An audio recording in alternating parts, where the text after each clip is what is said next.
presents Death in Midsummer and Other Stories by Yukio Mishima. Read by Brian Nishi.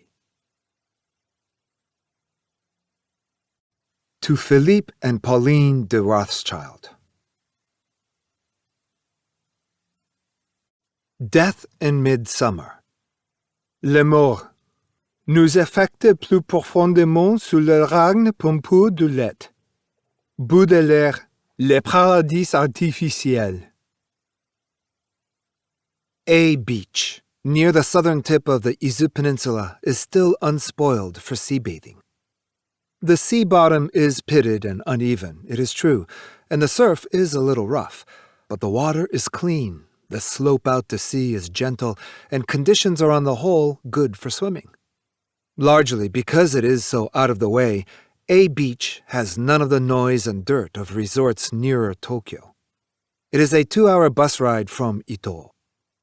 Almost the only inn is the Eirakuso, which also has cottages to rent. There are only 1 or 2 of the shabby refreshment stands that clutter most beaches in summer.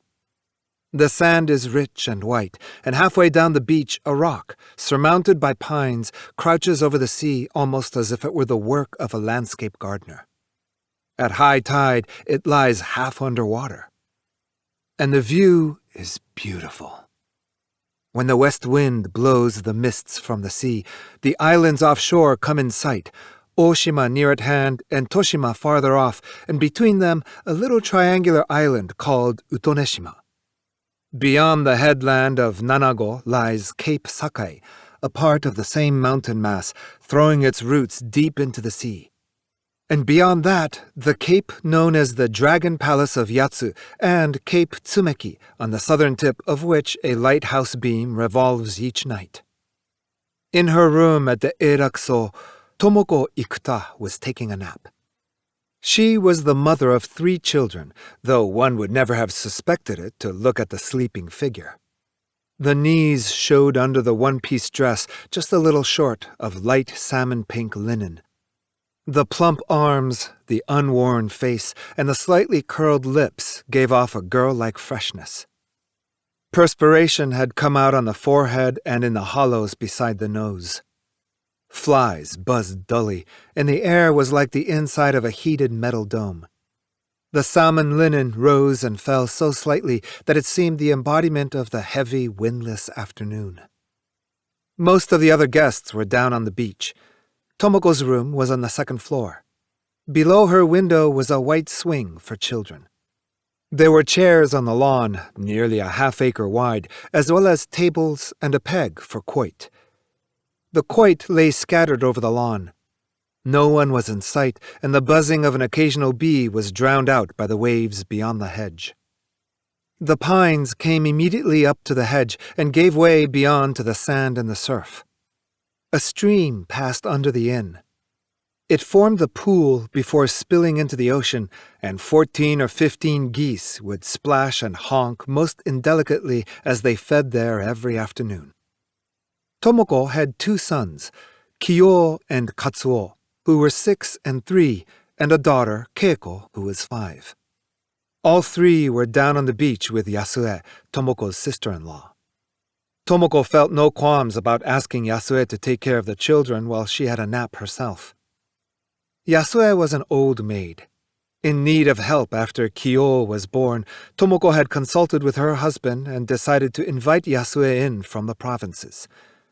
There was no real reason why Yasue had gone unmarried. She was not particularly alluring, indeed, but then neither was she homely. She had declined proposal after proposal until she was past the age for marrying. Much taken with the idea of following her brother to Tokyo, she leaped at Tomoko's invitation. Her family had plans for marrying her off to a provincial notable. Yasue was far from quick, but she was very good-natured. She addressed Tomoko, younger than she, as an older sister, and was always careful to defer to her. The Kanazawa accent had almost disappeared. Besides helping with the children and the housework, Yasue went to sewing school and made clothes for herself, of course, and for Tomoko and the children, too. She would take out her notebook and sketch new fashions in downtown store windows, and sometimes she would find a shop girl glaring at her and even reprimanding her. She was down on the beach in a stylish green bathing suit. This alone she had not made. It was from a department store. Very proud of her fair North Country skin, she showed hardly a trace of sunburn. She always hurried from the water back to her umbrella. The children were at the edge of the water building a sandcastle, and Yasue amused herself by dripping the watery sand on her white leg. The sand, immediately dry, fell into a dark pattern, sparkling with tiny shell fragments. Yasue hastily brushed at it, as if from a sudden fear that it would not wash off. A half-transparent little insect jumped from the sand and scurried away. Stretching her legs and leaning back on her hands, Yasue looked out to sea. Great cloud masses boiled up, immense in their quiet majesty. They seemed to drink up all the noise below, even the sound of the sea. It was the height of summer, and there was anger in the rays of the sun. The children were tired of the sandcastle. They ran off, kicking up the water in the shallows. Startled from the safe little private world into which she had slipped, Yasue ran after them. But they did nothing dangerous. They were afraid of the roar of the waves. There was a gentle eddy beyond the line where the waves fell back. Kyo and Keiko, hand in hand, stood waist-deep in the water, their eyes sparkling as they braced against the water and felt the sand at the soles of their feet. "Like someone's pulling," said Kyo to his sister. Yasue came up beside them and warned them not to go in any deeper. She pointed at Katsuo. They shouldn't leave him there alone. They should go up and play with him. But they paid no attention to her. They stood hand in hand, smiling happily at each other. They had a secret all their own, the feel of the sand as it pulled away from their feet. Yasue was afraid of the sun. She looked at her shoulder and her breasts, and she thought of the snow in Kanazawa. She gave herself a little pinch high on the breast. She smiled at the warmth. The nails were a little long, and there was dark sand under them. She would have to cut them when she got back to her room. She no longer saw Kyo and Keiko. They must have gone back up on the beach. But Katsuo was alone. His face was strangely twisted, and he was pointing toward her. Her heart beat violently. She looked into the water at her feet. It was receding again, and in the foam some 2 yards away, a little brown body was rolling over and over. She caught a glimpse of Kyo's dark blue swimming trunks. Her heart beat still more violently. She moved toward the body as if she were fighting her way out of a corner. A wave came farther in than usual, loomed over her, broke before her eyes. It struck her square in the breast. She fell back into the water. She had had a heart attack. Katsuo began crying, and a youth ran up from nearby. Several others ran out through the shallows. The water leaped up around their naked black bodies. 2 or 3 saw the fall. They thought nothing about it. She would get up again. But at such times there is always a premonition, and as they ran up, it half seemed to them that there had been something wrong with that fall. Yasue was carried up to the scorching sand. Her eyes were open and her teeth clenched, and she seemed to be gazing in horror at something planted squarely in front of her. One of the men felt her pulse. There was none. "She's staying at the Eirakuso." Someone recognized her. The manager of the inn must be called. A boy from the village, determined not to let anyone steal this proud work from him, ran over the hot sand at top speed. The manager came. He was about 40. He had on shorts and a sagging t-shirt, and, worn through here and there, a woolen band over his stomach. He argued that Yasue should be given first aid at the inn. Someone objected. Without waiting for the argument to be settled, 2 young men picked Yasue up and started to carry her off. The wet sand where she had lain showed the outlines of a human form. Katsuo followed, wailing after them. Someone noticed and picked him up. Tomoko was aroused from her nap. The manager, well trained for his work, shook her gently. She lifted her head and asked what was wrong. "The lady named Yasue." "Has something happened to Yasue?" "We've given her first aid, and the doctor will be here in no time." Tomoko jumped up and hurried out with the manager. Yasue lay on the lawn beside the swing, and a near-naked man knelt straddling her. He was giving her artificial respiration. To one side was a heap of straw and broken-up orange crates, and 2 men were doing their best to start a fire. The flames would immediately give way to smoke. The wood was still wet from a storm the night before. A 3rd man fanned away the smoke as it curled toward Yasue's face. Her head thrown back, Yasue looked for all the world as if she were breathing. In the sunlight that filtered through the trees, sweat glistened on the dark back of the man astride her. The white legs, stretched out on the grass, were plump and chalky. They seemed apathetic, quite divorced from the struggle going on above. Tomoko knelt in the grass. "Yasue! Yasue!" Would they save Yasue? Why had it happened? What could she say to her husband? Weeping and incoherent, she jumped from question to question. Presently, she turned sharply to the men around her. Where were the children? "Look, your mother's here." A middle-aged fisherman held a frightened Katsuo in his arms. Tomoko glanced at the boy and nodded her thanks to the fisherman. The doctor came and continued the artificial respiration. Her cheeks burning in the firelight, Tomoko hardly knew what she was thinking. An ant crawled across Yasue's face. Tomoko crushed it and flicked it away. Another ant crawled from the shaking hair up toward the ear. Tomoko crushed it too. Crushing ants became her job. The artificial respiration went on for 4 hours. There were finally signs that rigor mortis was setting in, and the doctor gave up. The body was covered with a sheet and carried to the 2nd floor. The room was dark. A man left the body and ran ahead to switch on the light. Exhausted, Tomoko felt a sort of sweet emptiness come over her. She was not sad. She thought of the children. The children? Down in the playroom with Gengo. All 3 of them? All 3? The men looked at each other. Tomoko pushed them aside and ran downstairs. The fisherman, Gengo, in a cotton kimono, sat on the sofa going over a picture book with Katsuo, who had on an adult's shirt over his swimming trunks. Katsuo's mind was on something else. He was not looking at the book. As Tomoko came in, the guests who knew of the tragedy stopped fanning themselves and looked at her. She almost threw herself on Katsuo. "Kyo and Keiko?" she asked harshly. Katsuo looked up at her timidly. "Kyo, Keiko. All bubbles," he began sobbing. Tomoko ran down to the beach in her bare feet.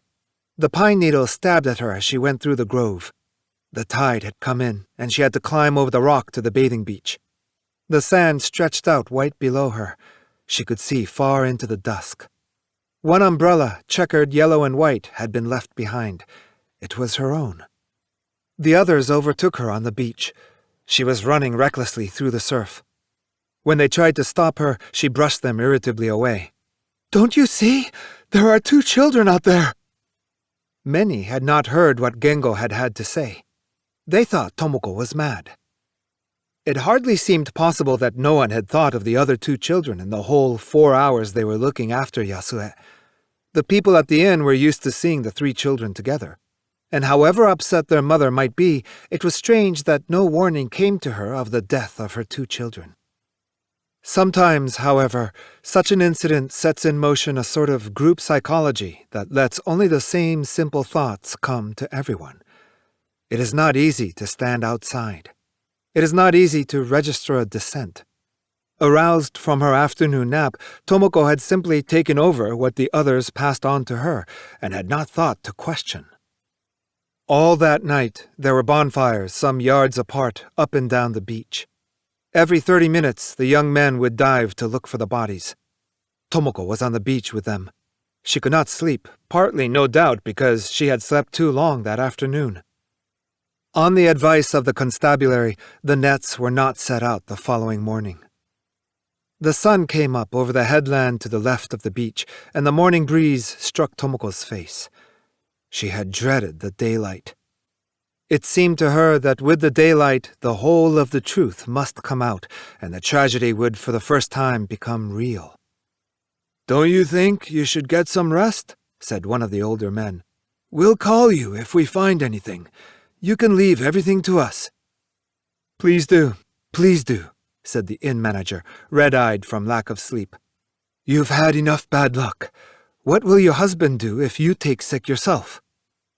Tomoko was afraid to see her husband. Seeing him would be like meeting a trial judge. But she would have to see him. The time was coming near. Yet another disaster was coming near, it seemed to her. Presently, she summoned up her courage to send a telegram. It gave her an excuse to leave the beach. She had begun to feel that the direction of all the divers had been turned over to her.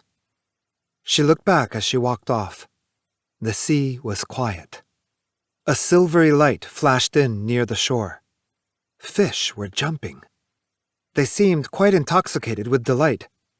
It was unfair that Tomoko should be so unhappy. Her husband, Masaru Ikuta, was 35. A graduate of the Tokyo University of Foreign Studies, he had gone to work for an American company before the war. His English was good, and he knew his business. He was abler than his silent manner suggested. Now the manager of the Japanese office of an American automobile company, he had the use of a company automobile, half as advertising, and he made 150,000 yen a month. He also had ways of appropriating certain secret funds for himself, and Tomoko and Yasue, with a maid to take care of the children, lived in comfort and security. There was no pressing need to cut the family down by 3. Tomoko sent a telegram because she did not want to talk to Masaru over the telephone. As was the custom in the suburbs, the post office telephoned the message when it arrived, and the call came just as Masaru was about to leave for work. Thinking it a routine business call, he calmly picked up the telephone. "We have a rush telegram from A Beach," said the woman in the post office. Masaru began to feel uneasy. "I'll read it to you. Are you ready? Yasue dead. Kyo and Keiko missing. Tomoko." "Would you read it again, please?" It sounded the same the second time. "Yasue dead. Kyo and Keiko missing. Tomoko." Masaru was angry. It was as though, for no reason he could think of, he had suddenly received notice of his dismissal. He immediately telephoned the office and said he would not be in. He thought he might drive to A Beach, but the road was long and dangerous, and he had no confidence that he could drive it, upset as he was. As a matter of fact, he had recently had an accident. He decided to take a train to Ito and a taxi from there. The process by which the unforeseen event works its way into a man's consciousness is a strange and subtle one. Masaru, who set out without even knowing the nature of the incident, was careful to take a good supply of money with him. Incidents required money. He took a taxi to Tokyo Station. He felt nothing he could really call emotion. He felt rather what a detective might feel on his way to the scene of a crime. Plunged less in speculation than in deduction, he quivered with curiosity to know more about the incident that involved him so deeply. She could have telephoned. She was afraid to talk to me. With a husband's intuition, he sensed the truth. But in any case, the first problem is to go see for myself. He looked out the window as they came near the heart of the city. The sun of the midsummer morning was even more blinding because of the white-shirted crowds. The trees along the road cast deep shadows directly downward, and at the entrance to a hotel, the gaudy red and white awning was taut, as if the sunlight were a heavy metal. The newly dug earth where the street was being repaired was already dry and dusty. The world around him was quiet as it had always been. Nothing had happened, and if he tried, he could believe that nothing had happened even to him. A childish annoyance came over him. In an unknown place, an incident with which he had had nothing to do had cut him off from the world. Among all these passengers, none was so unfortunate as he. The thought seemed to put him on a level above or a level below the ordinary Masaru. He did not know which. He was someone special, someone apart.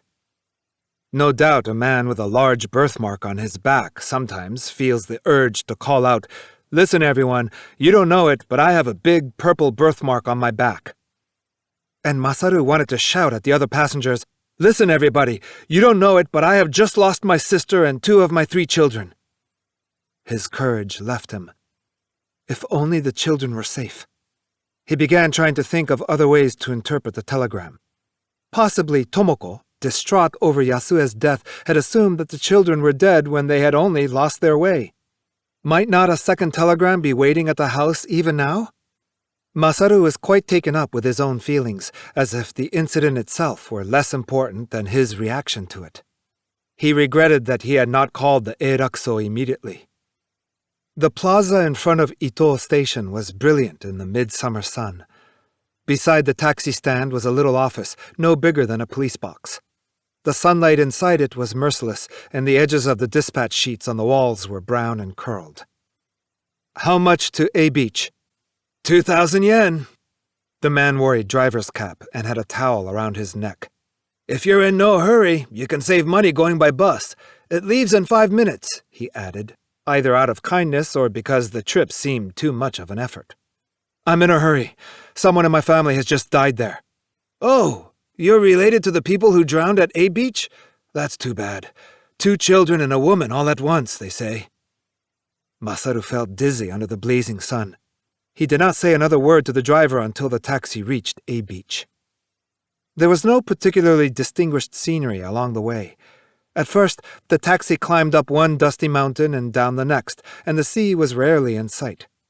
When they passed another car along a narrow stretch of road, branches slapped at the half-open window like startled birds and dropped dirt and sand rudely on Masaru's carefully pressed trousers. Masaru could not decide how to face his wife. He was not sure that there was such a thing as a natural approach when none of the emotions he had ready seemed to fit. Perhaps the unnatural was in fact natural. The taxi pulled through the darkened old gate of the Eirakuso. As it came up the driveway, the manager ran out with a clattering of wooden sandals. Masaru automatically reached for his wallet. "I'm Ikuta." "A terrible thing," said the manager, bowing deeply. After paying the driver, Masaru thanked the manager and gave him a 1,000 yen bill. Tomoko and Katsuo were in a room adjoining the room where Yasue's coffin lay. The body was packed in dry ice ordered from Ito and would be cremated now that Masaru had arrived. Masaru stepped ahead of the manager and opened the door. Tomoko, who had lain down for a nap, jumped up at the sound. She had not been asleep. Her hair was tangled and she had on a wrinkled cotton kimono. Like a convicted criminal, she pulled the kimono together and knelt meekly before him. Her motions were astonishingly quick, as though she had planned them in advance. She stole a glance at her husband and collapsed in tears. He did not want the manager to see him lay a comforting hand on her shoulder. That would be worse than having the most intimate bedroom secret spied on. Masaru took off his coat and looked for a place to hang it. Tomoko noticed. Taking a blue hanger from the lintel, she hung up the sweaty coat for him. Masaru sat down beside Katsuo, who had been awakened by his mother's weeping and lay looking up at them. The child, on his knee, was as unresisting as a doll. How can children be so small, he wondered. It was almost as if he were holding a toy. Tomoko knelt weeping in a corner of the room. "It was all my fault," she said. Those were the words Masaru most wanted to hear. Behind them, the manager, too, was in tears. "I know it's no business of mine, sir, but please don't blame Mrs. Ikuta. It happened while she was taking a nap, and through no fault of hers." Masaru felt as if he had heard or read of all this somewhere. I understand. Obeying the rules, he stood up with the child in his arms and, going over to his wife, laid his hand gently on her shoulder. The gesture came easily. Tomoko wept even more bitterly. The 2 bodies were found the next day.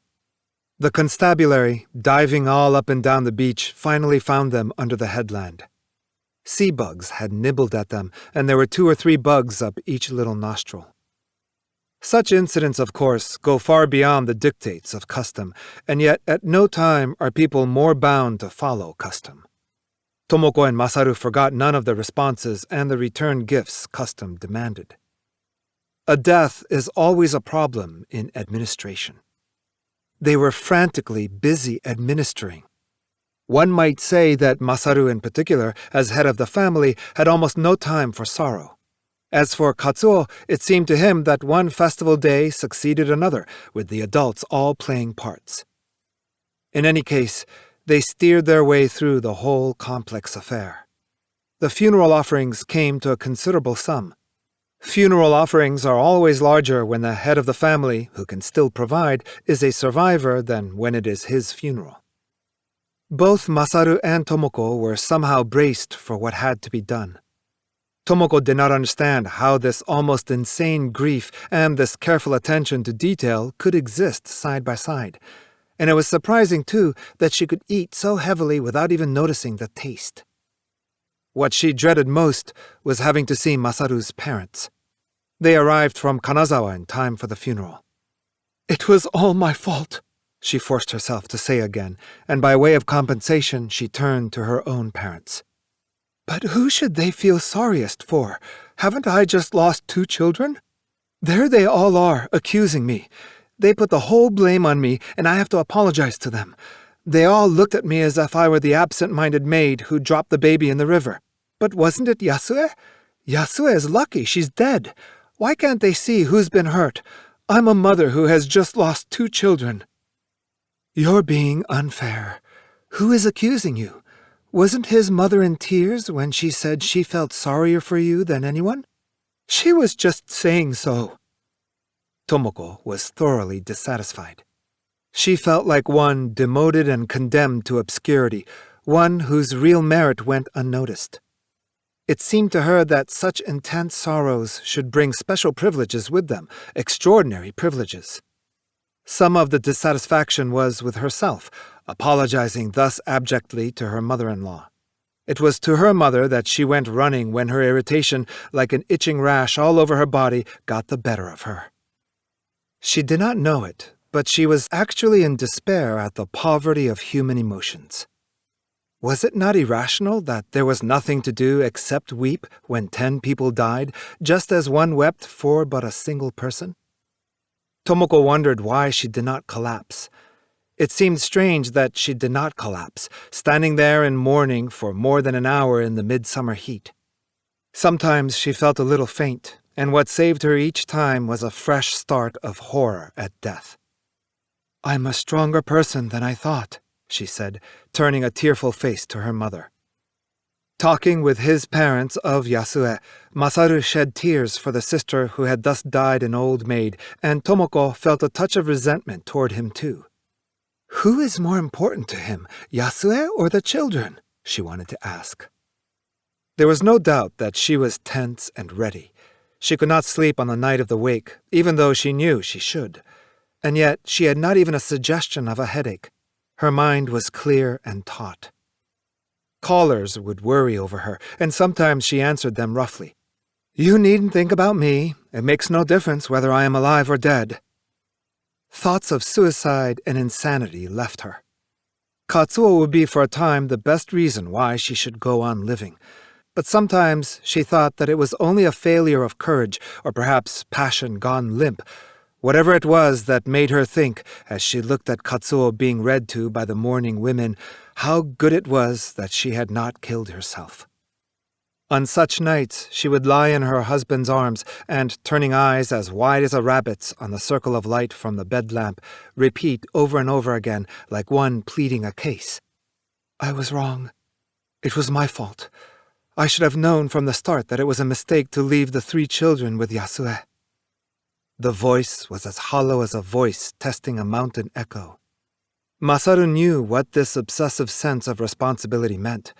She was waiting for some sort of punishment. She was greedy for it, one might say. After the 14th day services, life returned to normal. People urged them to go off somewhere for a rest, but mountain and seashore both terrified Tomoko. She was convinced that misfortunes never came alone. One evening late in summer, Tomoko went into the city with Katsuo. She was to meet her husband for dinner when he finished work. There was nothing Katsuo could not have.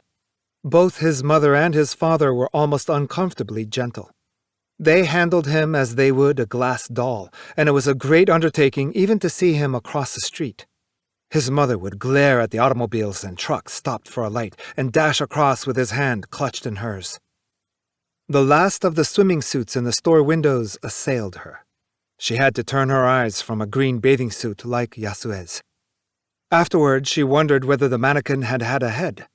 It seemed that it had not, and again that it had, and a face exactly like Yasue's dead face, the eyes closed in the wet, tangled hair. All the mannequins became drowned corpses. If only summer would end. The very word summer carried with it festering thoughts of death, and in the evening sun she felt a festering warmth. Since it was still a little early, she took Katsuo into a department store. It was only a half hour or so before closing time. Katsuo wanted to look at toys, and they went up to the third floor. They hurried past the beach playthings.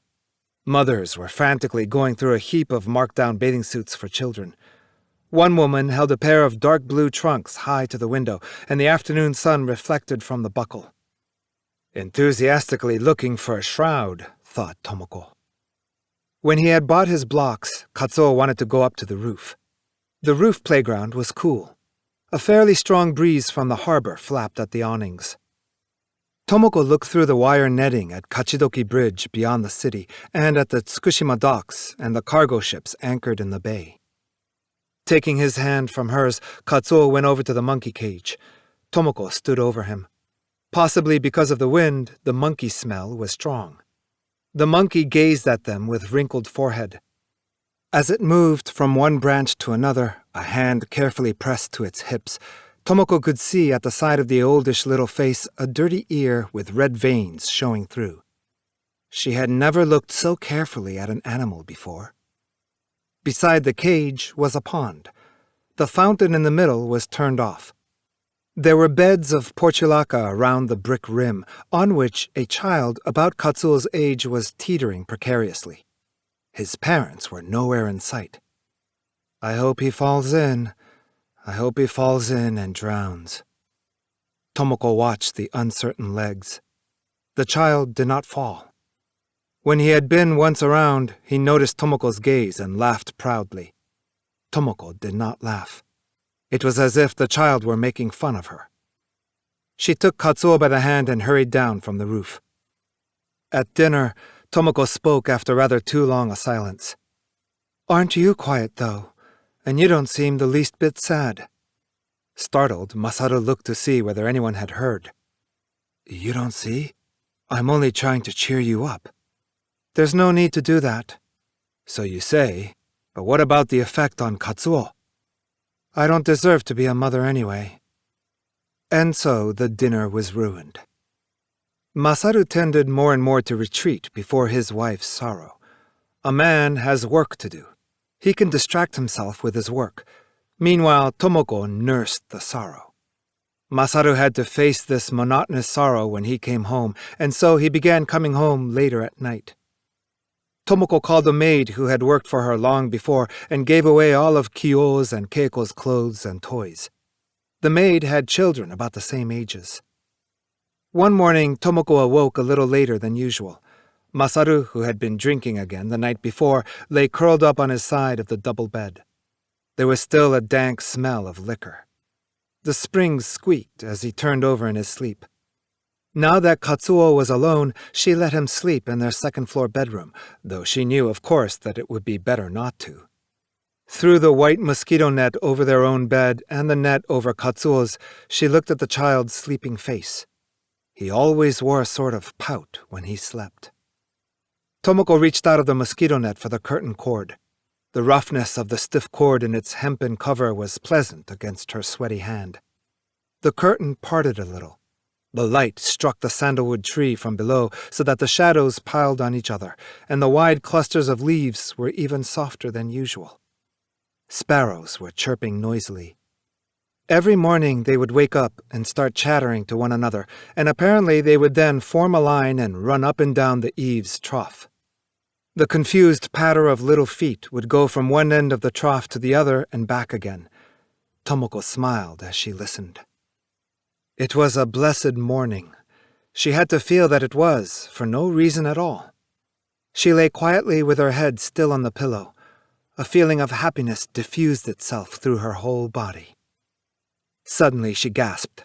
She knew why she was so happy. Last night for the first time she had not dreamed of the children.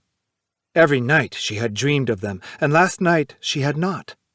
She had had instead some pleasant, foolish little dream. She had forgotten so soon, then. Her heartlessness struck her as fearful. She wept tears of apology to the children's spirits. Masaru opened his eyes and looked at her, but he saw a sort of peace in the weeping and not the usual anguish. "You thought of them again?" "Yes." It seemed too much trouble to tell the truth.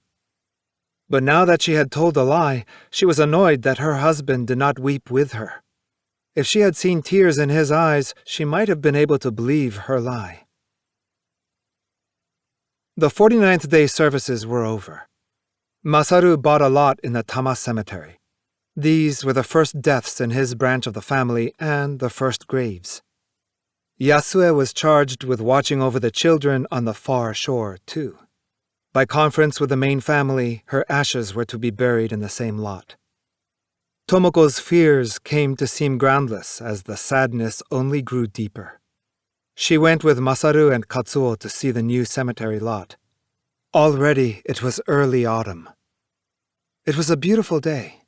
The heat was leaving the high, clear sky. Memory sometimes makes hours run side by side for us, or pile one on another. It played this strange trick on Tomoko twice in the course of the day. Perhaps, with the sky and the sunlight almost too clear, the edges of her subconscious, too, were somehow made half-transparent. 2 months before the drownings, there had been that automobile accident. Masaru had not been hurt, of course, but after the drownings, Tomoko never rode with him in the car when she took Katsuo out. Today, Masaru too had to go by train. They changed at M for the little branch line to the cemetery. Masaru got off the train first with Katsuo. Held back in the crowd, Tomoko was able to get off only a second or two before the door closed. She heard a shrill whistle as the door slid shut behind her, and, almost screaming, she turned and tried to force it open again. She thought she had left Kyo and Keiko inside. Masaru led her off by the arm. She looked at him defiantly, as if he were a detective arresting her. Coming to herself an instant later, she tried to explain what had happened. She must explain somehow. But the explanation only made Masaru uncomfortable. He thought she was acting. Young Katsuo was delighted at the old-fashioned locomotive that took them to the cemetery. It had a high smokestack, and it was wonderfully tall, as though on stilts. The wooden sill on which the engineer leaned his elbow might have been made of coal. The locomotive groaned and sighed and gnashed its teeth, and finally started off through the unexciting suburban market gardens. Tomoko, who had never been to the Tama cemetery before, was astonished at its brightness. So wide a space, then, was given to the dead? The green lawns, the wide tree-lined avenues, the blue sky above, clear far into the distance. The city of the dead was cleaner and better ordered than the city of the living. She and her husband had had no cause to learn of cemeteries, but it did not seem unfortunate that they had now become qualified visitors. While neither of them especially thought about the matter, it seemed that the period of mourning, an unrelieved parade of the dark and the sinister, had brought them a sort of security, something stable, easy, pleasant even. They had become conditioned to death, and, as when people are conditioned to depravity, they had come to feel that life held nothing they need fear. The lot was on the far side of the cemetery. Perspiring freely as they walked in from the gate, they looked curiously at Admiral T's grave and laughed at a large, tasteless tombstone decorated with mirrors. Tomoko listened to the subdued humming of the autumn cicadas and smelled the incense and the cool, shady grass. What a nice place. They'll have room to play, and they won't be bored. I can't help thinking it will be good for them. Strange, isn't it? Katsuo was thirsty. There was a high brown tower at the crossroads.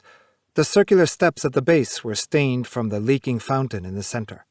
Several children, tired of chasing dragonflies, were noisily drinking water and squirting water at each other. Now and then a spray of water traced a thin rainbow through the air. Katsuo was a child of action. He wanted a drink, and there was no help for it. Taking advantage of the fact that his mother was not holding his hand, he ran toward the steps. Where was he going? She called sharply. For a drink of water, he answered over his shoulder. She ran after him and took both his arms firmly from behind. That hurt, he protested. He was frightened. Some terrible creature had pounced upon him from behind. Tomoko knelt in the coarse gravel and turned him toward her. He looked at his father, gazing in astonishment from beside a hedge some distance off. You are not to drink that water. We have some here. She began to unscrew the lid of the thermos bottle on her knee. They reached their bit of property. It was in a newly opened section of the cemetery, behind rows of tombstones. Frail young box trees were planted here and there, after a definite pattern one could see if one looked carefully. The ashes had not yet been moved from the family temple, and there was no grave marker. There was only a roped-off bit of level land. And all three of them will be here together, said Masaru. The remark did little to Tomoko. How, she wondered, could facts be so completely improbable? For one child to drown in the ocean, that could happen, and no doubt anyone would accept it as a fact. But for 3 people to drown, that was ridiculous. And yet 10,000 was different again. There was something ridiculous about the excessive, and yet there was nothing ridiculous about a great natural catastrophe or war. One death was somehow grave and solemn, as were 1,000,000 deaths. The slightly excessive was different. 3 of them! What nonsense! 3 of them! She said. It was too large a number for one family, too small a number for society. And there were none of the social implications of death in battle or death at one's post.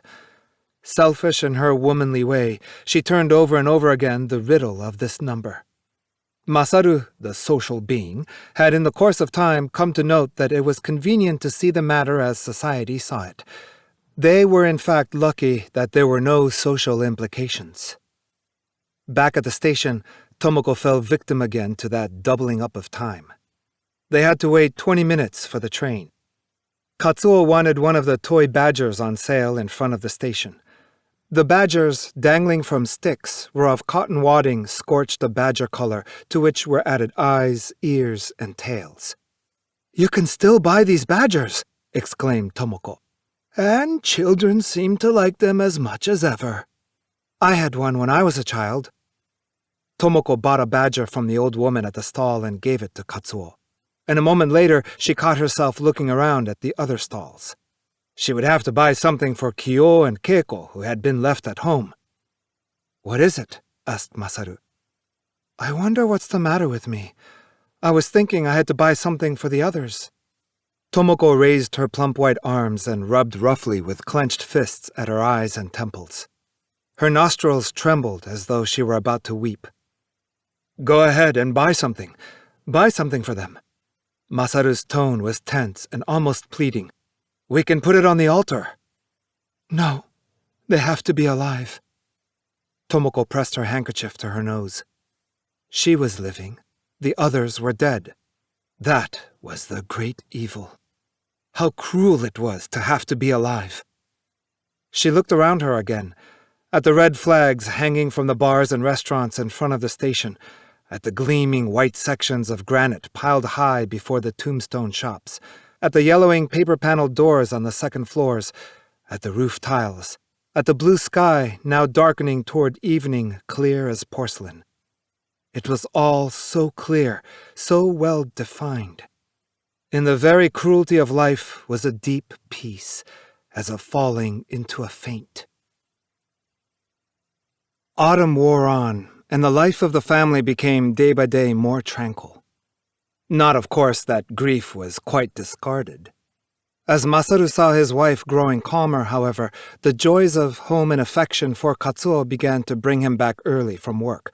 And even if, after Katsuo was in bed, the talk turned to what they both wanted not to talk of, they were able to find a sort of consolation in it. The process by which so fearful an event could melt back into everyday life brought on a new sort of fear, mixed with shame, as if they had committed a crime that was finally to go undetected. The knowledge, always with them, that 3 people were missing from the family seemed at times to give a strange sense of fulfillment. No one went mad, no one committed suicide, no one was even ill. The terrible event had passed and left scarcely a shadow. Tomoko came to feel bored. It was as if she were waiting for something. They had long forbidden themselves plays and concerts, but Tomoko presently found excuses. Such pleasures were in fact meant to comfort the grieving. A famous violinist from America was on a concert tour, and they had tickets. Katsuo was forced to stay at home, partly at least because Tomoko wanted to drive to the concert with her husband. She was a long time getting ready. It took long to redo hair that had for months been left untended. Her face in the mirror, when she was ready, was enough to bring back memories of long-forgotten pleasures. How to describe the pleasure of quite losing oneself in a mirror? She had forgotten what a delight a mirror could be. No doubt grief, with its stubborn insistence on the self, drew one away from such ecstasies. She tried on kimono after kimono, finally choosing a lavish purple one and a brocade obi. Masaru, waiting behind the wheel of the car, was astonished at his beautiful wife.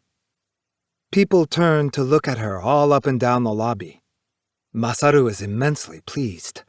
It seemed to Tomoko herself, however, that no matter how beautiful people thought her, something would be lacking. There had been a time when she would have gone home quite satisfied after having attracted so much attention. This gnawing dissatisfaction, she told herself, must be the product of a liveliness and gaiety that only emphasized how far from healed her grief was. But as a matter of fact, it was only a recurrence of the vague dissatisfaction she had felt at not being treated as became a woman of sorrows. The music had its effect on her, and she walked through the lobby with a sad expression on her face. She spoke to a friend. The expression seemed quite to suit the words of consolation the friend murmured. The friend introduced the young man with her. The young man knew nothing of Tomoko's sorrows and said nothing by way of consolation. His talk was of the most ordinary, including 1 or 2 lightly critical remarks about the music. What a rude young man, thought Tomoko, looking at the shining head as it moved off through the crowd. He said nothing, and he must have seen how sad I was. The young man was tall and stood out in the crowd. As he turned to one side, Tomoko saw the eyebrows and the laughing eyes, and a lock of hair straying down over the forehead. Only the top of the woman's head was visible. Tomoko felt a stab of jealousy. Had she hoped to have from the young man something besides consolation, then? Had she wanted other, rather special words? Her whole moral being quaked at the thought. She had to tell herself that this new suspicion was quite at odds with reason. She, who had never once been dissatisfied with her husband. "Are you thirsty?" asked Masaru, who had been speaking to a friend. "There's an orangeade stand over there." People were sucking the orange liquid from tilted bottles. Tomoko looked over with a puzzled squint one so often sees on the nearsighted. She was not in the least thirsty. She remembered the day she had kept Katsuo from the fountain and had made him drink boiled water instead. Katsuo was not the only one in danger. There must be all sorts of little germs milling about in the orangeade. She went slightly insane in her pursuit of pleasure. There was something vengeful in this feeling that she must have pleasure. Not, of course, that she was tempted to be unfaithful to her husband. Wherever she went, she was with him or wanted to be. Her conscience dwelt rather on the dead. Back from some amusement, she would look at the sleeping face of Katsuo, who had been put to bed early by the maid, and as she thought of the 2 dead children, she would be quite overcome with remorse. Indeed, the pursuit of pleasure became a sure way to stir up a pang of conscience. Tomoko remarked suddenly that she wanted to take up sewing. This was not the first time Masaru had found it hard to follow the twists and jumps in a woman's thinking. Tomoko began her sewing. Her pursuit of pleasure became less strenuous.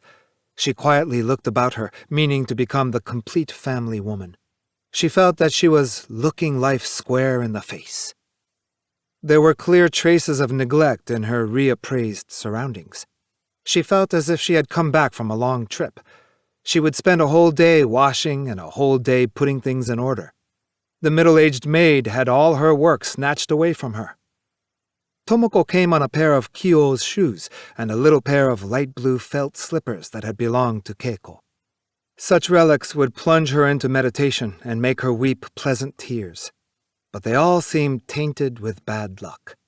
She called a friend who was immersed in charities and, feeling most elevated, gave everything to an orphanage, even clothes that might fit Katsuo. As she sat at her sewing machine, Katsuo accumulated a wardrobe. She thought of making herself some fashionable new hats, but she had no time for that. At the machine, she forgot her sorrows. The hum and the mechanical movements cut off that other erratic melody, her emotional ups and downs. Why had she not tried this mechanical cutting off of the emotions earlier? But then, of course, it came at a time when her heart no longer put up the resistance it would once have. One day she pricked her finger, and a drop of blood oozed out. She was frightened. Pain was associated with death. But the fear was followed by a different emotion. If such a trivial accident should indeed bring death, that would be an answer to a prayer. She spent more and more time at the machine. It was the safest of machines, however. It did not even touch her. Even now, she was dissatisfied, waiting for something. Masaru would turn away from this vague seeking, and they would go for a whole day without speaking to each other. Winter approached. The tomb was ready, and the ashes were buried. In the loneliness of winter, one thinks longingly of summer. Memories of summer threw an even sharper shadow across their lives. And yet the memories had come to seem like something out of a storybook. There was no avoiding the fact that, around the winter fire, everything took on an air of fiction. In midwinter, there were signs that Tomoko was pregnant. For the first time, forgetfulness came as a natural right. Never before had they been quite so careful. It seemed strange that the child might be born safely, and only natural that they should lose it. Everything was going well. A line was drawn between them and old memories. Borrowing strength from the child she was carrying, Tomoko for the first time had the courage to admit that the pain was gone. She had only to recognize that fact. Tomoko tried to understand. It is difficult to understand while an incident is before one's eyes, however. Understanding comes later. One analyzes the emotions and deduces and explains to oneself. On looking back, Tomoko could not but feel dissatisfied with her inadequate emotions. There could be no doubt that the dissatisfaction would stay longer, a drag on her heart, than the sorrow itself. But there could be no going back for another try. She refused to admit any incorrectness in her responses. She was a mother, and at the same time she could not leave off doubting. While true forgetfulness had not yet come, something covered Tomoko's sorrow as a thin coating of ice covers a lake. Occasionally it would break, but overnight it would form again. Forgetfulness began to show its real strength when they were not watching for it. It filtered in. It found the tiniest opening and filtered in. It attacked the organism like an invisible germ. It worked slowly but steadily. Tomoko was going through unconscious motions as when one resists a dream. She was most uneasy, resisting forgetfulness. She told herself that forgetfulness came through the strength of the child inside her, but it was only helped by the child. The outlines of the incident were slowly giving way, dimming, blurring, weathering, disintegrating. There had appeared in the summer sky a fearsome marble image, white and stark. It had dissolved into a cloud. The arms had dropped off, the head was gone, the long sword in the hand had fallen. The expression on the stone face had been enough to raise the hair, but slowly it had blurred and softened. One day she switched off a radio drama about a mother who had lost a child. She was a little astonished at the promptness with which she thus disposed of the burden of memory. A mother awaiting her fourth child, she felt, had a moral obligation to resist the almost dissolute pleasure of losing herself in grief. Tomoko had changed in these last few months. For the sake of the child, she must hold off dark waves of emotion. She must keep her inward balance. She was far more pleased with the dictates of mental hygiene than she could be with insidious forgetfulness. Above all, she felt free. With all the injunctions, she felt free. Forgetfulness was, of course, demonstrating its power. Tomoko was astonished at how easily managed her heart was. She lost the habit of remembering, and it no longer seemed strange that the tears failed to come at memorial services or visits to the cemetery. She believed that she had become magnanimous, that she could forgive anything. When, for instance, spring came and she took Katsuo walking in a nearby park, she was no longer able to feel, even if she tried, the spite that would have swept over her immediately after the tragedy had she come upon children playing in the sand. Because she had forgiven them, all these children were living in peace. So it seemed to her. While forgetfulness came to Masaru sooner than to his wife, that was no sign of coldness on his part. It was rather Masaru who had wallowed in sentimental grief. A man, even in his fickleness, is generally more sentimental than a woman. Unable to stretch out the emotion and conscious of the fact that grief was not particularly stubborn in following him about, Masaru suddenly felt alone, and he allowed himself a trifling infidelity. He quickly tired of it. Tomoko became pregnant. He hurried back to her like a child hurrying to its mother.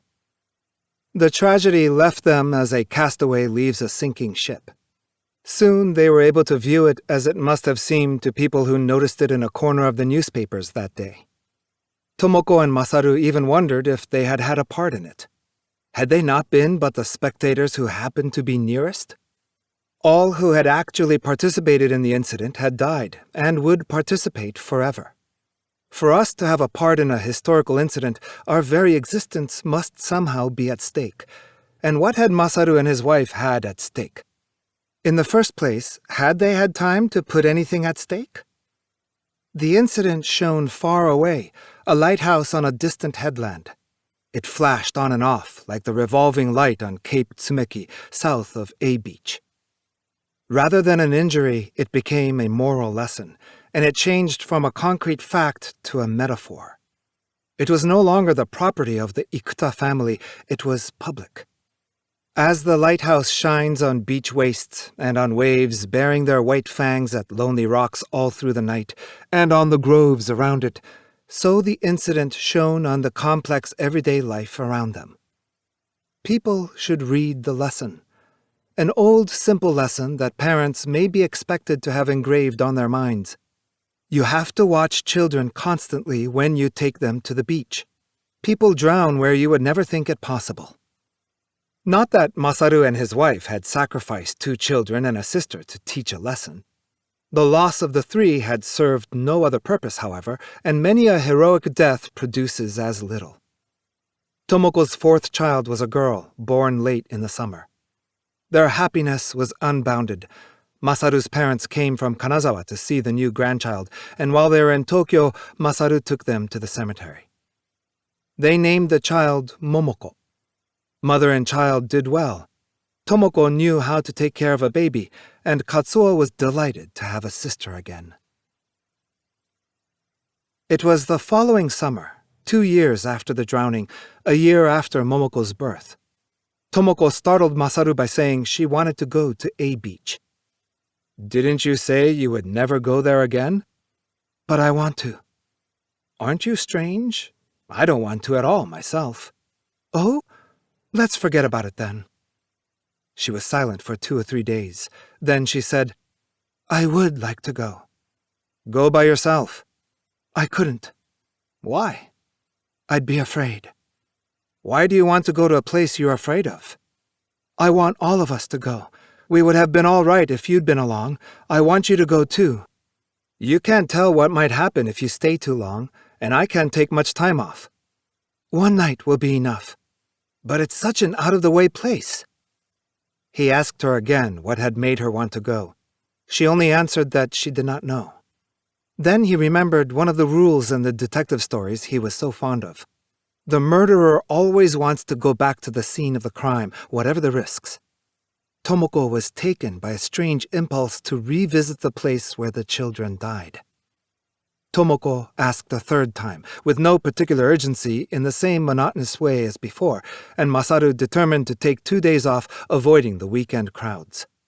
The Eirakso was the only inn at A Beach. They reserved rooms as far as possible from that unhappy room. Tomoko, as always, refused to drive with her husband when the children were along. The 4 of them, husband and wife, and Katsuo and Momoko, took a taxi from Ito. It was the height of the summer. Behind the houses along the way were sunflowers, shaggy as lions' manes. The taxi scattered dust on the open, honest faces, but the sunflowers seemed quite undisturbed. As the sea came in sight to the left, Katsuo gave a squeal of delight. He was 5 now, and it was 2 years since he had last been to the coast. They talked little in the taxi. It was shaking too violently to be the best place for conversation. Momoko now and then said something they understood. Katsuo taught her the word sea, and she pointed out the other window at the bald red mountain and said, "Sea." To Masaru, it was as if Katsuo were teaching the baby an unlucky word. They arrived at the Eirakso, and the same manager came out. Masaru tipped him. He remembered only too clearly how his hand had trembled with that other 1,000-yen note. The inn was quiet. It was a bad year. Masaru began remembering things and became irritable. He scolded his wife in front of the children. "Why the devil did we come here? We only remember things we don't want to. Things we had finally forgotten. There are any number of decent places we could have gone on our first trip with Momoko, and I'm too busy to be taking foolish trips." "But you agreed to, didn't you?" "You kept at me." The grass was baking in the afternoon sun. Everything was exactly as 2 years before. A blue, green, and red swimming suit was drying on the white swing. 2 or 3 quoit lay around the peg, half hidden in the grass. The lawn was shady where Yasue's body had lain. The sun, leaking through the trees to the bare grass, seemed suddenly to dapple the undulations of Yasue's green bathing suit. It was the way the flecks of light moved with the wind. Masaru did not know that the body had lain there. Only Tomoko had the illusion. Just as for Masaru the incident itself had not happened while he did not know of it, so that patch of grass would be forever only a quiet, shady corner. For him, and still more for the other guests, thought Tomoko. His wife was silent, and Masaru tired of scolding her. Katsuo went down into the garden and rolled a quoit across the grass. He squatted down and watched intently to see where it would go. It bounced awkwardly through the shadows, took a sudden jump, and fell. Katsuo watched, motionless. He thought it should get up again. The cicadas were humming. Masaru, now silent, felt the sweat come out around his collar. He remembered his duty as a father. "Let's go down to the beach, Katsuo." Tomoko carried Momoko. The 4 of them went through the gate in the hedge and out under the pine trees. The waves came in swiftly and spread shining over the beach. It was low tide, and they could make their way around the rock to the beach. Taking Katsuo by the hand, Masaru walked across the hot sand in pattens borrowed from the inn. There was not a single beach umbrella. They could see no more than 20 people the whole length of the bathing beach, which began from just beyond the rock. They stood silently at the edge of the water. There were grand clusters of clouds again today, piled one upon another. It seemed strange that a mass so heavy with light could be borne in the air. Above the packed clouds at the horizon, light clouds trailed away as though left behind in the blue by a broom. The clouds below seemed to be enduring something, holding out against something. Excesses of light and shade cloaked in form, a dark, inchoate passion shaped by a will, radiant and architectural as in music. From beneath the clouds, the sea came toward them, far wider and more changeless than the land. The land never seems to take the sea, even its inlets. Particularly along a wide bow of coast, the sea sweeps in from everywhere. The waves came up, broke, fell back. Their thunder was like the intense quiet of the summer sun, hardly a noise at all. Rather, an ear-splitting silence. A lyrical transformation of the waves, not waves, but rather ripples one might call the light, derisive laughter of the waves at themselves. Ripples came up to their feet and retreated again. Masaru glanced sideways at his wife. She was gazing out to sea. Her hair blew in the sea breeze, and she seemed undismayed at the sun. Her eyes were moist and almost regal. Her mouth was closed tight. In her arms she held 1-year-old Momoko, who wore a little straw hat. Masaru had seen that face before. Since the tragedy, Tomoko's face had often worn that expression, as if she had forgotten herself, and as if she were waiting for something. "What are you waiting for?" he wanted to ask lightly. But the words did not come. He thought he knew without asking. He clutched tighter at Katsuo's hand. Translated and abridged by Edward G. Seidensticker. 3,000,000 yen. "We're to meet her at 9? Asked Kenzo. "At 9, she said, in the toy department on the ground floor," replied Kyoko. "But it's too noisy to talk there, and I told her about the coffee shop on the 3rd floor instead." "That was a good idea." The young husband and wife looked up at the neon pagoda atop the New World building, which they were approaching from the rear. It was a cloudy, muggy night, of a sort common in the early summer rainy season. Neon lights painted the low sky in rich colors. The delicate pagoda, flashing on and off in the softer of neon tones, was very beautiful indeed. It was particularly beautiful when, after all the flashing neon tubes had gone out together, they suddenly flashed on again, so soon that the afterimage had scarcely disappeared. To be seen from all over Asakusa, the pagoda had replaced Gourd Pond, now filled in, as the main landmark of the Asakusa night. To Kenzo and Kyoko, the pagoda seemed to encompass in all its purity some grand, inaccessible dream of life. Leaning against the rail of the parking lot, they looked absently up at it for a time. Kenzo was in an undershirt, cheap trousers, and wooden clogs. His skin was fair, but the lines of the shoulders and chest were powerful, and bushes of black hair showed between the mounds of muscle at the armpits. Kyoko, in a sleeveless dress, always had her own armpits carefully shaved. Kenzo was very fussy. Because they hurt when the hair began to grow again, she had become almost obsessive about keeping them shaved, and there was a faint flush on the white skin. She had a round little face, the pretty features as though woven of cloth. It reminded one of some earnest, unsmiling little animal.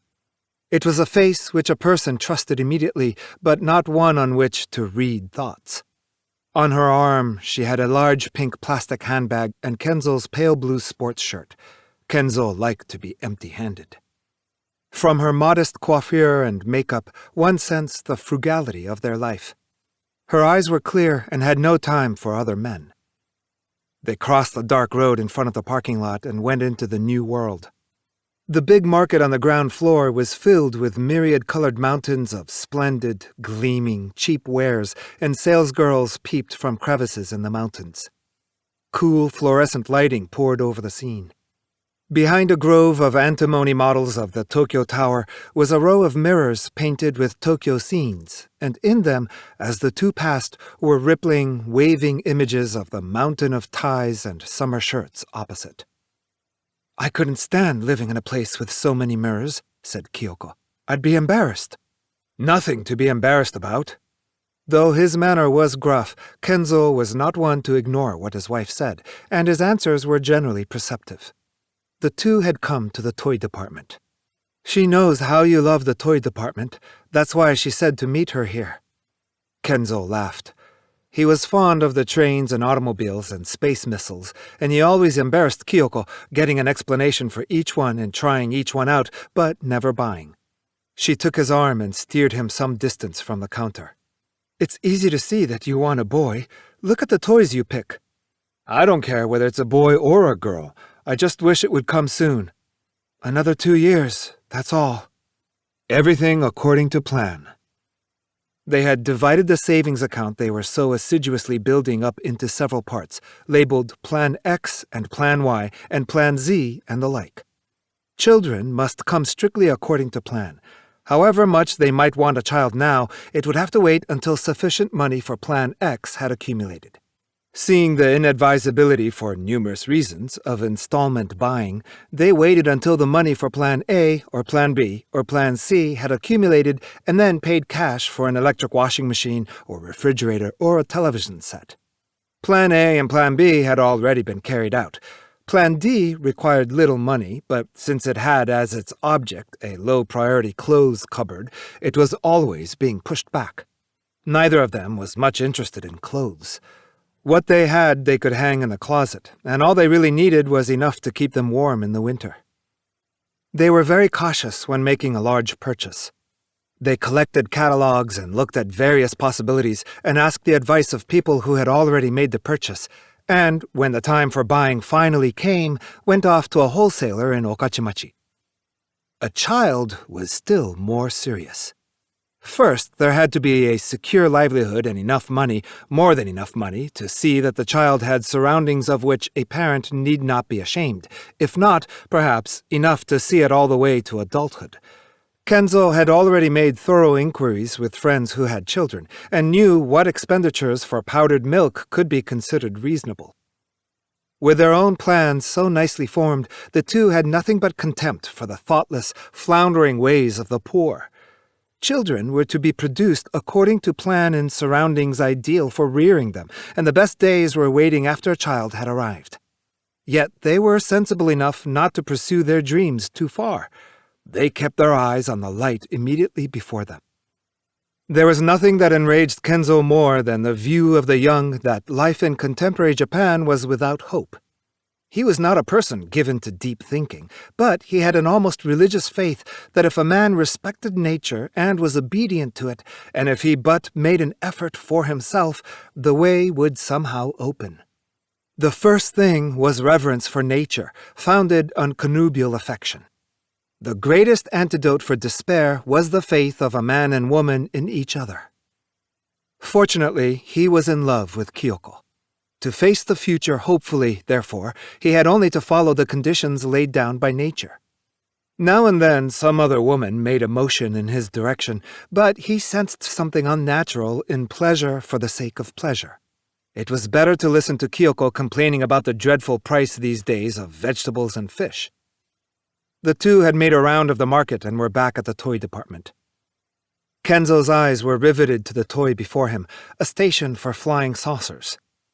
On the sheet metal base, the complicated mechanism was painted as if viewed through a window, and a revolving light flashed on and off inside the control tower. The flying saucer, of deep blue plastic, worked on the old principle of the flying top. The station was apparently suspended in space, for the background of the metal base was covered with stars and clouds, among the former the familiar rings of Saturn. The bright stars of the summer night were splendid.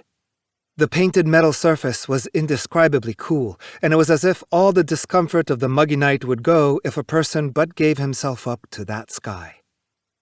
Before Kyoko could stop him, Kenzo had resolutely snapped a spring at one corner of the station. The saucer went spinning toward the ceiling. The salesgirl reached out and gave a little cry.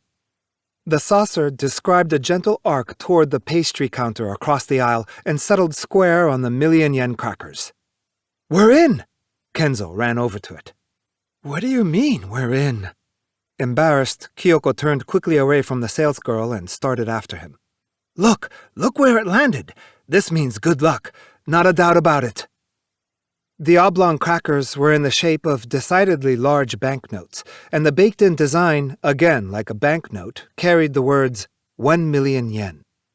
On the printed label of the cellophane wrapper, the figure of a bald shopkeeper took the place of Prince Shotoku, who decorates most banknotes. There were 3 large crackers in each package. Over the objections of Kyoko, who thought 50 yen for 3 crackers ridiculous, Kenzo bought a package to make doubly sure of the good luck. He immediately broke the wrapping, gave a cracker to Kyoko, and took one himself. The third went into her handbag. As his strong teeth bit into the cracker, a sweet, slightly bitter taste flowed into his mouth. Kyoko took a little mouse-like bite from her own cracker, almost too large for her grasp. Kenzo brought the flying saucer back to the toy counter. The salesgirl, out of sorts, looked away as she reached to take it. Kyoko had high, arched breasts, and though she was small, her figure was good. When she walked with Kenzo, she seemed to be hiding in his shadow. At street crossings, he would take her arm firmly, look to the right and the left, and help her across, pleased at the feel of the rich flesh. Kenzo liked the pliant strength in a woman who, although she could perfectly well do things for herself, always deferred to her husband. Kyoko had never read a newspaper, but she had an astonishingly accurate knowledge of her surroundings. When she took a comb in her hand, or turned over the leaf of a calendar, or folded a summer kimono, it was not as if she were engaged in housework, but rather as if, fresh and alert, she were keeping company with the things known as comb and calendar and kimono. She soaked in her world of things as she might soak in a bath. "There's an indoor amusement park on the 4th floor. We can kill time there," said Kenzo. Kyoko followed silently into a waiting elevator, but when they reached the 4th floor, she tugged at his belt. "It's a waste of money. Everything seems so cheap, but it's all arranged so that you spend more money than you intend to." "That's no way to talk. This is our good night, and if you tell yourself it's like a first-run movie, it doesn't seem so expensive." "What's the sense in a first-run movie? If you wait a little while, you can see it for half as much." Her earnestness was most engaging. A brown smudge from the cracker clung to her puckered lips.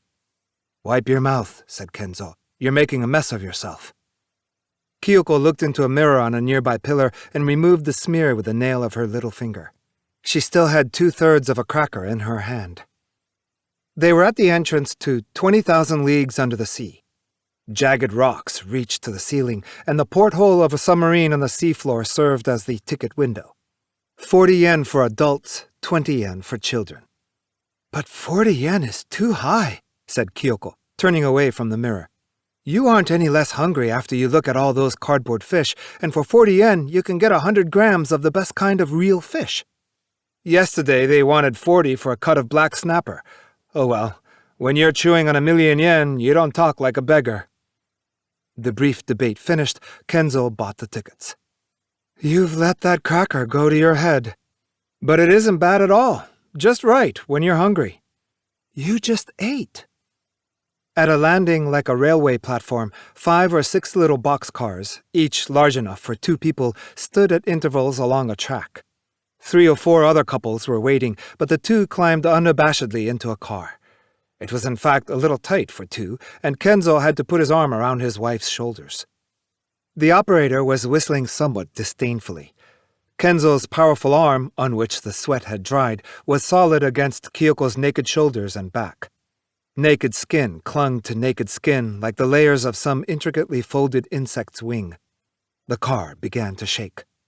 "I'm afraid," said Kyoko, with the expression of one not in the least afraid. The cars, each some distance from the rest, plunged into a dark tunnel of rock. Immediately inside, there was a sharp curve, and the reverberations were deafening. A huge shark with shining green scales passed, almost brushing their heads, and Kyoko ducked away. As she clung to her young husband, he gave her a kiss. After the shark had passed, the car ground around a curve in pitch darkness again, but his lips landed unerringly on hers, little fish speared in the dark. The little fish jumped and were still. The darkness made Kyoko strangely shy. Only the violent shaking and grinding sustained her. As she slipped deep into the tunnel, her husband's arm around her, she felt naked and flushed crimson.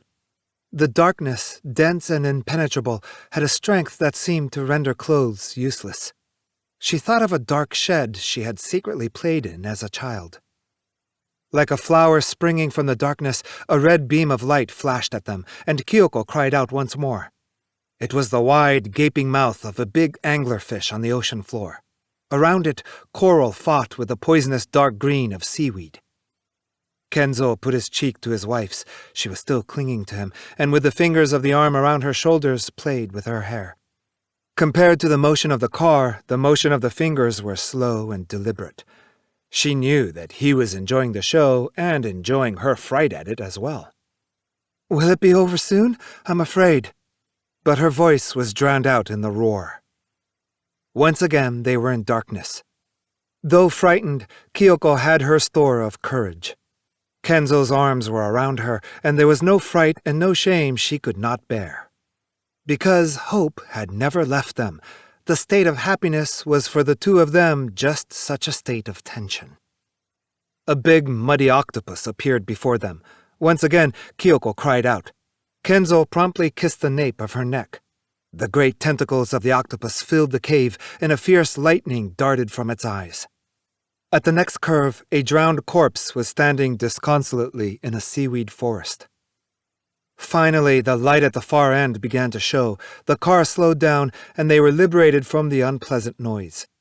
At the bright platform, the uniformed attendant waited to catch the forward handle of the car. "Is that all?" asked Kenzo. The man said that it was. Arching her back, Kyoko climbed to the platform and whispered in Kenzo's ear, "It makes you feel like a fool paying 40 yen for that." At the door, they compared their crackers.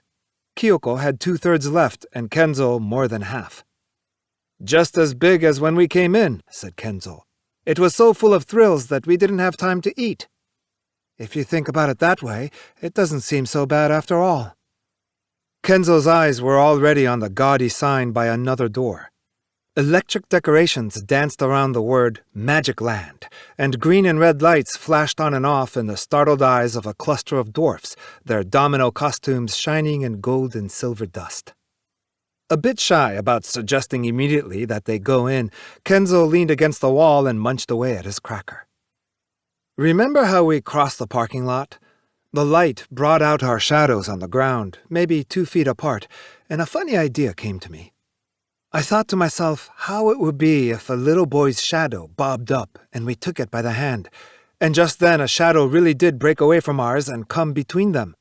No! Then I looked around, and it was someone behind us. A couple of drivers were playing catch, and one of them had dropped the ball and run after it.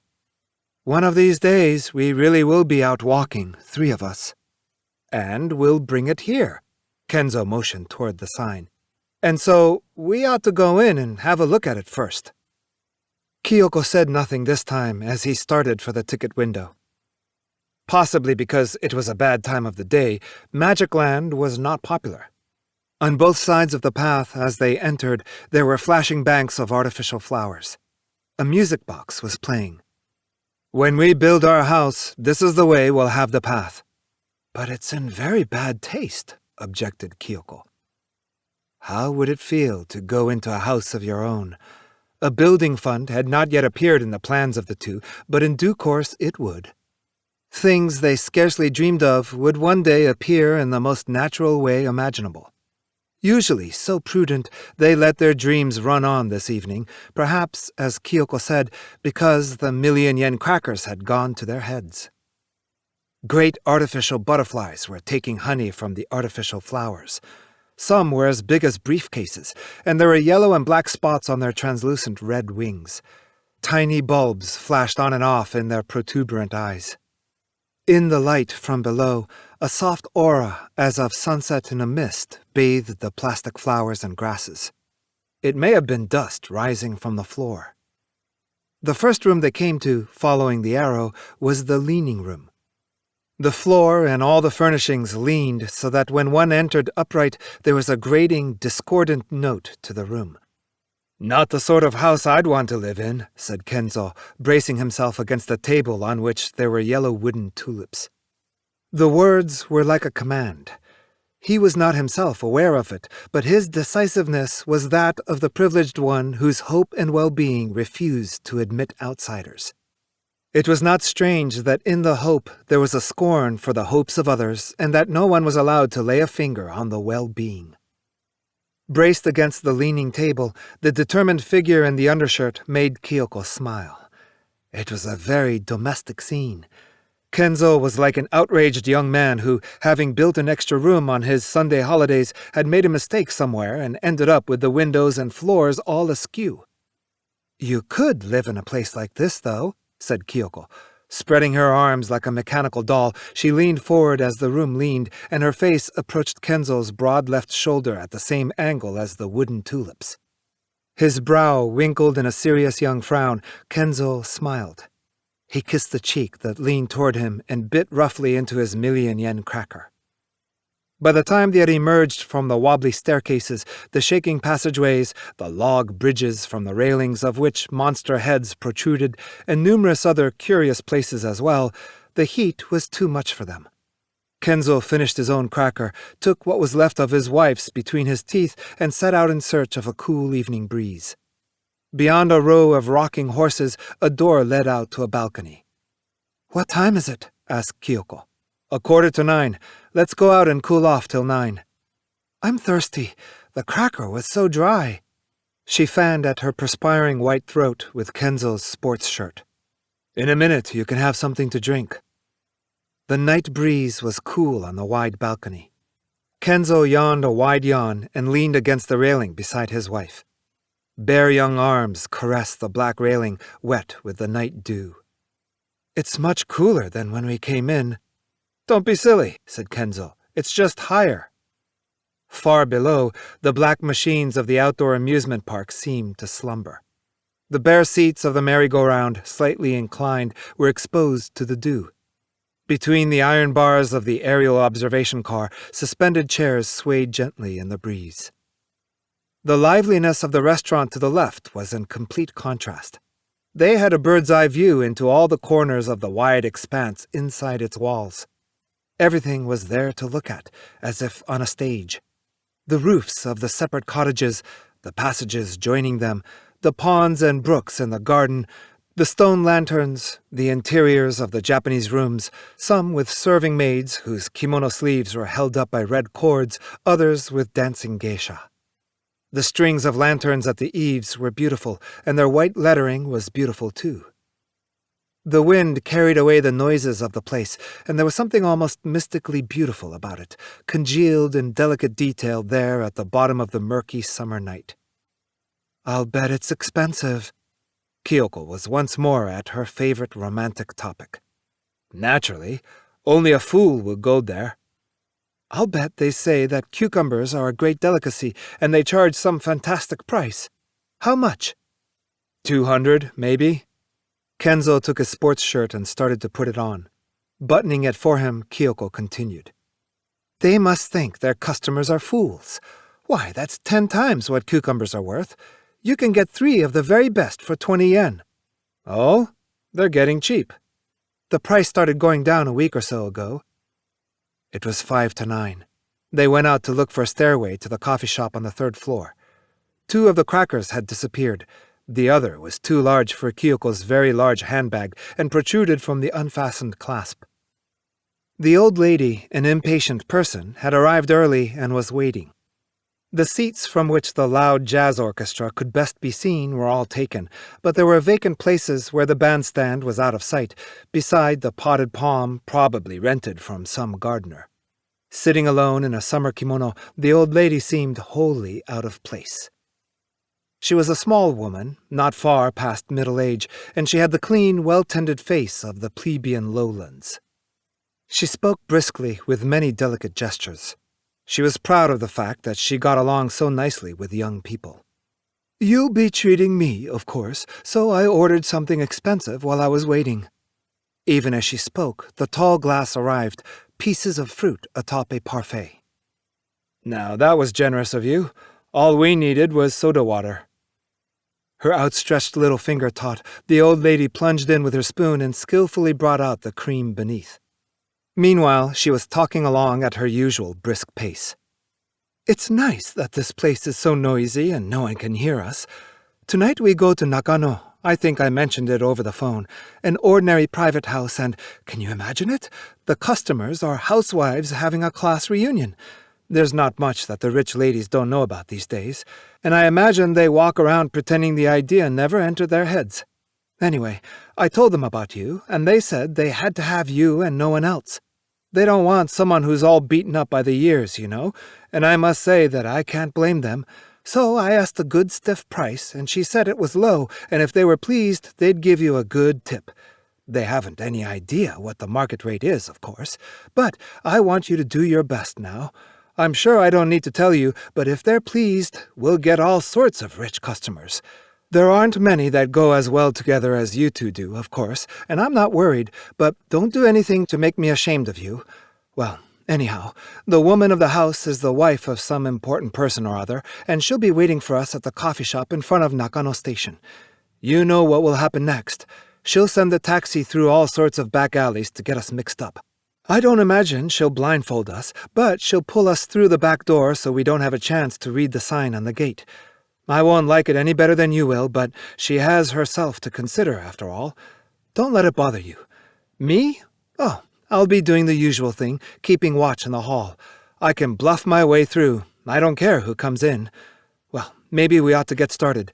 And let me say it again, I want a good performance from you. It was late in the night, and Kyoko and Kenzo had left the old lady and were back in Asakusa. They were even more exhausted than usual. Kenzo's wooden clogs dragged along the street. The billboards in the park were a poisonous black under the cloudy sky. Simultaneously, they looked up at the new world. The neon pagoda was dark. "What a rotten bunch! I don't think I've ever seen such a rotten, stuck-up bunch," said Kenzo. Her eyes on the ground, Kyoko did not answer. "Well, did you ever see a worse bunch of affected old women?" "No, but what can you do? The pay was good." "Playing around with money they pry from their husbands. Don't get to be that way when you have money." "Silly." Kyoko's smiling face was sharply white in the darkness. "A really nasty bunch." Kenzo spat in a strong white arc. "How much?" "This." Kyoko reached artlessly into her handbag and pulled out some bills. 5,000? We've never made that much before. And the old woman took 3,000. Damn, I'd like to tear it up, that's what I'd like to do. That would really feel good." Kyoko took the money back in some consternation. Her finger touched the last of the 1,000,000 yen crackers. "Tear this up in its place," she said softly. Kenzo took the cracker, wadded the cellophane wrapper, and threw it to the ground. It crackled sharply on the silent, deserted street. Too large for one hand, he took the cracker in both hands and tried to break it. It was damp and soggy, and the sweet surface stuck to his hands. The more it bent, the more it resisted. He was in the end unable to break it. Translated by Edward G. Seidensticker. Thermos bottles. Kawase, who had been in Los Angeles for 6 months on company business, could have gone directly back to Japan, but was staying in San Francisco for a few days. Looking over the San Francisco Chronicle in his hotel, he suddenly wanted to read something in Japanese and took out a letter that had come to Los Angeles from his wife. "Shigeru seems to remember his father from time to time. For no reason at all, he will get a worried expression and say, 'Where's Papa?' The thermos bottle still works very well when he is bad. Your sister from Setagaya was here the other day and said that she had never heard of a child who was afraid of thermos bottles. Maybe because it's old, the thermos bottle leaks air around the cork, even when you put it down very gently, and makes noises like some old man complaining to himself. Shigeru always decides to behave when he hears it. I'm sure he is more afraid of the thermos bottle than of his indulgent father." When he had finished rereading the letter, by now almost memorized, Kawase had nothing else to do. It was a bright October day, but all the lights were on in the lobby, which was most depressing. Old people, dressed in their best despite the earliness of the hour, made limp motions like waving seaweed. The monocle of one old man caught the light as he read his newspaper in a deep armchair. Weaving through the many-colored baggage of what appeared to be a party of tourists, Kawase left his key at the desk, it was busy as always, and pushed open the heavy glass door.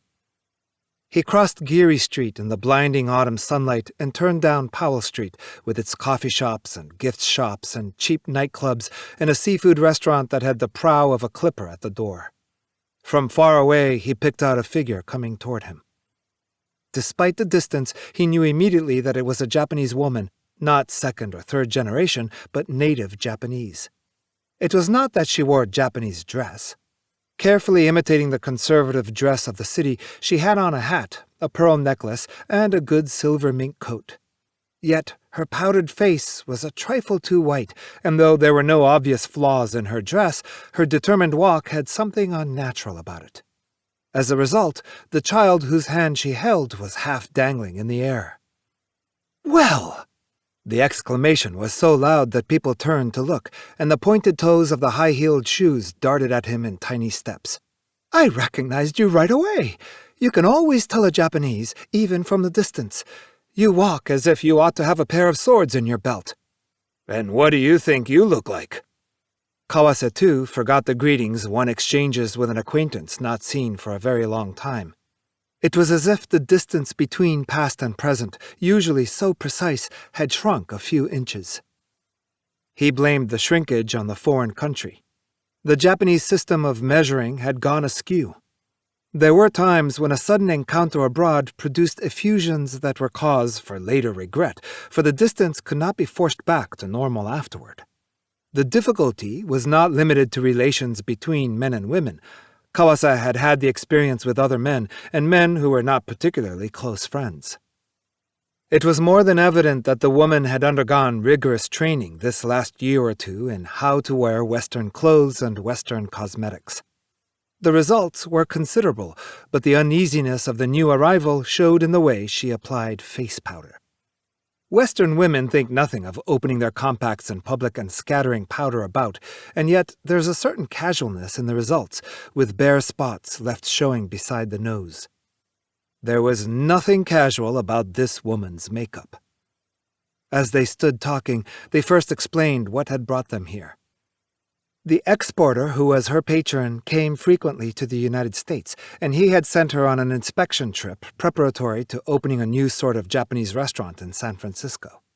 She would probably become the manager, but it was not as if her patron were exiling an unwanted mistress.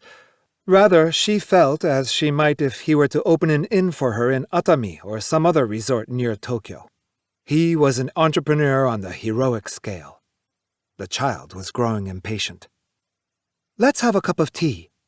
The woman spoke quite as if they were walking down the Ginza together. Kawase agreed, since he had nothing else to do, but he did not know what to call her. Asaka, or Faint Perfume, her professional name as a geisha some 5 years before, would scarcely do. 2. The coffee shop was not of the elaborate sort they might have found on the Ginza. A noisy dining room for short orders, a long counter winding around the center, a noisy shop selling tobacco and gifts, and nothing more. Kawase lifted the little girl to a stool at the counter. It was a natural arrangement to put her between them and talk over her head. She was a silent child, and her weight and warmth left a sort of faint, pleasant recollection in the muscles of Kawase's arms. There were no other Orientals in the place. The stainless steel around the service window clouded with steam and quickly cleared again, reflecting the white aprons of the waitresses. They were all middle-aged women heavily made up. Though they exchanged brief greetings with regular customers, they were not quick to smile. "Clark Gable's wife is in San Francisco," said the blonde woman on Kawase's left. "I met her at a party." "Oh, she must be getting along in years." Turning half an ear on the conversation, Asaka took off her coat and bundled it around her hips. Only at the nape of the neck, which she no longer needed to worry about as she had as a geisha, did she show the easy negligence of the professional woman turned amateur again. She wore her hair up, and Kawase was startled at how dark the skin was. "They aren't very friendly, but they do work hard," said Asaka in a loud voice, motioning to the waitresses with her eyes.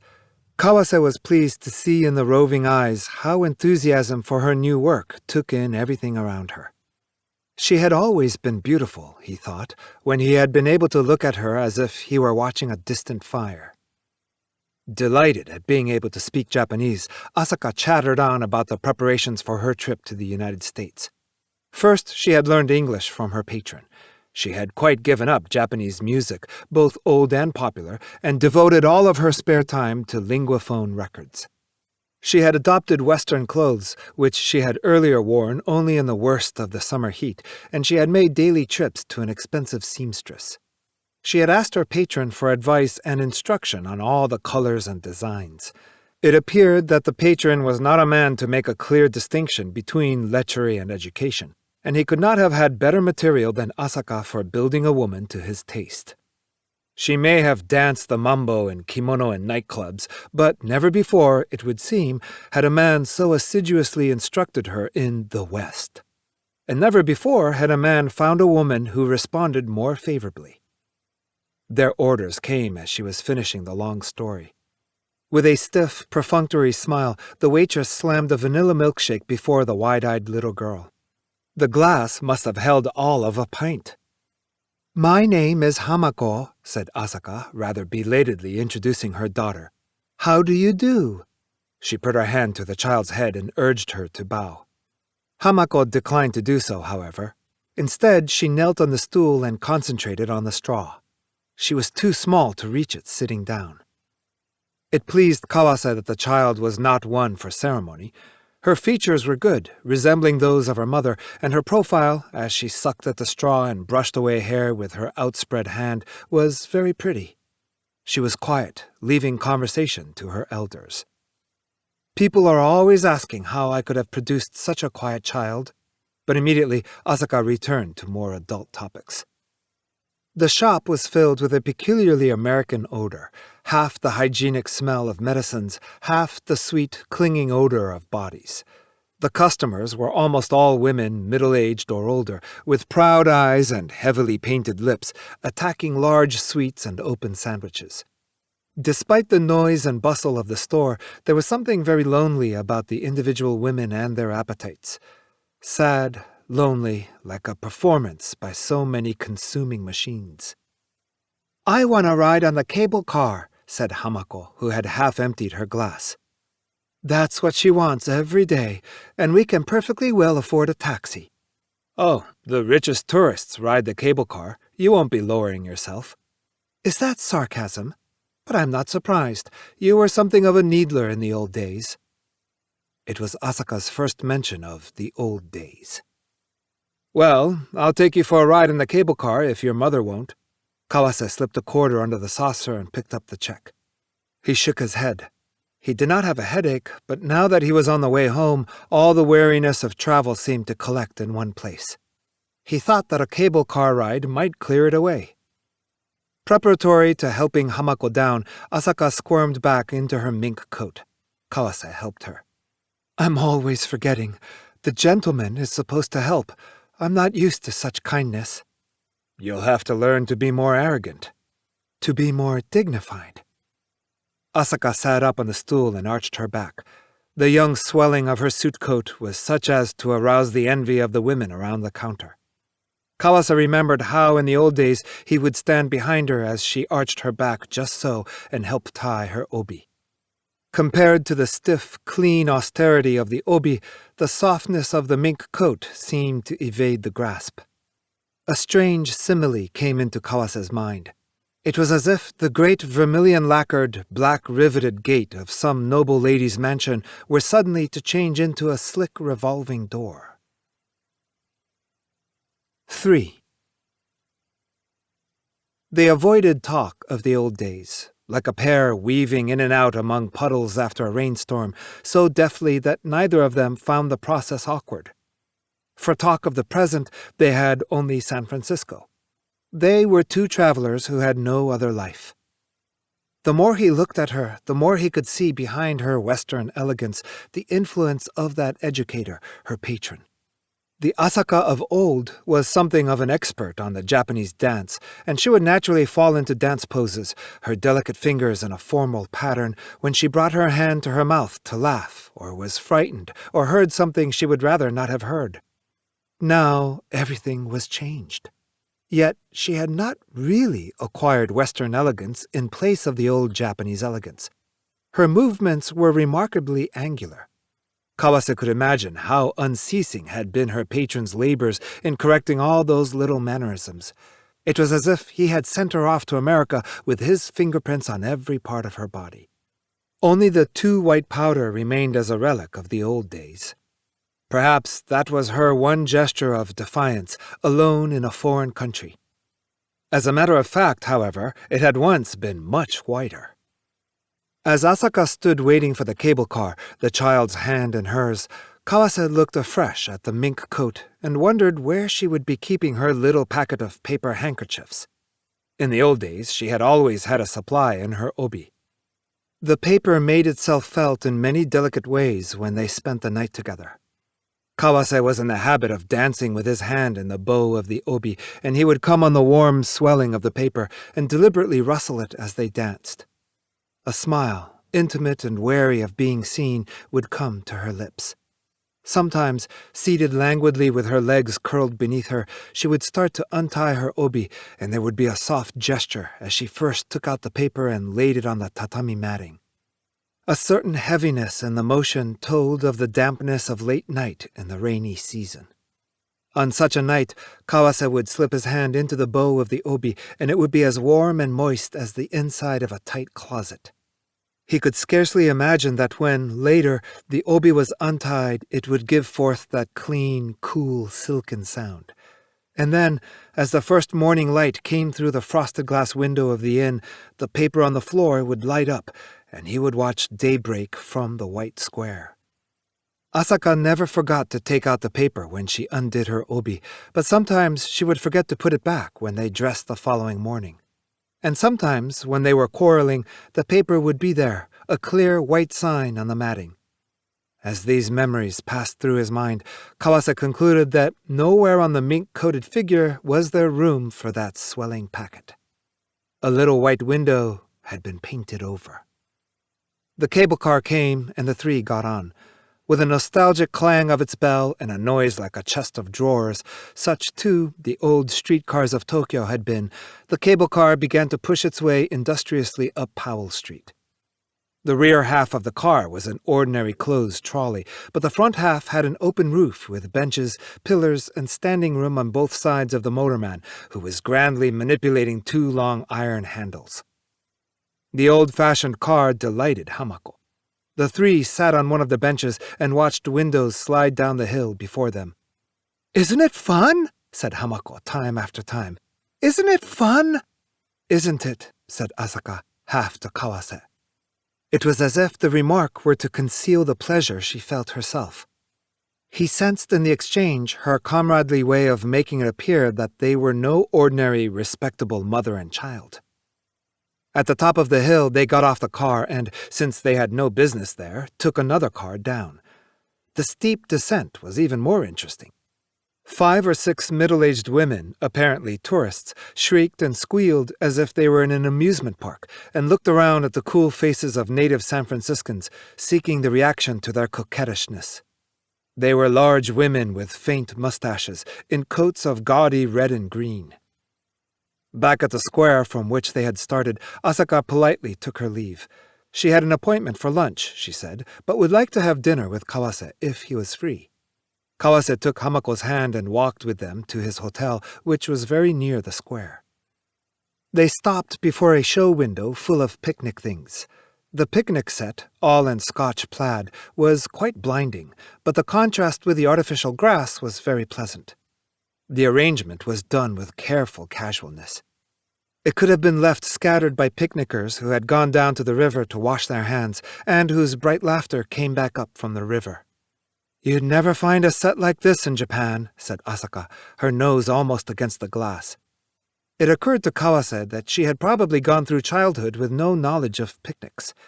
Sometimes she showed an intense longing for childish things. Once he had been unable to pry her from a window full of festival dolls.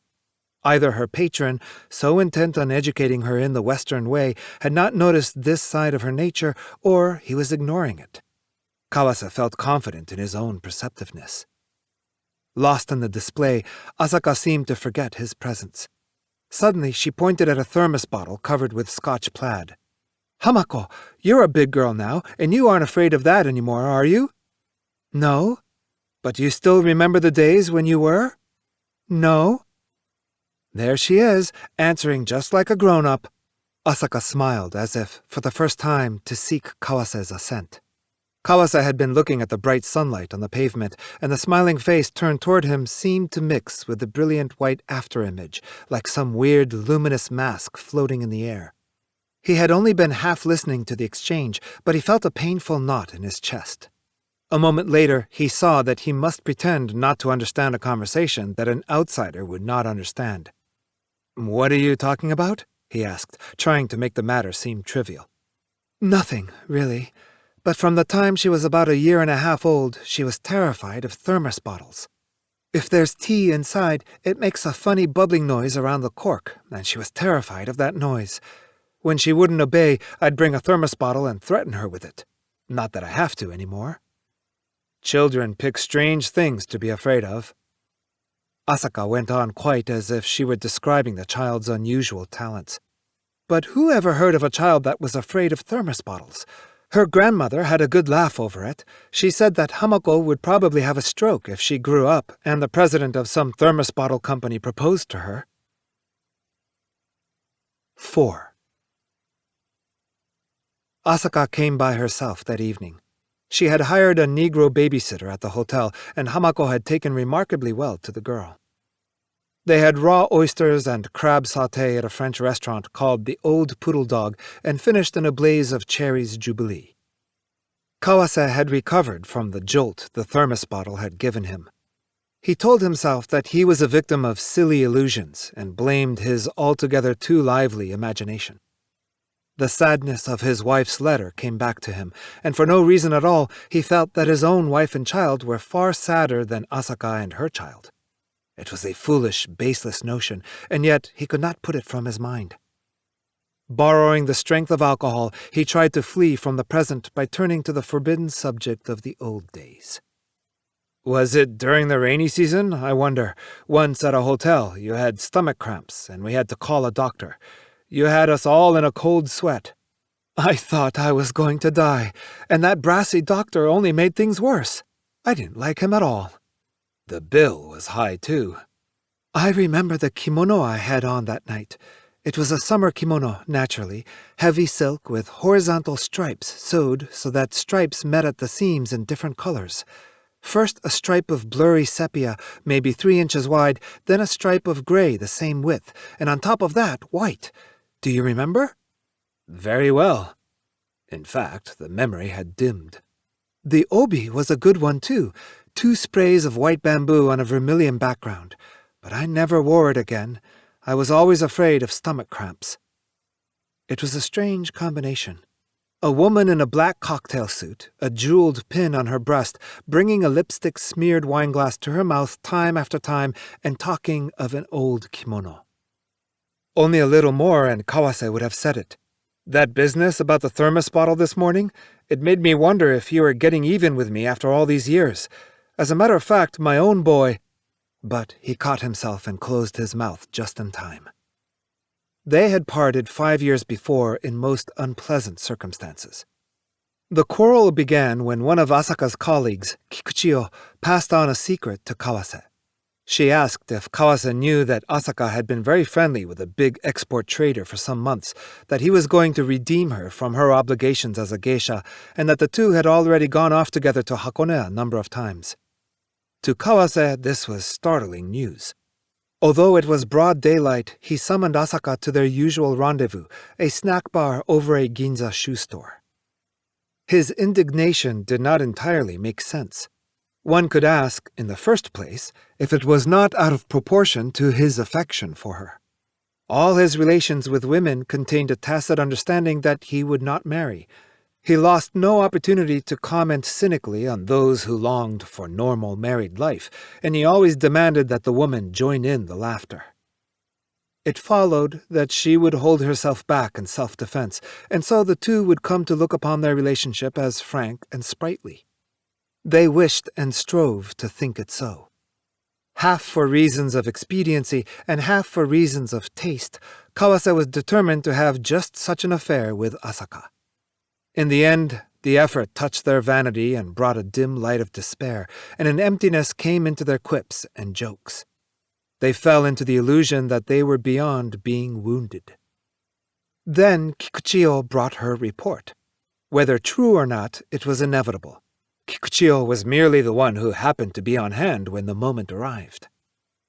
Quite aware that his indignation might be comical, Kawase was taken with another impulse, to have a try at seeing where the indignation would lead him. In fact, it was for a time like the first touch of ardor he had known. He was rather pleased. But Asaka's response was wholly unacceptable.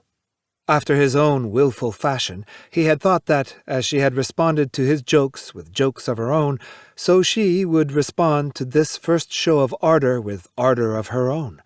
Hating to be the only comical one, he had hoped that the woman, too, would give herself up to the comedy and answer with appropriate excitement. Stubbornly silent, she sat with almost excessive propriety by the window of the snack bar, almost empty in the mid-afternoon lull. The silence seemed to Kawase evidence of obtuseness. She had not seen that his excitement amounted to a first avowal of love. He had expected to see unconcealed pleasure come into her eyes at his persistent accusations. All of his troublesome pride seemed to hang on it. If he could but see the pleasure, he would forgive her everything. It was not long before Kawase had said all he had to say, and they both fell silent, avoiding each other's eyes. It was a cloudy autumn afternoon. The streets below were crowded. The dust-covered neon tubes of the cabaret across the way could be studied in great detail. Asaka looked stubbornly out the window. Without the slightest change of expression, she began to weep. She scarcely moved her lips as she said, "I think I'm going to have a baby. Your baby."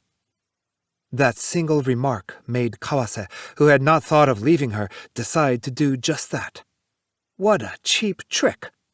All memory of the brisk, clean affair seemed to vanish, fallen into the dirty world of bargaining and haggling. He did not even feel like saying what most men would have said, that there was no way of knowing whose child it was. He said it all the same, very clearly, with an eye on what was to come later. If she wanted a bout of mudslinging, he would give her what she asked for. For the first time, Kawase found himself disliking those dance-like gestures, the thick white professional makeup. They had seemed like the essence of the elegant and the stylish, but now they were only symbols of vulgarity and lack of sensitivity. He was glad that her insincerity had made up his mind for him. As a matter of fact, my own boy. Although Asaka perhaps did not guess the content of the remarks he was on the verge of making, she may have sensed that he was in danger of saying something better left unsaid. She stopped him in the Western manner, with a light, somewhat intoxicated wink. It was nicely timed. The fact that he was stopped not by himself but by her brought a strange, sweet, melting emotion. "And did you enjoy the cherries' jubilee?" asked the waiter. Kawase had intended to leave a 15% tip, but he left a 20% tip instead.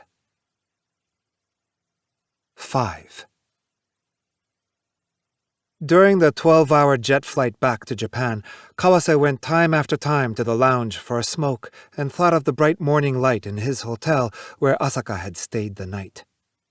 With a shortage of help to look after the hundreds of rooms, the rule that a guest could not have a woman in his room, current in all good hotels, had become an empty form. Outside the elevator, the hotel corridor was empty late at night.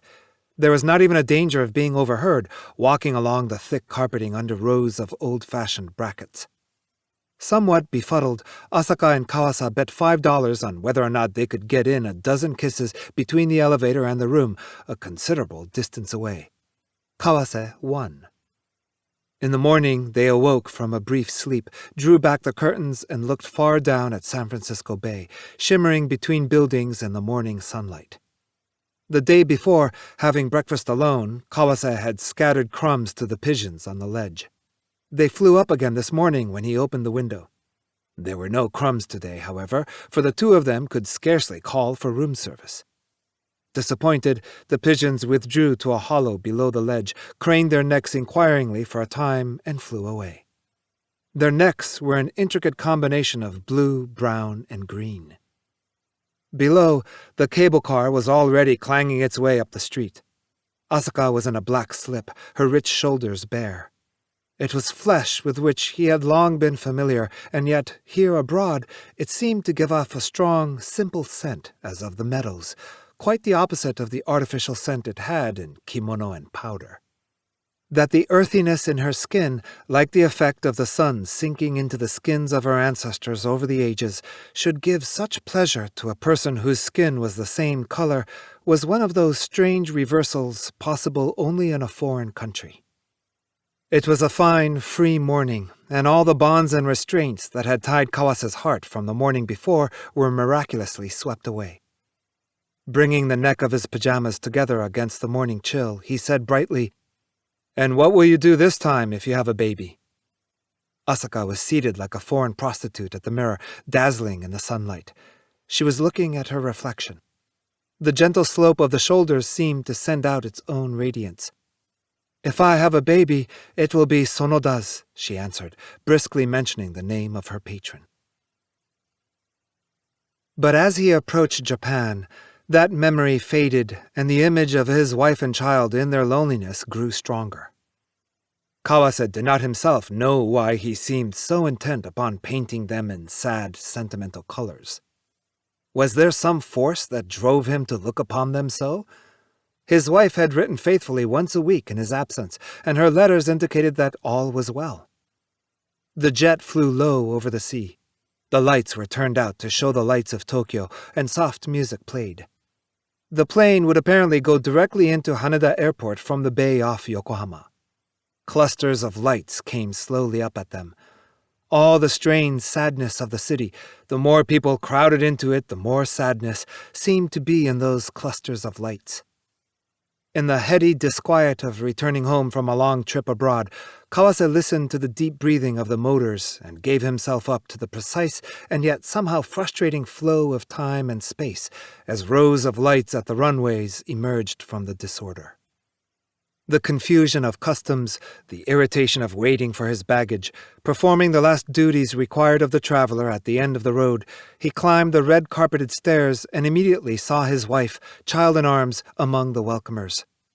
She had on a lawn green sweater, and she had gained weight in his absence. The outline of her face was somehow blurred, making her, if anything, more attractive.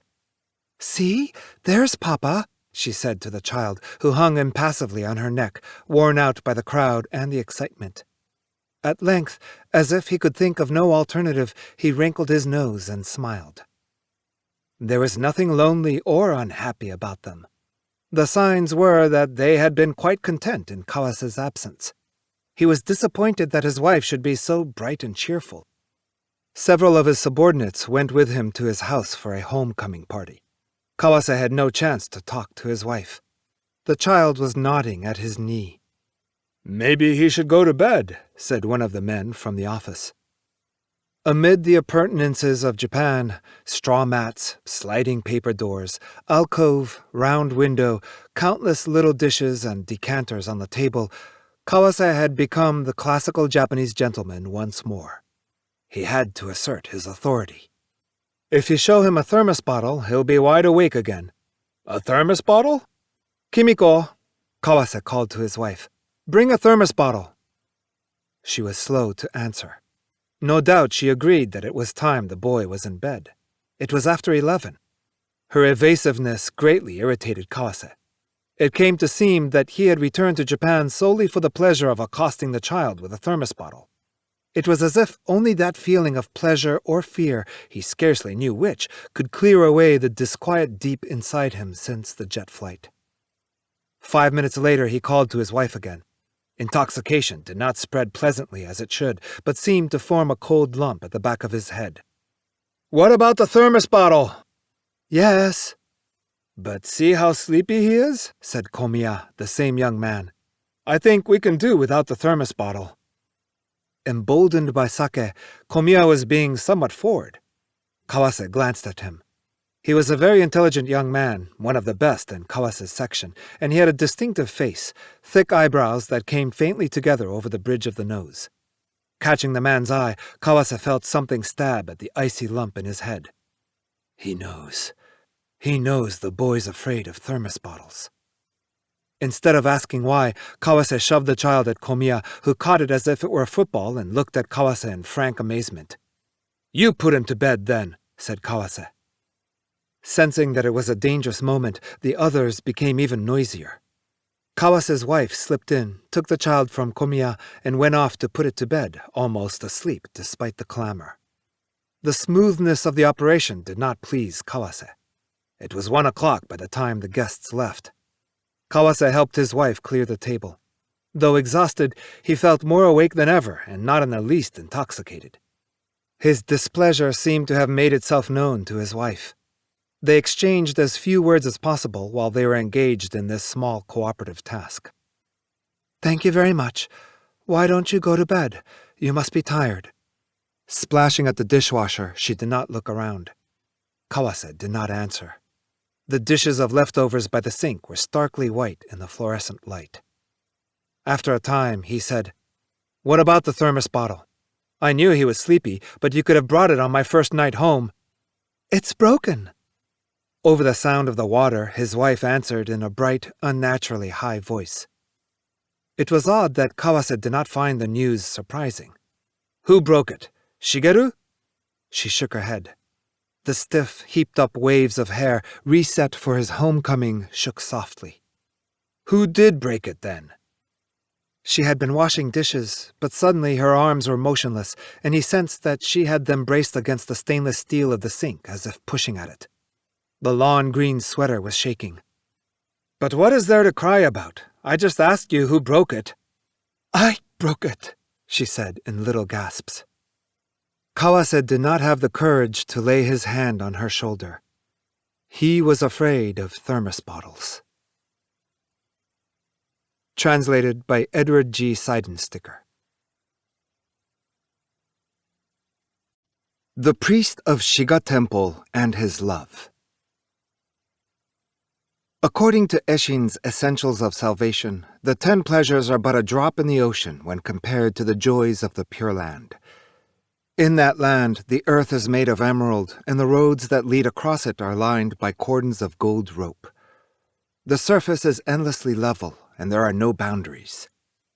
Within each of the sacred precincts are 50,000 million halls and towers wrought of gold, silver, lapis lazuli, crystal, coral, agate, and pearls. And wondrous garments are spread out on all the jeweled daises. Within the halls and above the towers, a multitude of angels are forever playing sacred music and singing paeans of praise to the Tathagata Buddha. In the gardens that surround the halls and the towers and the cloisters are great gold and emerald ponds where the faithful may perform their ablutions, and the gold ponds are lined with silver sand, and the emerald ponds are lined with crystal sand. The ponds are covered with lotus plants which sparkle in variegated colors, and, as the breeze wafts over the surface of the water, magnificent lights crisscross in all directions. Both day and night, the air is filled with the songs of cranes, geese, mandarin ducks, peacocks, parrots, and sweet-voiced kalavinkas who have the faces of beautiful women. All these and the myriad other 100-jeweled birds are raising their melodious voices in praise of the Buddha. However sweet their voices may sound, so immense a collection of birds must be extremely noisy. The borders of the ponds and the banks of the rivers are lined with groves of sacred treasure trees. These trees have golden stems and silver branches and coral blossoms, and their beauty is mirrored in the waters. The air is full of jeweled cords, and from these cords hang the myriad treasure bells which forever ring out the supreme law of Buddha. And strange musical instruments, which play by themselves without ever being touched, also stretch far into the pellucid sky.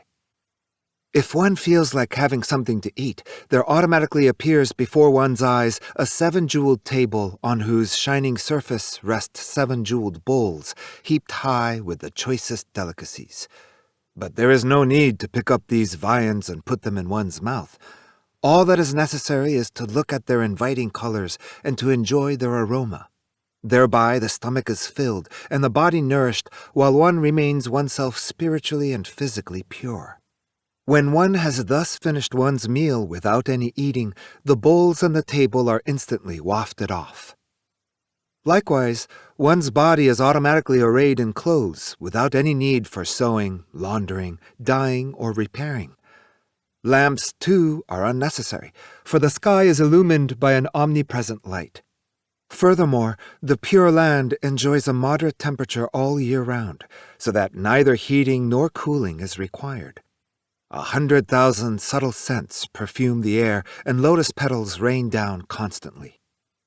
In the chapter of the inspection gate, we are told that since uninitiated sightseers cannot hope to penetrate deep into the Pure Land, they must concentrate first on awakening their powers of external imagination, and thereafter on steadily expanding these powers. Imaginative power can provide a shortcut for escaping from the trammels of our mundane life and for seeing the Buddha. If we are endowed with a rich, turbulent imagination, we can focus our attention on a single lotus flower and from there can spread out to infinite horizons. By means of microscopic observation and astronomical projection, the lotus flower can become the foundation for an entire theory of the universe and an agent whereby we may perceive the truth. And first, we must know that each of the petals has 84,000 veins and that each vein gives off 84,000 lights. Furthermore, the smallest of these flowers has a diameter of 250 yojana. Thus, assuming that the yojana of which we read in the holy writings correspond to 75 miles each, we may conclude that a lotus flower with a diameter of 19,000 miles is on the small side. Now, such a flower has 84,000 petals, and between each of the petals there are 1,000,000 jewels, each emitting 1,000 lights. Above the beautifully adorned calyx of the flower rise 4 bejeweled pillars, and each of these pillars is 100 billion times as great as Mount Sumeru, which towers in the center of the Buddhist universe. From the pillars hang great draperies, and each drapery is adorned with 50,000 million jewels, and each jewel emits 84,000 lights, and each light is composed of 84,000 different golden colors, and each of these golden colors in its turn is variously transmogrified. To concentrate on such images is known as thinking of the lotus seat on which Lord Buddha sits. And the conceptual world that hovers in the background of our story is a world imagined on such a scale. The great priest of Shiga Temple was a man of the most eminent virtue. His eyebrows were white, and it was as much as he could do to move his old bones along as he hobbled on his stick from one part of the temple to another. In the eyes of this learned ascetic, the world was a mere pile of rubbish. He had lived away from it for many a long year, and the little pine sapling that he had planted with his own hands on moving into his present cell had grown into a great tree whose branches swelled in the wind. A monk who had succeeded in abandoning the floating world for so long a time must feel secure about his future. When the great priest saw the rich and the noble, he smiled with compassion and wondered how it was that these people did not recognize their pleasures for the empty dreams that they were. When he noticed beautiful women, his only reaction was to be moved with pity for men who still inhabited the world of delusion and who were tossed about on the waves of carnal pleasure. From the moment that a man no longer responds in the slightest to the motives that regulate the material world, that world appears to be at complete repose. In the eyes of the great priest, the world showed only repose. It had become a mere picture on a piece of paper, a map of some foreign land. When one has attained a state of mind from which the evil passions of the present world have been so utterly winnowed, fear, too, is forgotten. Thus it was that the priest no longer could understand why hell should exist. He knew beyond all peradventure that the present world no longer had any power left over him. But, as he was completely devoid of conceit, it did not occur to him that this was the effect of his own eminent virtue. So far as his body was concerned, one might say that the priest had well nigh been deserted by his own flesh. On such occasions as he observed it, when taking a bath, for instance, he would rejoice to see how his protruding bones were precariously covered by his withered skin. Now that his body had reached this stage, he felt that he could come to terms with it, as if it belonged to someone else. Such a body, it seemed, was already more suited for the nourishment of the Pure Land than for terrestrial food and drink. In his dreams he lived nightly in the Pure Land, and when he awoke he knew that to subsist in the present world was to be tied to a sad and evanescent dream. In the flower-viewing season, large numbers of people came from the capital to visit the village of Shiga. This did not trouble the priest in the slightest, for he had long since transcended that state in which the clamors of the world can irritate the mind. One spring evening he left his cell, leaning on his stick, and walked down to the lake. It was the hour when dusky shadows slowly begin to thrust their way into the bright light of the afternoon. There was not the slightest ripple to disturb the surface of the water. The priest stood by himself at the edge of the lake and began to perform the holy rite of water contemplation. At that moment, an ox-drawn carriage, clearly belonging to a person of high rank, came around the lake and stopped close to where the priest was standing. The owner was a court lady from the Kyogoku district of the capital who held the exalted title of Great Imperial Concubine. This lady had come to view the springtime scenery in Shiga, and now, on her return, she had stopped the carriage and raised the blind in order to have a final look at the lake. Unwittingly, the great priest glanced in her direction, and at once he was overwhelmed by her beauty.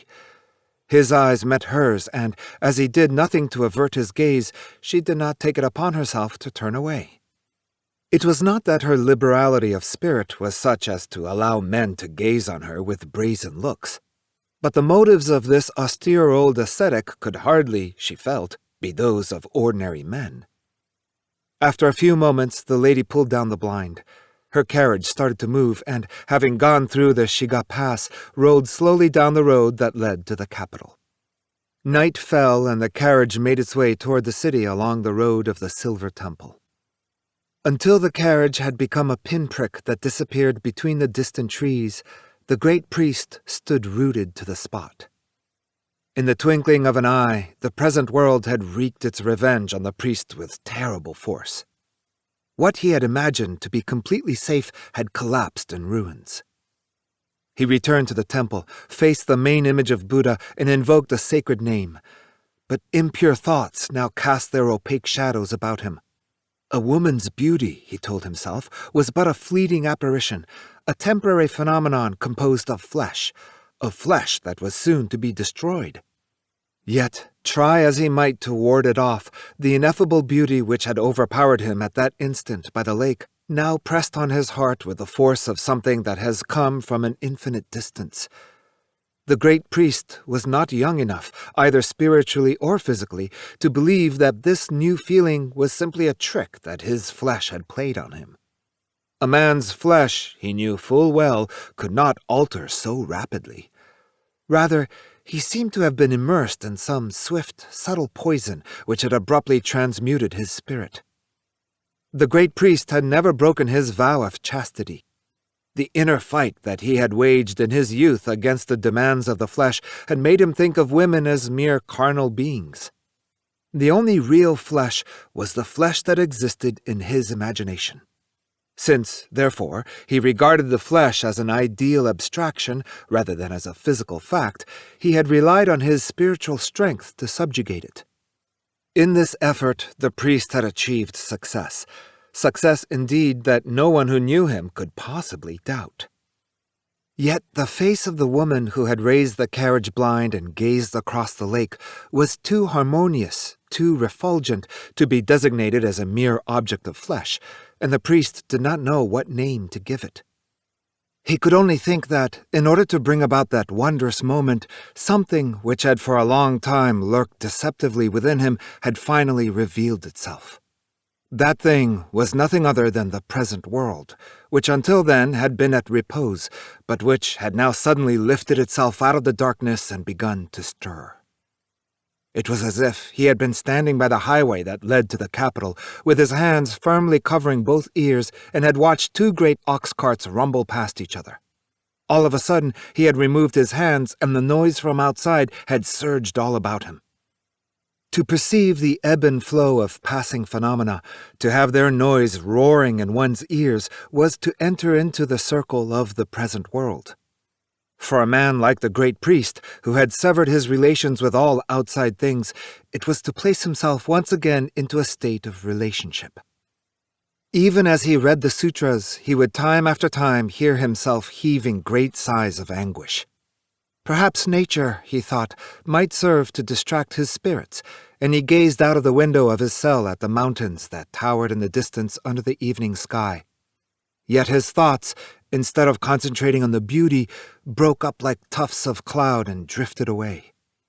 He fixed his gaze on the moon, but his thoughts continued to wander as before, and when once again he went and stood before the main image in a desperate effort to regain his purity of mind, the countenance of the Buddha was transformed and looked like the face of the lady in the carriage. His universe had been imprisoned within the confines of a small circle. At one point was the great priest, and opposite was the great imperial concubine. The great imperial concubine of Kyogoku had soon forgotten about the old priest whom she had noticed gazing so intently at her by the lake at Shiga. After some time, however, a rumor came to her ears, and she was reminded of the incident. One of the villagers happened to have caught sight of the great priest as he had stood watching the lady's carriage disappear into the distance. He had mentioned the matter to a court gentleman who had come to Shiga for flower viewing, and had added that since that day the priest had behaved like one crazed. The imperial concubine pretended to disbelieve the rumor. The virtue of this particular priest, however, was noted throughout the capital, and the incident was bound to feed the lady's vanity. For she was utterly weary of the love that she received from the men of this world. The imperial concubine was fully aware of her own beauty, and she tended to be attracted by any force, such as religion, that treated her beauty and her high rank as things of no value. Being exceedingly bored with the present world, she believed in the Pure Land. It was inevitable that Jodo Buddhism, which rejected all the beauty and brilliance of the visual world as being mere filth and defilement, should have a particular appeal for someone like the imperial concubine, who was thoroughly disillusioned with the superficial elegance of court life, an elegance that seemed unmistakably to bespeak the latter days of the law and their degeneracy. Among those whose special interest was love, the great imperial concubine was held in honor as the very personification of courtly refinement. The fact that she was known never to have given her love to any man added to this reputation. Though she performed her duties toward the emperor with the most perfect decorum, no one for a moment believed that she loved him from her heart. The great imperial concubine dreamt of a passion that lay on the boundary of the impossible. The great priest of Shiga Temple was famous for his virtue, and everyone in the capital knew how this aged prelate had totally abandoned the present world. All the more startling, then, was the rumor that he had been dazzled by the charms of the imperial concubine, and that for her sake he had sacrificed the future world. To give up the joys of the Pure Land, which were so close at hand, there could be no greater sacrifice than this, no greater gift. The great imperial concubine was utterly indifferent to the charms of the young rakes who flocked about the court and of the handsome noblemen who came her way. The physical attributes of men no longer meant anything to her. Her only concern was to find a man who could give her the strongest and deepest possible love. A woman with such aspirations is a truly terrifying creature. If she is a mere courtesan, she will no doubt be satisfied with worldly wealth. The great imperial concubine, however, already enjoyed all those things that the wealth of the world can provide. The man whom she awaited must offer her the wealth of the future world. The rumors of the great priest's infatuation spread throughout the court. In the end, the story was even told half-jokingly to the emperor himself. The great concubine took no pleasure in this bantering gossip, and preserved a cool, indifferent mien. As she was well aware, there were two reasons why the people of the court could joke freely about a matter which would normally have been forbidden. First, by referring to the great priest's love, they were paying a compliment to the beauty of the woman who could inspire even an ecclesiastic of such great virtue to forsake his meditations. Secondly, everyone fully realized that the old man's love for the noblewoman could never possibly be requited. The great imperial concubine called to mind the face of the old priest whom she had seen through her carriage window. It did not bear the remotest resemblance to the face of any of the men who had loved her until then. Strange it was that love should spring up in the heart of a man who did not have the slightest qualification for being loved. The lady recalled such phrases as, "My love forlorn and without hope," that were widely used by poetasters in the palace when they wished to awaken some sympathy in the hearts of their indifferent paramours. Compared to the hopeless situation in which the great priest now found himself, the state of the least fortunate of these elegant lovers was almost enviable, and their poetic tags struck her now as mere trappings of worldly alliance, inspired by vanity and utterly devoid of pathos. At this point, it will be clear to the listener that the great imperial concubine was not, as was so widely believed, the personification of courtly elegance, but rather a person who found the real relish of life in the knowledge of being loved. Despite her high rank, she was first of all a woman, and all the power and authority in the world seemed to her empty things if they were bereft of this knowledge. The men about her might devote themselves to struggles for political power, but she dreamt of subduing the world by different means, by purely feminine means. Many of the women whom she had known had taken the tonsure and retired from the world. Such women struck her as laughable. For, whatever a woman may say about abandoning the world, it is almost impossible for her to give up the things that she possesses. Only men are really capable of giving up what they possess. That old priest by the lake had at a certain stage in his life given up the floating world and all its pleasures. In the eyes of the imperial concubine, he was far more of a man than all the nobles whom she knew at court. And, just as he had once abandoned this present floating world, so now, on her behalf, he was about to give up the future world as well. The imperial concubine recalled the notion of the sacred lotus flower, which her own deep faith had vividly imprinted upon her mind. She thought of the huge lotus with its width of 250 yojana. That preposterous plant was far more fitted to her tastes than those puny lotus flowers which floated on the ponds in the capital. At night, when she listened to the wind soughing through the trees in her garden, the sound seemed to her extremely insipid when compared to the delicate music in the Pure Land when the wind blew through the sacred treasure trees. When she thought of the strange instruments that hung in the sky and that played by themselves without ever being touched, the sound of the harp that echoed through the palace halls seemed to her a paltry imitation. The great priest of Shiga Temple was fighting. In the fight that he had waged against the flesh in his youth, he had always been buoyed up by the hope of inheriting the future world. But this desperate fight of his old age was linked with a sense of irreparable loss. The impossibility of consummating his love for the great imperial concubine was as clear to him as the sun in the sky. At the same time, he was fully aware of the impossibility of advancing toward the Pure Land so long as he remained in the thralls of this love. The great priest, who had lived in an incomparably free state of mind, had in a twinkling been enclosed in darkness, and the future was totally obscure. It may have been that the courage which had seen him through his youthful struggles had grown out of self-confidence and pride in the fact that he was voluntarily depriving himself of pleasure that could have been his for the asking. The great priest was again possessed by fear. Until that noble carriage had approached the side of Lake Shiga, he had believed that what lay in wait for him, close at hand, was nothing less than the final release of nirvana. But now he had awaked to the darkness of the present world, where it is impossible to see what lurks a single step ahead. The various forms of religious meditation were all in vain. He tried the contemplation of the chrysanthemum, the contemplation of the total aspect, and the contemplation of the parts.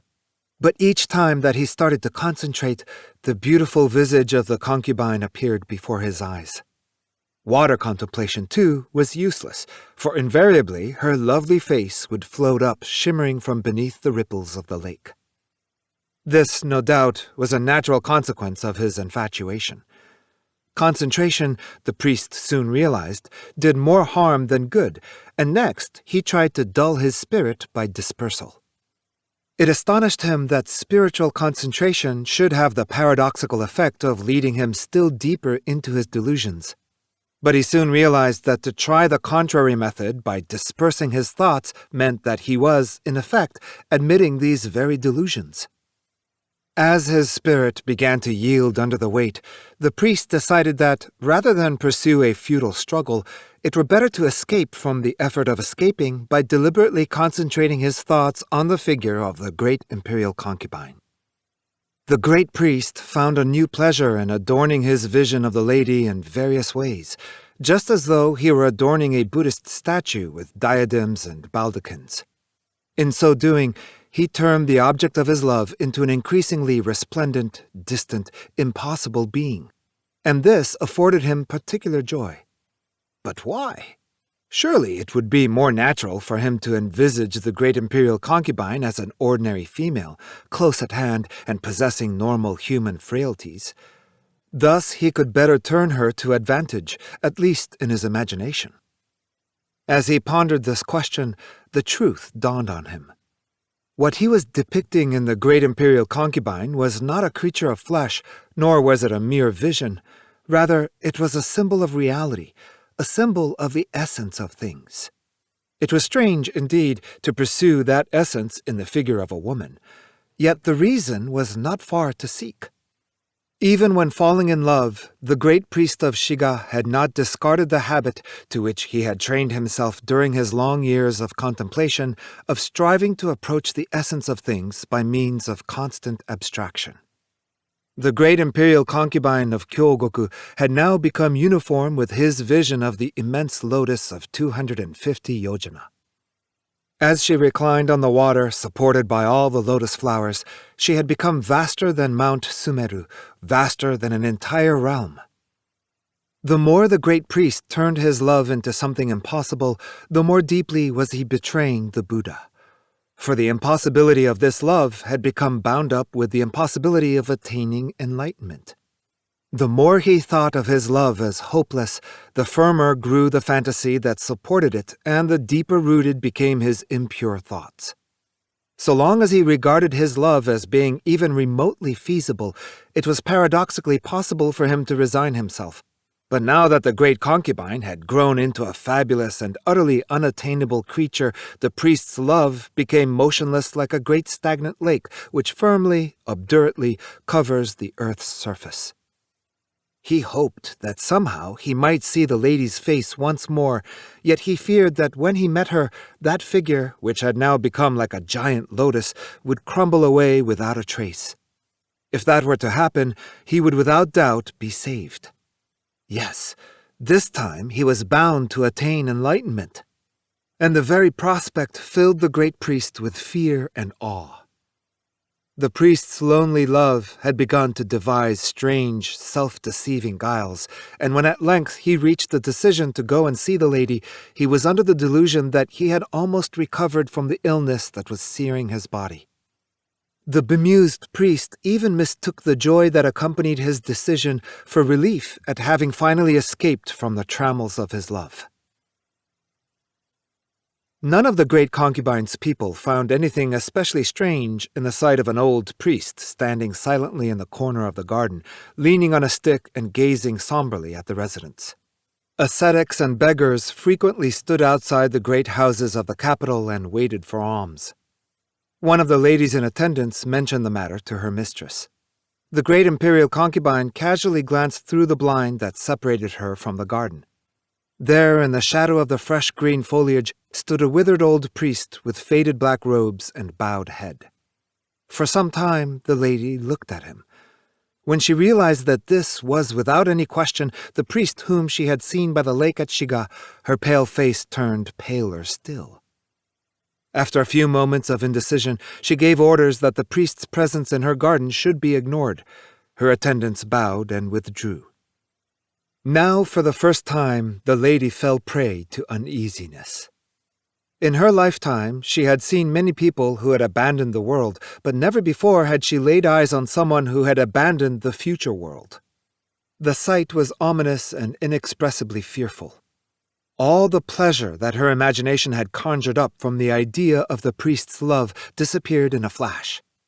Much as he might have surrendered the future world on her behalf, that world, she now realized, would never pass into her own hands. The great imperial concubine looked down at her elegant clothes and at her beautiful hands, and then she looked across the garden at the uncomely features of the old priest and at his shabby robes. There was a horrible fascination in the fact that a connection should exist between them. How different it all was from the splendid vision. The great priest seemed now like a person who had hobbled out of hell itself. Nothing remained of that man of virtuous presence whom had trailed the brightness of the Pure Land behind him. The brilliance which had resided within him and which had called to mind the glory of the Pure Land had vanished utterly. Though this was certainly the man who had stood by the Shiga Lake, it was at the same time a totally different person. Like most people of the court, the great imperial concubine tended to be on her guard against her own emotions, especially when she was confronted with something that could be expected to affect her deeply. Now, on seeing this evidence of the great priest's love, she felt disheartened at the thought that the consummate passion of which she had dreamt during all these years should assume so colorless a form. When the priest had finally limped into the capital leaning on his stick, he had almost forgotten his exhaustion. Secretly, he made his way into the grounds of the great imperial concubine's residence at Kyogoku and looked across the garden. Behind those blinds, he thought, was sitting none other than the lady whom he loved. Now that his adoration had assumed an immaculate form, the future world once again began to exert its charm on the great priest. Never before had he envisaged the Pure Land in so immaculate, so poignant an aspect. His yearning for it became almost sensual. Nothing remained for him but the formality of meeting the great concubine, of declaring his love, and of thus ridding himself once and for all of the impure thoughts that tied him to this world and that still prevented him from attaining the Pure Land. That was all that remained to be done. It was painful for him to stand there supporting his old body on his stick. The bright rays of the May sun poured through the leaves and beat down on his shaven head. Time after time he felt himself losing consciousness, and without his stick he would certainly have collapsed. If only the lady would realize the situation and invite him into her presence so that the formality might be done with. The great priest waited. He waited and supported his ever-growing weariness on his stick. At length the sun was covered with the evening clouds. Dusk gathered, yet still no word came from the great imperial concubine. She, of course, had no way of knowing that the priest was looking through her, beyond her, into the Pure Land. Time after time she glanced out through the blinds. He was standing there immobile. The evening light thrust its way into the garden. Still he continued standing there. The great imperial concubine became frightened. She felt that what she saw in the garden was an incarnation of that deep-rooted delusion of which she had read in the sutras. She was overcome by the fear of tumbling into hell. Now that she had led astray a priest of such high virtue, it was not the Pure Land to which she could look forward, but hell itself, whose terrors she and those about her knew in such detail. The supreme love of which she had dreamt had already been shattered. To be loved as she was, that in itself represented damnation. Whereas the great priest looked beyond her into the Pure Land, she now looked beyond the priest into the horrid realms of hell. Yet this haughty noblewoman of Kyogoku was too proud to succumb to her fears without a fight, and she now summoned forth all the resources of her inbred ruthlessness. The great priest, she told herself, was bound to collapse sooner or later. She looked through the blind, thinking that by now he must be lying on the ground. To her annoyance, the silent figure stood there motionless. Night fell, and in the moonlight the figure of the priest looked like a pile of chalk-white bones. The lady could not sleep for fear. She no longer looked through the blind, and she turned her back to the garden. Yet all the time she seemed to feel the piercing gaze of the great priest on her back. This, she knew, was no commonplace love. From fear of being loved, from fear of falling into hell, the great imperial concubine prayed more earnestly than ever for the Pure Land. It was for her own private Pure Land that she prayed, a Pure Land which she tried to preserve invulnerable within her heart. This was a different Pure Land from the priest's, and it had no connection with his love. She felt sure that if she were ever to mention it to him, it would instantly disintegrate. The priest's love, she told herself, had nothing to do with her. It was a one-sided affair in which her own feelings had no part, and there was no reason that it should disqualify her from being received into her Pure Land. Even if the great priest were to collapse and die, she would remain unscathed. Yet, as the night advanced and the air became colder, this confidence began to desert her. The priest remained standing in the garden. When the moon was hidden by the clouds, he looked like a strange, gnarled old tree. That form out there has nothing to do with me, thought the lady, almost beside herself with anguish, and the words seemed to boom within her heart. Why in heaven's name should this have happened? At that moment, strangely, the great imperial concubine completely forgot about her own beauty. Or perhaps it would be more correct to say that she had made herself forget it.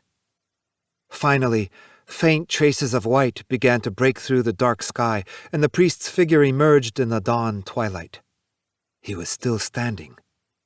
The great imperial concubine had been defeated. She summoned a maid and told her to invite the priest to come in from the garden and to kneel outside her blind. The great priest was at the very boundary of oblivion when the flesh is on the verge of crumbling away. He no longer knew whether it was for the great imperial concubine that he was waiting or for the future world. Though he saw the figure of the maid approaching from the residence into the dusky garden, it did not occur to him that what he had been awaiting was finally at hand. The maid delivered her mistress's message. When she had finished, the priest uttered a dreadful, almost inhuman cry.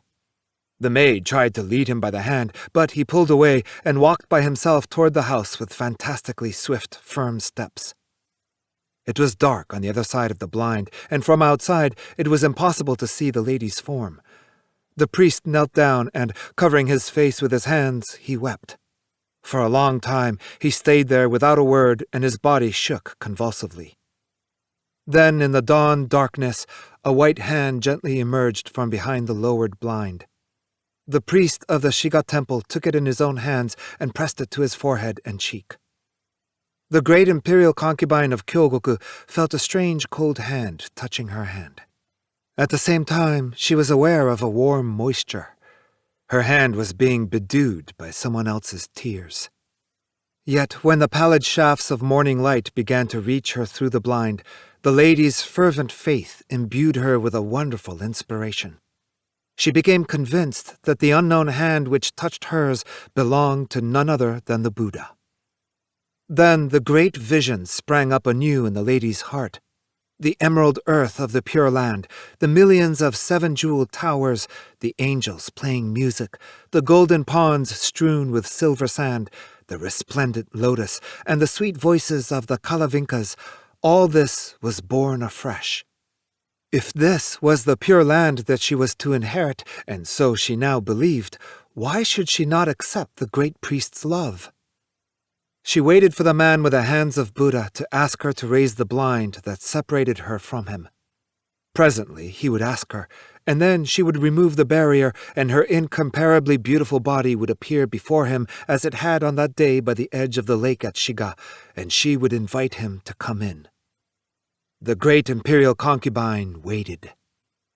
But the priest of Shiga temple did not utter a word. He asked her for nothing. After a while, his old hands relaxed their grip, and the lady's snow-white hand was left alone in the dawn light. The priest departed. The heart of the great imperial concubine turned cold. A few days later, a rumor reached the court that the great priest's spirit had achieved its final liberation in his cell at Shiga. At this news, the lady of Kyogoku set to copying the sutras in roll after roll of beautiful writing. Translated by Ivan Morris. The Seven Bridges. At 11:30 on the night of the September full moon, as soon as the party at which they had been entertaining broke up, Koyumi and Kanako returned to the Laurel House and at once slipped into cotton kimonos. They would really have preferred to bathe before setting out again, but they had no time tonight. Koyumi was 42, a plump little figure, barely 5 feet tall, wrapped in a white kimono patterned with black leaves. Kanako, the other geisha, though only 22 and quite a good dancer, had no patron and seemed fated never to be assigned a decent part in the annual spring and autumn geisha dances. Her crepe kimono was dyed dark blue whorls on white. Kanako spoke. "I wonder what design Masako's kimono will be tonight." "Clover, you can be sure. She's desperate to have a baby." "Has she gone that far, then?" "That's the trouble. She hasn't," Koyumi answered. "She's still a long way from success. What a Virgin Mary that would make her, getting a baby from a man simply from having a crush on him."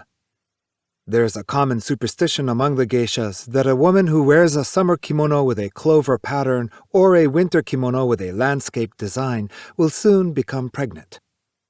When at last they were ready to leave, Koyumi felt the sudden pangs of hunger. It happened every time she set out on the evening's round of parties, but she felt as if hunger were always an unexpected catastrophe striking without warning from the blue. She was never bothered by hunger while appearing before customers, no matter how boring the party might be, but before and after she performed, the hunger which she had quite forgotten would assail her like a sudden fit. Koyumi could never prepare for this eventuality by eating appropriately at a suitable time. Sometimes, for example, when she went in the evening to the hairdresser, she would see the other geishas of the neighborhood ordering a meal and eating it with relish as they waited their turn. But the sight produced no impression on Koyumi. She didn't even think that the risotto, or whatever the dish was, might taste good. And yet, an hour later, hunger pangs would suddenly strike, and the saliva would gush like a hot spring from the roots of her small, strong teeth. Koyumi and Kanako paid a monthly bill to the Laurel House for publicity and for their meals. Koyumi's meal bill had always been exceptionally large. Not only was she a heavy eater, but she was finicky in her tastes. But, as a matter of fact, ever since she developed her eccentric habit of feeling hungry only before and after appearances, her food bill had gradually been decreasing, and it threatened now to drop below Kanako's. Koyumi had no recollection of when this eccentric habit had originated, nor of when she first made it her practice to stop by the kitchen before the first party of the evening to demand, all but dancing with impatience, "Haven't you a little something I can eat?" It was now her custom to take her dinner in the kitchen of the first house and her supper in the kitchen of the last house of the evening. Her stomach had attuned itself to this routine, and her food bill at the Laurel House had accordingly dwindled. The Ginza was already deserted as the two geisha started walking toward the Yone house in Shimbashi. Kanako pointed up at the sky over a bank with metal blinds barring the windows. "We're lucky it's clear, aren't we? You can really see the man in the moon tonight." Koyumi's thoughts were only for her stomach. Her first party tonight had been at Yone's and her last at the Fuminoya. She realized now that she should have eaten supper at the Fuminoya before starting out, but there had been no time. She had rushed right back to the Laurel House to change. She would have to ask for supper at their destination, Yone's, in the same kitchen where she had eaten dinner that evening. The thought weighed on her. But Koyumi's anxiety was dispelled as soon as she stepped inside the kitchen door at Yone's. Masako, the much-sheltered daughter of the owner, was standing by the entrance waiting for them. She wore the clover-patterned kimono which they had predicted. Seeing Koyumi, she tactfully called out, "I didn't expect you so soon. We're in no hurry. Come in and have a bite of supper before you go." The kitchen was littered with odds and ends from the evening's entertainments. Enormous stacks of plates and bowls glared in the unshaded electric lights. Masako stood with one hand braced against the frame of the door, her body blocking the light and her face dark in the shadows. The light did not reach Koyumi's face, and she was glad that her momentary expression of relief when Masako called to her had passed unnoticed. While Koyumi was eating supper, Masako led Kanako to her room. Of all the geisha who came to the Yone house, Kanako was the one she got along with best. She and Masako were the same age, had gone to elementary school together, and were about equally good-looking. But, more important than any of these reasons, the fact was that she somehow liked Kanako.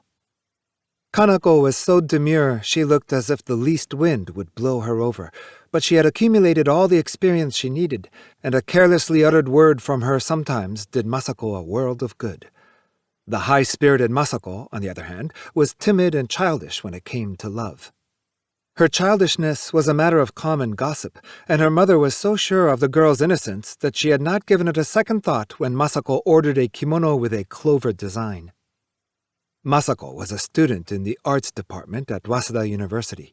She had always been an admirer of R, the movie actor, but ever since he had visited Yone's, her passion for him had been mounting.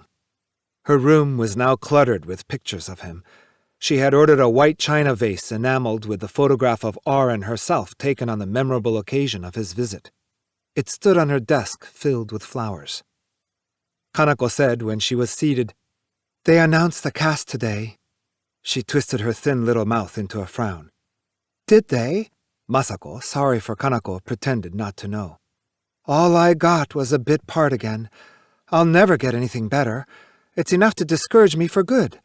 I feel like a girl in a musical who stays in the chorus year after year." "I'm sure you'll get a good part next year." Kanako shook her head. "In the meantime, I'm getting old. Before you know it, I'll be like Koyumi." "Don't be silly. You've still got 20 years ahead of you."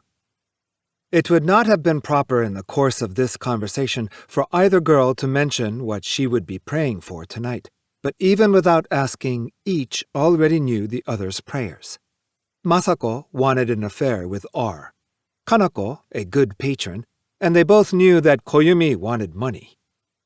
Their prayers, it was clear, would have quite different objects, all eminently reasonable. If the moon failed to grant these wishes, the moon, and not they, would be at fault. Their hopes showed plainly and honestly on their faces, and theirs were such truly human desires that anyone seeing the three women walking in the moonlight would surely be convinced that the moon would have no choice but to recognize their sincerity and grant their wishes. Masako spoke. "We'll have one more coming along tonight." "Not really. Who?" "A maid. Her name's Mina, and she came from the country a month ago. I told Mother I didn't want her coming with me, but Mother said she'd worry if she didn't send somebody along." Kanako asked, "What's she like?" "Just wait till you see her. She's what you'd call well-developed." At that moment, Mina opened the sliding doors behind them and, still standing, poked in her head. "I thought I told you that when you open sliding doors, you're supposed to kneel down first and then open them." Masako's tone was haughty. "Yes, miss." Mina's coarse, heavy voice seemed to reflect nothing of Masako's feelings. Kanako had to restrain a laugh at Mina's appearance. She wore a one-piece dress made up of strange bits and patches of kimono material. Her hair was set in a rumpled permanent, and her extraordinarily brawny arms, showing through her sleeves, rivaled her face in duskiness. Her heavy features were crushed under the swollen mass of her cheeks, and her eyes were like slits. No matter which way she chose to shut her mouth, one or another of her irregular teeth protruded. It was difficult to uncover any expression in that face. "Quite a bodyguard," Kanako murmured into Masako's ear. Masako forced a severe expression to her face. "You're sure you understand? I've told you already, but I'll tell you once more. From the minute we set foot out of this house, you're not to open your mouth, no matter what happens, until we've crossed all 7 bridges. Even one word, and you won't get whatever you're praying for. And if anybody you know talks to you, you're out of luck, but I don't suppose there's much danger of that in your case. One more thing, you're not allowed to go back over the same road twice. Anyway, Koyumi will be leading. All you have to do is follow." At the university, Masako had to submit reports on the novels of Marcel Proust, but when it came to matters of this nature, the modern education she had received at school deserted her completely. "Yes, miss," Mina answered. It was by no means clear whether or not she had actually understood. "You've got to come along anyway. You might as well make a wish. Have you thought of something?" "Yes, miss," Mina said, a smile slowly spreading over her face. "Why, she acts like everyone else," commented Kanako. Koyumi appeared at that moment, cheerfully patting her midriff. "I'm all set now." "Have you picked good bridges for us?" asked Masako. "We'll start with Miyoshi Bridge. It goes over 2 rivers, so it counts as 2 bridges. Doesn't that make things easier? Pretty clever of me, if I must say so." The 3 women, aware that once they stepped outside they would be unable to utter another word, began to talk loudly and all at once, as if to discharge a great accumulation of chatter. The chatter continued until they had reached the kitchen door. Masako's black-lacquered geta were waiting for her on the earthen floor by the door. As her bare feet stepped into the geta, her polished and manicured toenails gave off a luster faintly visible in the dark. Koyumi exclaimed, "That's real style! Nail rouge and black geta! Not even the moon can resist you now." "Nail rouge? That dates you, Koyumi." "I know the word. Mannequin, isn't it?" Masako and Kanako, exchanging glances, burst out laughing. The 4 women stepped out onto Showa Avenue, Koyumi leading them. They passed a parking lot where a great many taxis, their work ended for the day, reflected the moonlight from their black chassis. The cries of insects could be heard from under the cars. Traffic was still heavy on Showa Avenue, but the street itself was fast asleep, and the roar of passing motorcycles sounded lonely and isolated without the accompaniment of the usual street noises. A few scraps of cloud drifted in the sky under the moon, now and then touching the heavy bank of cloud girdling the horizon. The moon shone unobscured. At breaks in the traffic noises, the clatter of their geta seemed to rebound straight from the pavement to the hard blue surface of the sky. Koyumi, walking ahead of the others, was pleased that only a broad, deserted street lay before her. It was Koyumi's boast that she had always got along without depending on anyone, and she was glad that her stomach was full. She couldn't understand as she walked happily along why she was so anxious to have more money. Koyumi felt as if her real wish was to melt gently and meaninglessly into the moonlight falling on the pavement ahead of her. Splinters of glass glittered in cracks in the sidewalk. Even bits of glass could glitter in the moonlight. It made her wonder if her long-standing wish were not something like that broken glass. Masako and Kanako, their little fingers hooked, trod on the long shadow Koyumi trailed behind her. The night air was cool, and they both felt a faint breeze penetrate their sleeves, chilling and tightening their breasts, damp with perspiration from excitement over their departure. Through linked fingers, their prayers were communicated, the more eloquently because no words were spoken. Masako was picturing to herself R's sweet voice, his long, finely drawn eyes, his locks curling under the temples. She, the daughter of the owner of a first-class restaurant in Shimbashi, was not to be lumped together with his other fans. She saw no reason why her prayer could not be granted. She remembered that when R spoke, his breath, falling on her ear, had been fragrant, not smelling in the least of liquor. She remembered that young, manly breath, heavy with the sultriness of summer hay. If such recollections came to her when she was alone, she felt something like a ripple of water slide over her skin from her knees to the thighs. She was as certain, yet as uncertain, that R's body existed somewhere in the world as of the accuracy of her recurring memories. The element of doubt constantly tortured her. Kanako was dreaming of a rich, fat, middle-aged man. He would have to be fat, or he wouldn't really seem rich.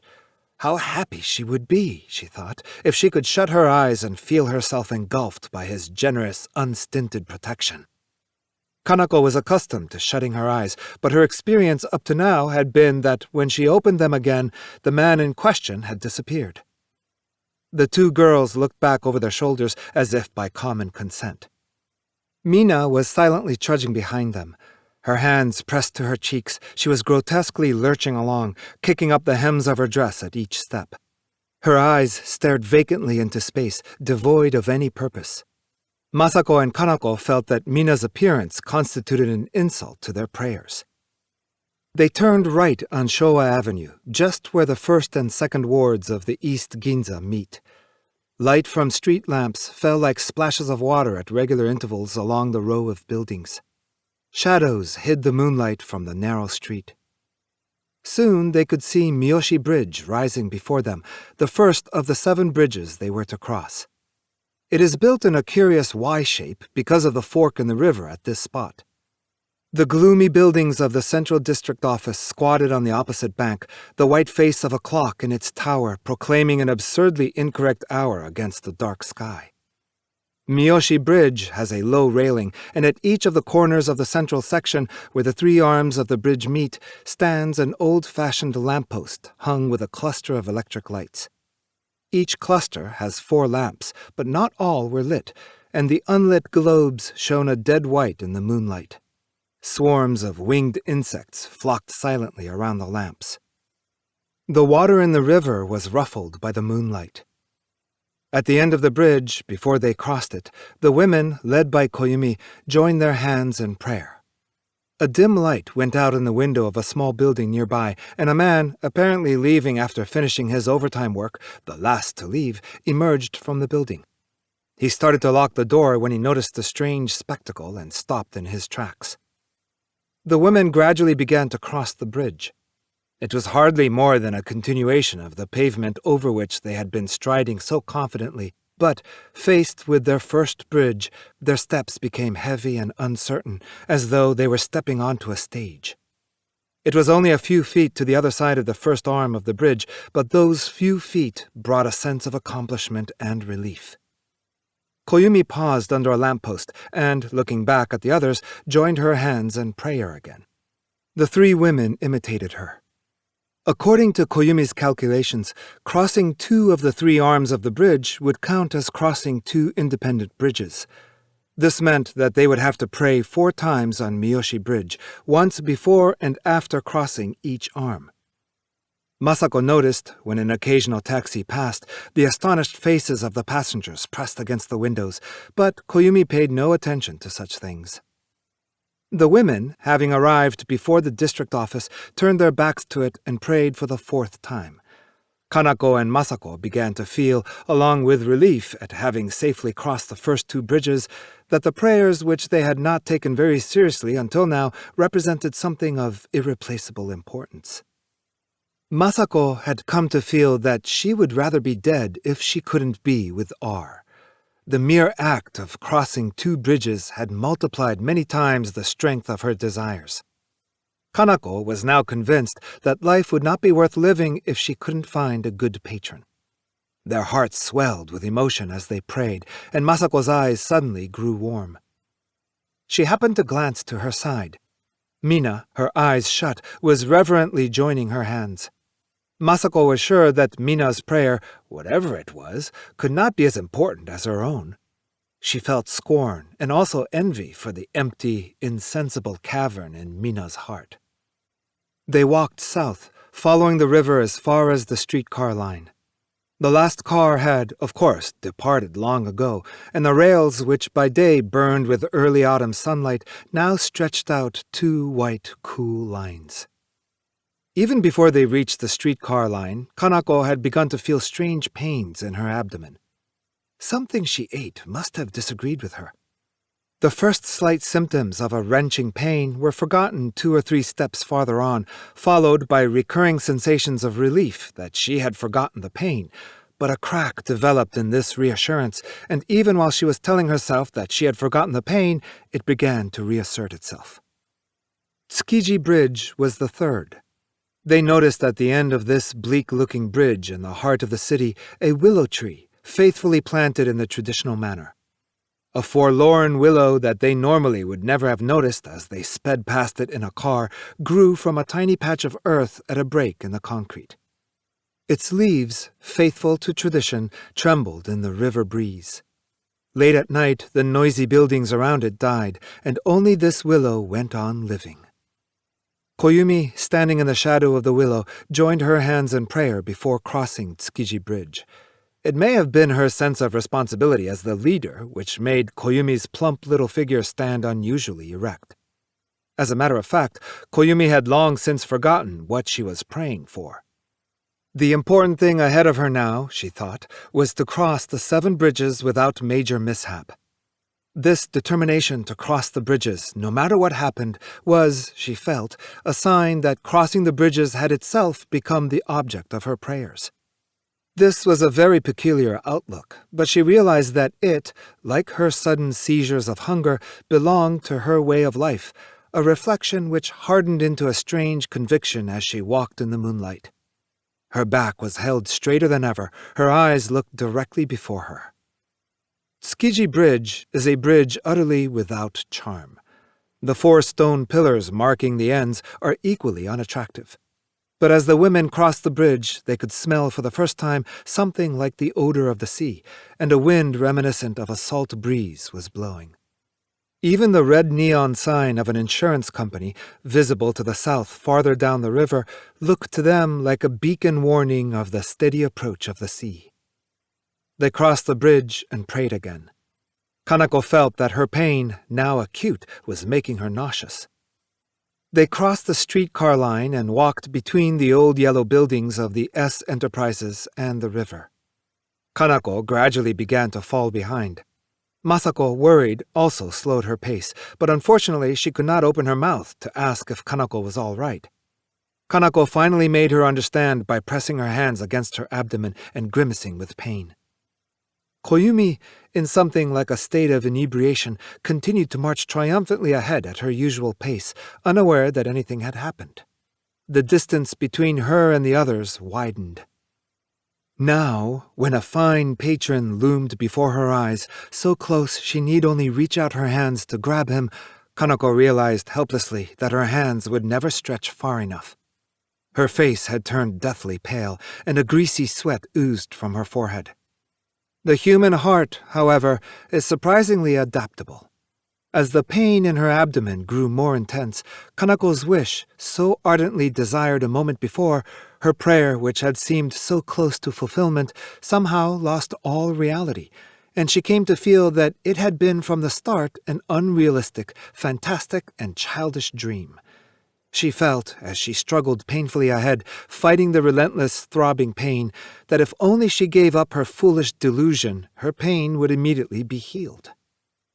When at last the 4th bridge came into sight, Kanako laid her hand lightly on Masako's shoulder, and, in something like the gesture language of the dance, she pointed to her stomach and shook her head. The stray locks, plastered with perspiration against her cheeks, seemed to say that she could go no farther.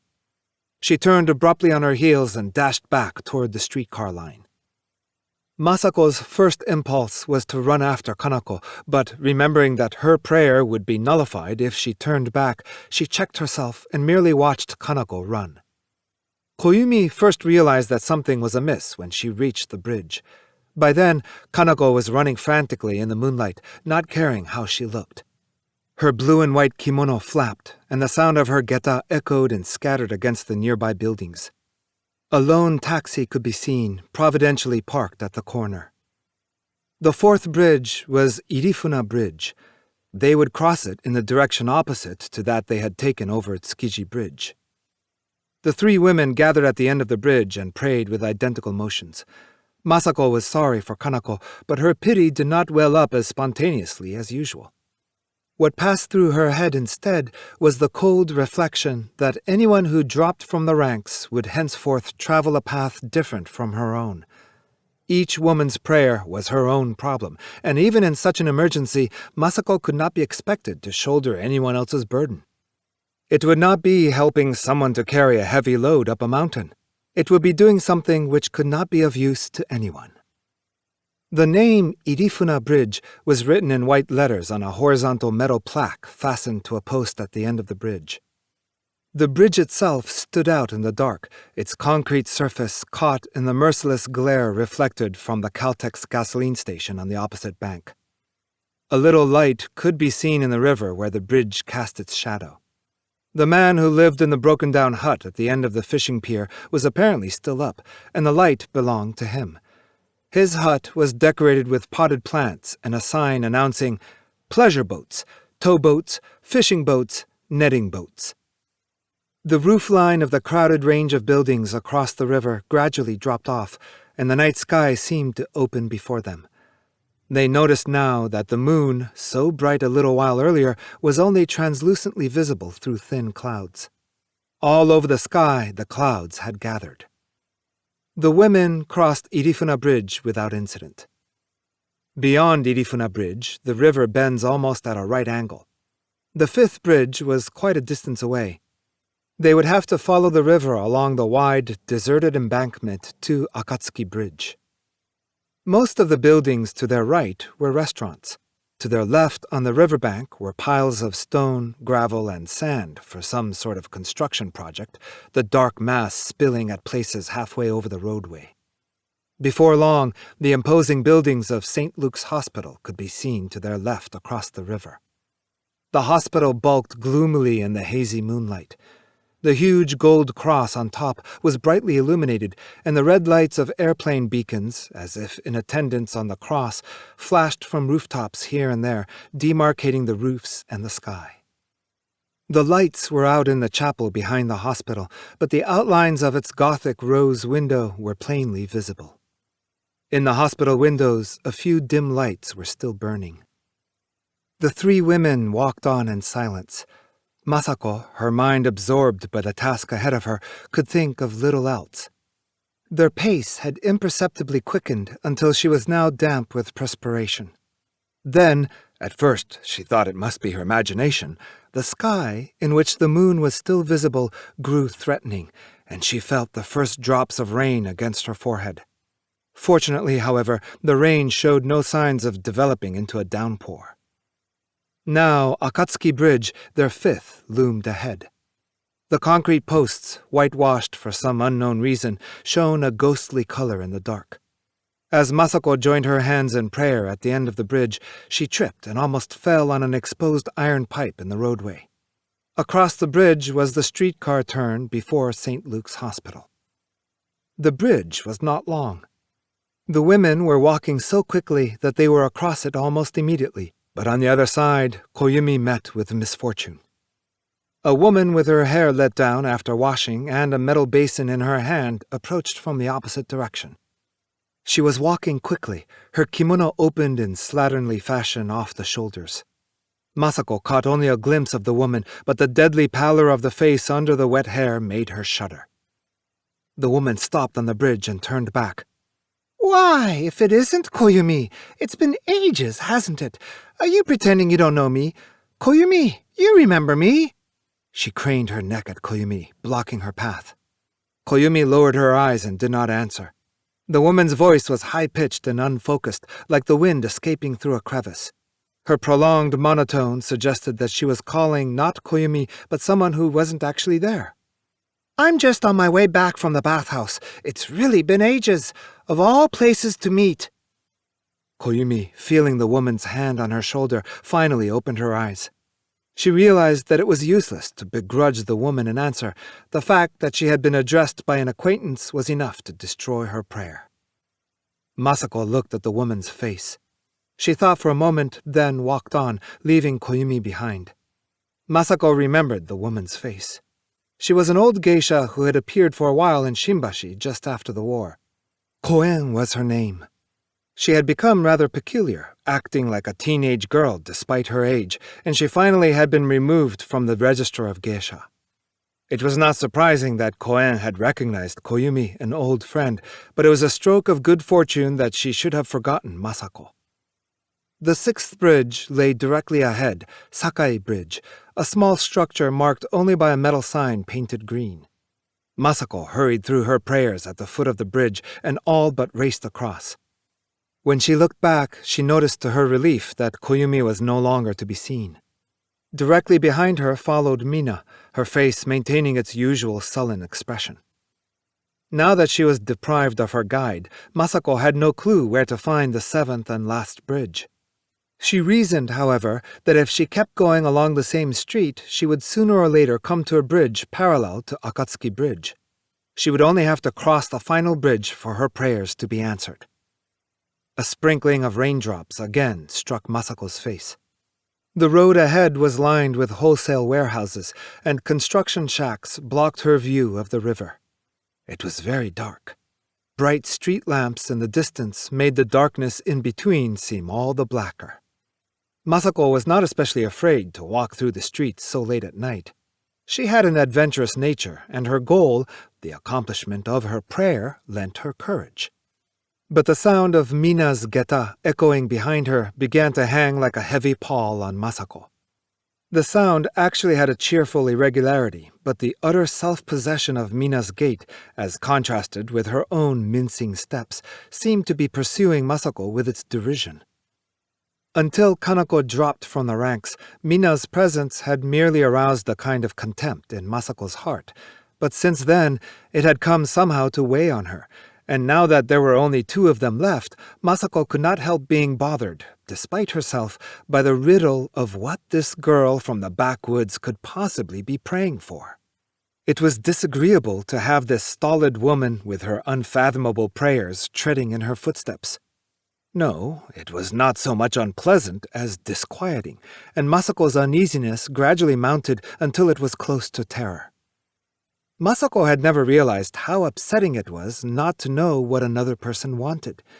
She felt there was something like a lump of blackness following her, not at all like Kanako or Koyumi, whose prayers had been so transparently clear she could see through them.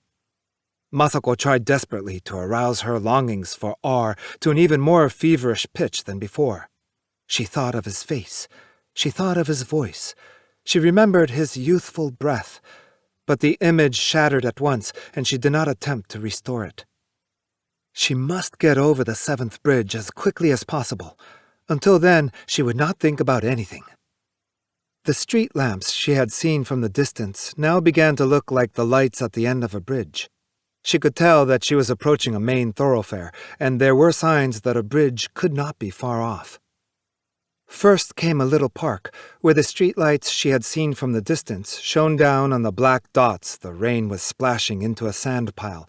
Then the bridge itself, its name Bizem Bridge, inscribed on a concrete pillar at the end.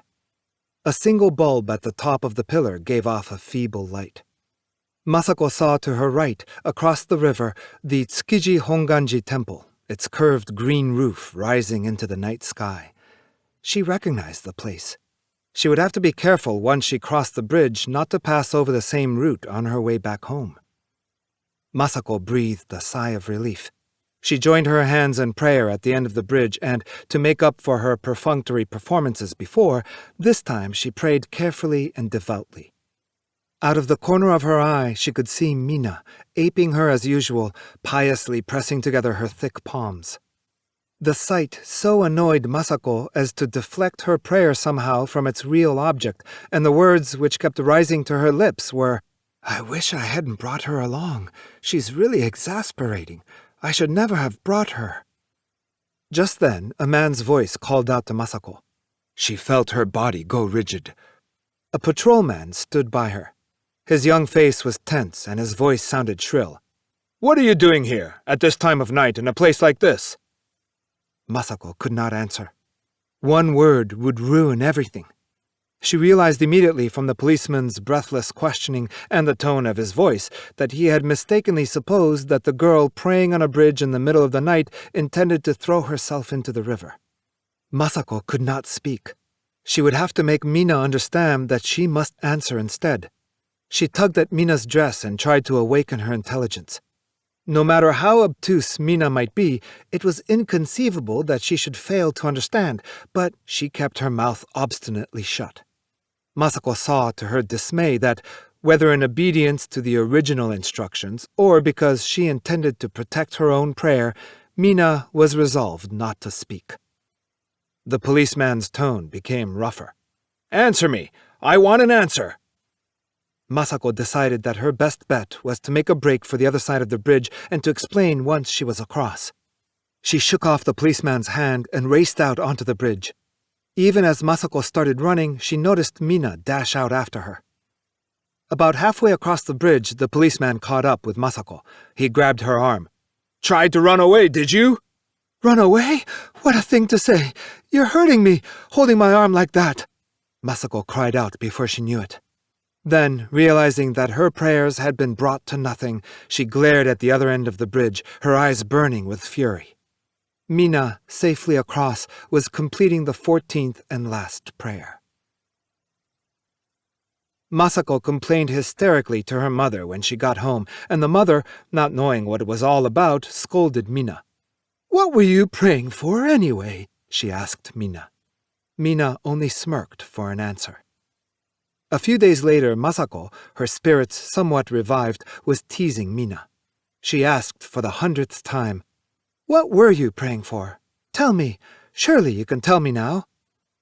Mina only gave a faint and evasive smile. "You're dreadful.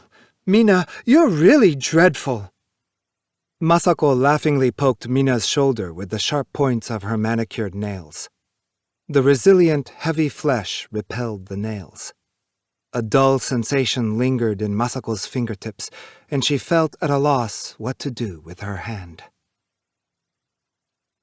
Translated by Donald Keene. Patriotism.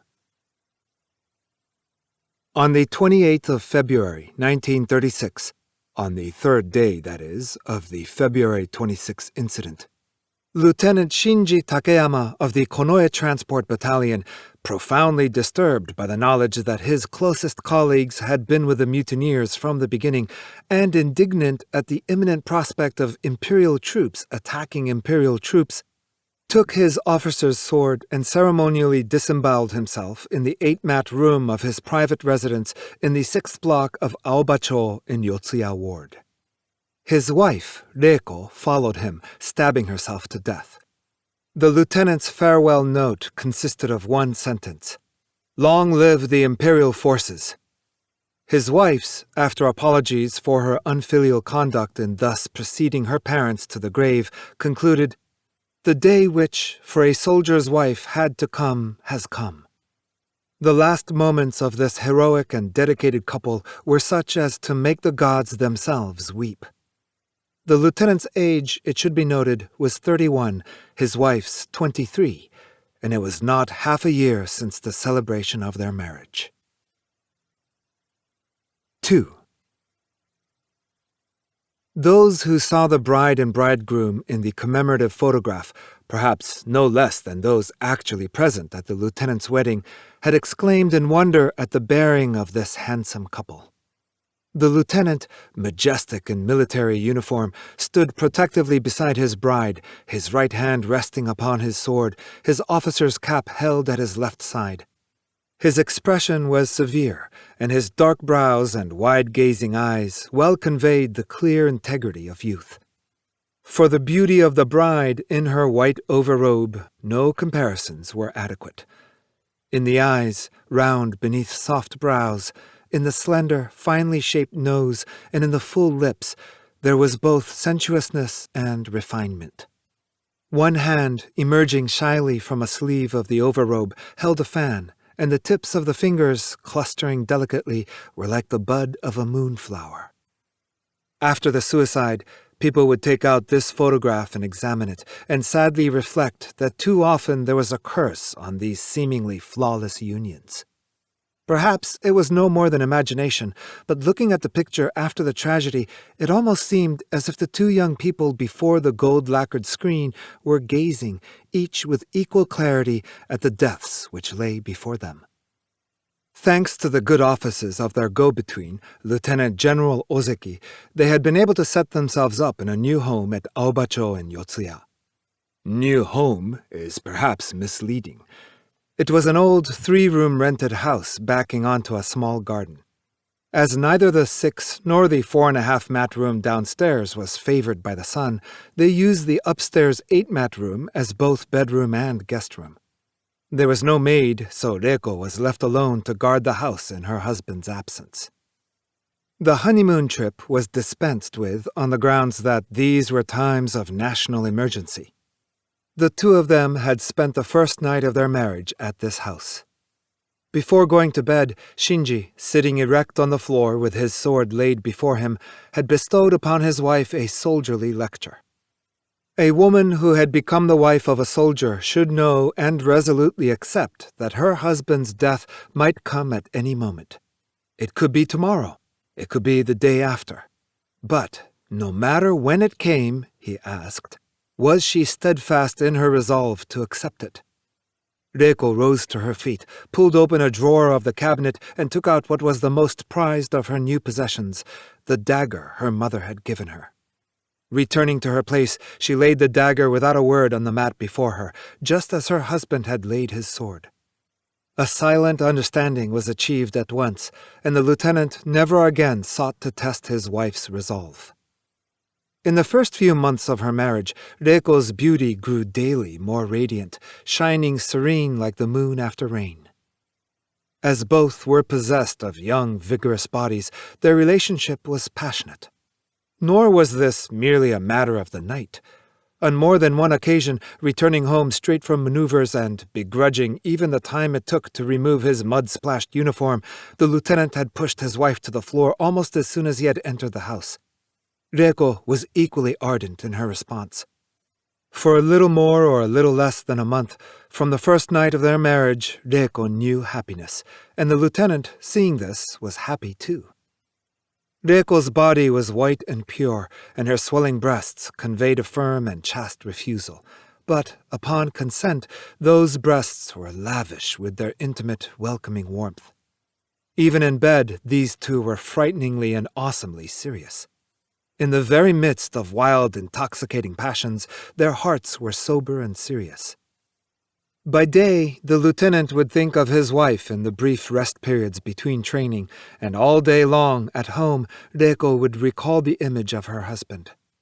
Even when apart, however, they had only to look at the wedding photograph for their happiness to be once more confirmed. Reiko felt not the slightest surprise that a man who had been a complete stranger until a few months ago should now have become the sun about which her whole world revolved. All these things had a moral basis, and were in accordance with the education rescript's injunction that husband and wife should be harmonious. Not once did Reiko contradict her husband, nor did the lieutenant ever find reason to scold his wife.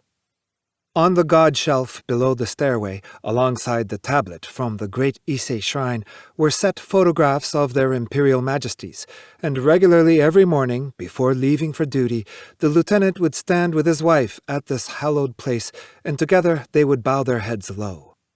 The offering water was renewed each morning, and the sacred sprig of sasaki was always green and fresh. Their lives were lived beneath the solemn protection of the gods and were filled with an intense happiness which set every fiber in their bodies trembling. 3. Although Lord Privy Seal Saito's house was in their neighborhood, neither of them heard any noise of gunfire on the morning of February 26th.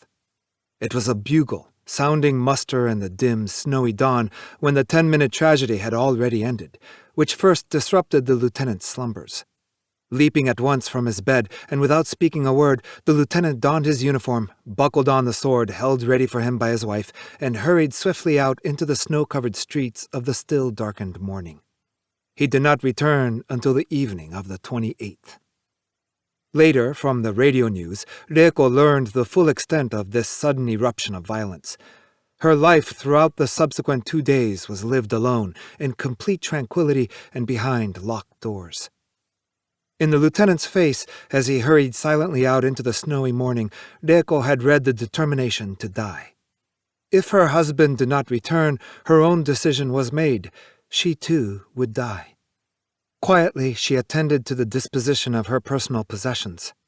She chose her sets of visiting kimonos as keepsakes for friends of her school days, and she wrote a name and address on the stiff paper wrapping in which each was folded.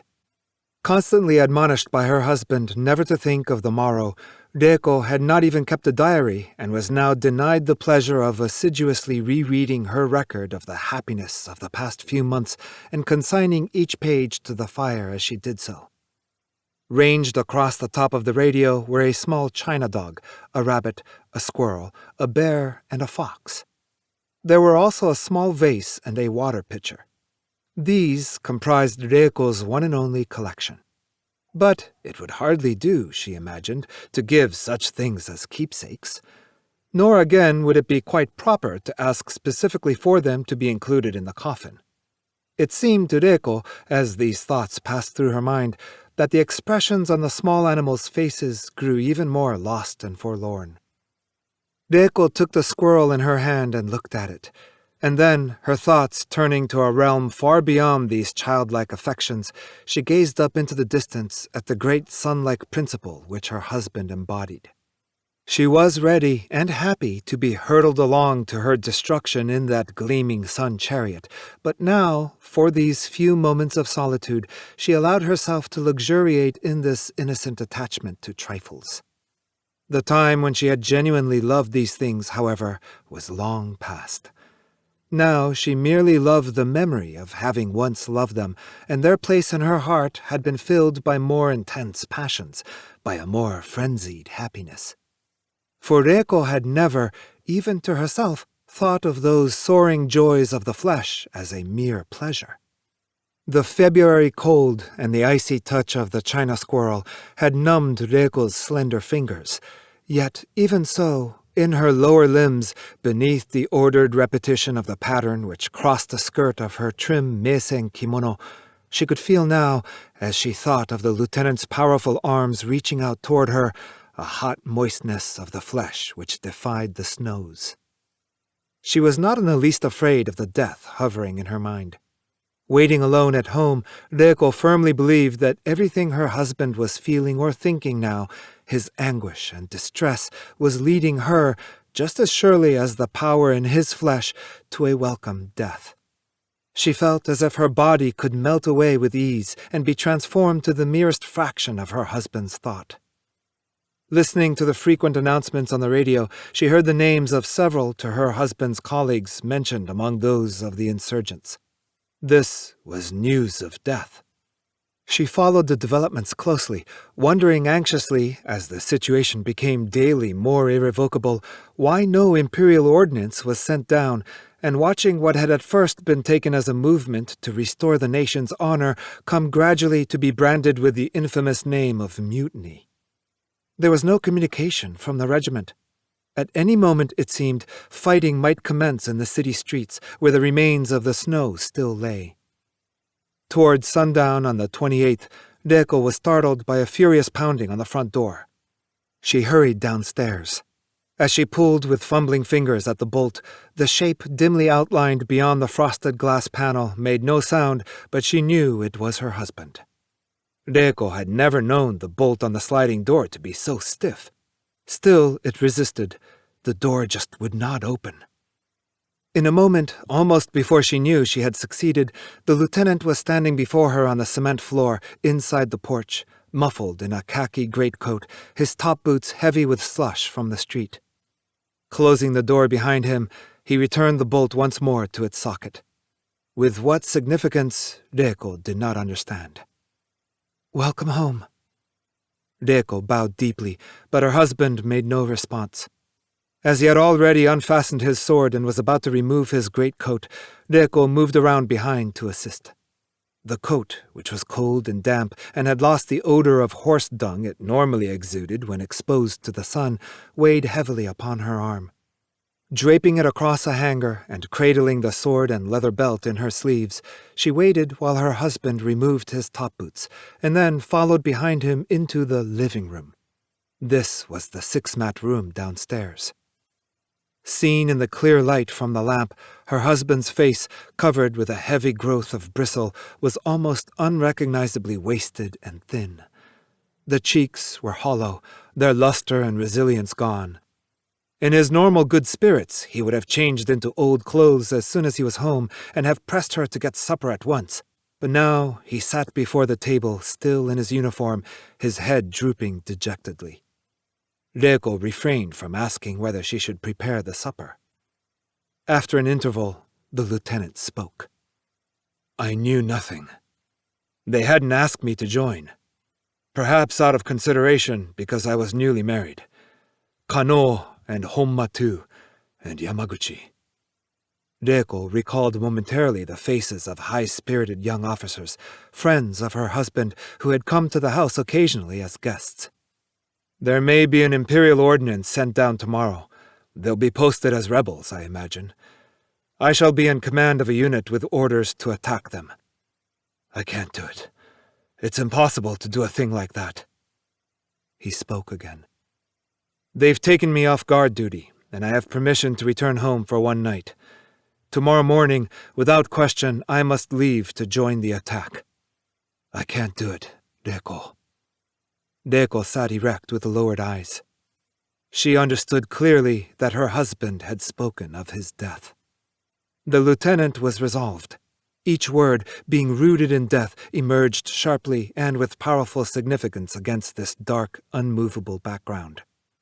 Although the lieutenant was speaking of his dilemma, already there was no room in his mind for vacillation.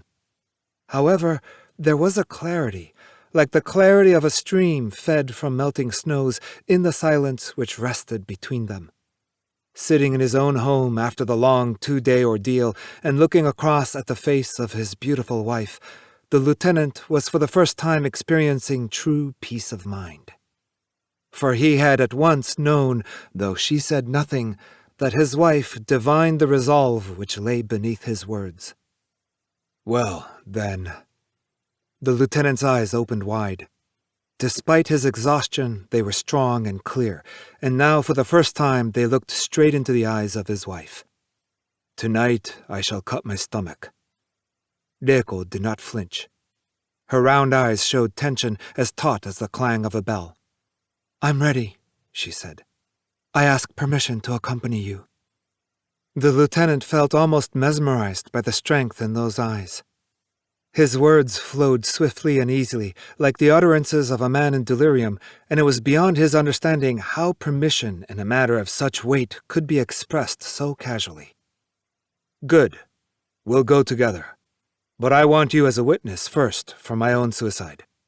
Agreed? When this was said, a sudden release of abundant happiness welled up in both their hearts. Reiko was deeply affected by the greatness of her husband's trust in her. It was vital for the lieutenant, whatever else might happen, that there should be no irregularity in his death. For that reason, there had to be a witness. The fact that he had chosen his wife for this was the first mark of his trust. The second and even greater mark was that though he had pledged that they should die together, he did not intend to kill his wife first. He had deferred her death to a time when he would no longer be there to verify it. If the lieutenant had been a suspicious husband, he would doubtless, as in the usual suicide pact, have chosen to kill his wife first. When Reiko said, I ask permission to accompany you, the lieutenant felt these words to be the final fruit of the education which he had himself given his wife starting on the first night of their marriage, and which had schooled her, when the moment came, to say what had to be said without a shadow of hesitation. This flattered the lieutenant's opinion of himself as a self-reliant man. He was not so romantic or conceited as to imagine that the words were spoken spontaneously, out of love for her husband. With happiness welling almost too abundantly in their hearts, they could not help smiling at each other. Reiko felt as if she had returned to her wedding night. Before her eyes was neither pain nor death. She seemed to see only a free and limitless expanse opening out into vast distances. The water is hot. Will you take your bath now? Ah, yes, of course. And supper? The words were delivered in such level domestic tones that the lieutenant came near to thinking, for the fraction of a second, that everything had been a hallucination. I don't think we'll need supper, but perhaps you could warm some sake? As you wish. As Reiko rose and took a tanzen gown from the cabinet for after the bath, she purposely directed her husband's attention to the open drawer. The lieutenant rose, crossed to the cabinet, and looked inside. From the ordered array of paper wrappings he read, one by one, the addresses of the keepsakes. There was no grief in the lieutenant's response to this demonstration of heroic resolve. His heart was filled with tenderness. Like a husband who has proudly shown the childish purchases of a young wife, the lieutenant, overwhelmed by affection, lovingly embraced his wife from behind and implanted a kiss upon her neck. Reiko felt the roughness of the lieutenant's unshaven skin against her neck. This sensation, more than being just a thing of this world, was for Reiko almost the world itself, but now, with the feeling that it was soon to be lost forever, it had freshness beyond all her experience. Each moment had its own vital strength, and the senses in every corner of her body were reawakened. Accepting her husband's caresses from behind, Reiko raised herself on the tips of her toes, letting the vitality seep through her entire body. First the bath, and then, after some sake, lay out the bedding upstairs, will you? The lieutenant whispered the words into his wife's ear. Reiko silently nodded. Flinging off his uniform, the lieutenant went to the bath.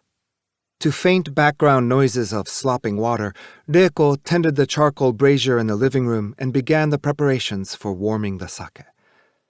Taking the tanzang, a sash, and some underclothes, she went to the bathroom to ask how the water was.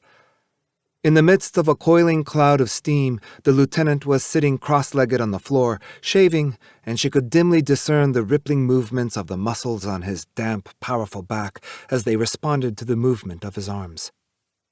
There was nothing to suggest a time of any special significance. Reiko, going busily about her tasks, was preparing side dishes from odds and ends in stock. Her hands did not tremble. If anything, she managed even more efficiently and smoothly than usual. From time to time, it is true, there was a strange throbbing deep within her breast. Like distant lightning, it had a moment of sharp intensity and then vanished without trace. Apart from that, nothing was in any way out of the ordinary. The lieutenant, shaving in the bathroom, felt his warmed body miraculously healed at last of the desperate tiredness of the days of indecision and filled, in spite of the death which lay ahead, with pleasurable anticipation. The sound of his wife going about her work came to him faintly. A healthy physical craving, submerged for 2 days, reasserted itself. The lieutenant was confident there had been no impurity in that joy they had experienced when resolving upon death. They had both sensed at that moment, though not, of course, in any clear and conscious way, that those permissible pleasures which they shared in private were once more beneath the protection of righteousness and divine power, and of a complete and unassailable morality. On looking into each other's eyes and discovering there an honorable death, they had felt themselves safe once more behind steel walls which none could destroy, encased in an impenetrable armor of beauty and truth. Thus, so far from seeing any inconsistency or conflict between the urges of his flesh and the sincerity of his patriotism, the lieutenant was even able to regard the two as parts of the same thing. Thrusting his face close to the dark, cracked, misted wall mirror, the lieutenant shaved himself with great care. This would be his death face. There must be no unsightly blemishes. The clean-shaven face gleamed once more with a youthful luster, seeming to brighten the darkness of the mirror. There was a certain elegance, he even felt, in the association of death with this radiantly healthy face. Just as it looked now, this would become his death face. Already, in fact, it had half departed from the lieutenant's personal possession and had become the bust above a dead soldier's memorial. As an experiment, he closed his eyes tight. Everything was wrapped in blackness, and he was no longer a living, seeing creature. Returning from the bath, the traces of the shave glowing faintly blue beneath his smooth cheeks, he seated himself beside the now well-kindled charcoal brazier. Busy though Reiko was, he noticed, she had found time lightly to touch up her face. Her cheeks were gay and her lips moist. There was no shadow of sadness to be seen. Truly, the lieutenant felt, as he saw this mark of his young wife's passionate nature, he had chosen the wife he ought to have chosen. As soon as the lieutenant had drained his sake cup, he offered it to Reiko. Reiko had never before tasted sake, but she accepted without hesitation and sipped timidly. "Come here," the lieutenant said. Reiko moved to her husband's side and was embraced as she leaned backward across his lap. Her breast was in violent commotion, as if sadness, joy, and the potent sake were mingling and reacting within her. The lieutenant looked down into his wife's face. It was the last face he would see in this world, the last face he would see of his wife. The lieutenant scrutinized the face minutely, with the eyes of a traveler bidding farewell to splendid vistas which he will never revisit. It was a face he could not tire of looking at, the features regular yet not cold, the lips lightly closed with a soft strength. The lieutenant kissed those lips unthinkingly, and suddenly, though there was not the slightest distortion of the face into the unsightliness of sobbing, he noticed that tears were welling slowly from beneath the long lashes of the closed eyes and brimming over into a glistening stream. When, a little later, the lieutenant urged that they should move to the upstairs bedroom, his wife replied that she would follow after taking a bath. Climbing the stairs alone to the bedroom, where the air was already warmed by the gas heater, the lieutenant lay down on the bedding with arms outstretched and legs apart. Even the time at which he lay waiting for his wife to join him was no later and no earlier than usual. He folded his hands beneath his head and gazed at the dark boards of the ceiling and the dimness beyond the range of the standard lamp. Was it death he was now waiting for, or a wild ecstasy of the senses? The two seemed to overlap, almost as if the object of this bodily desire was death itself. But, however that might be, it was certain that never before had the lieutenant tasted such total freedom. There was the sound of a car outside the window. He could hear the screech of its tires skidding in the snow piled at the side of the street. The sound of its horn re-echoed from nearby walls. Listening to these noises, he had the feeling that this house rose like a solitary island in the ocean of a society going as restlessly about its business as ever. All around, vastly and untidily, stretched the country for which he grieved. He was to give his life for it. But would that great country, with which he was prepared to remonstrate to the extent of destroying himself, take the slightest heed of his death? He did not know, and it did not matter. His was a battlefield without glory, a battlefield where none could display deeds of valor. It was the front line of the spirit. Reiko's footsteps sounded on the stairway. The steep stairs in this old house creaked badly. There were fond memories in that creaking, and many a time, while waiting in bed, the lieutenant had listened to its welcome sound. At the thought that he would hear it no more, he listened with intense concentration, striving for every corner of every moment of this precious time to be filled with the sound of those soft footfalls on the creaking stairway. The moments seemed transformed to jewels, sparkling with inner light.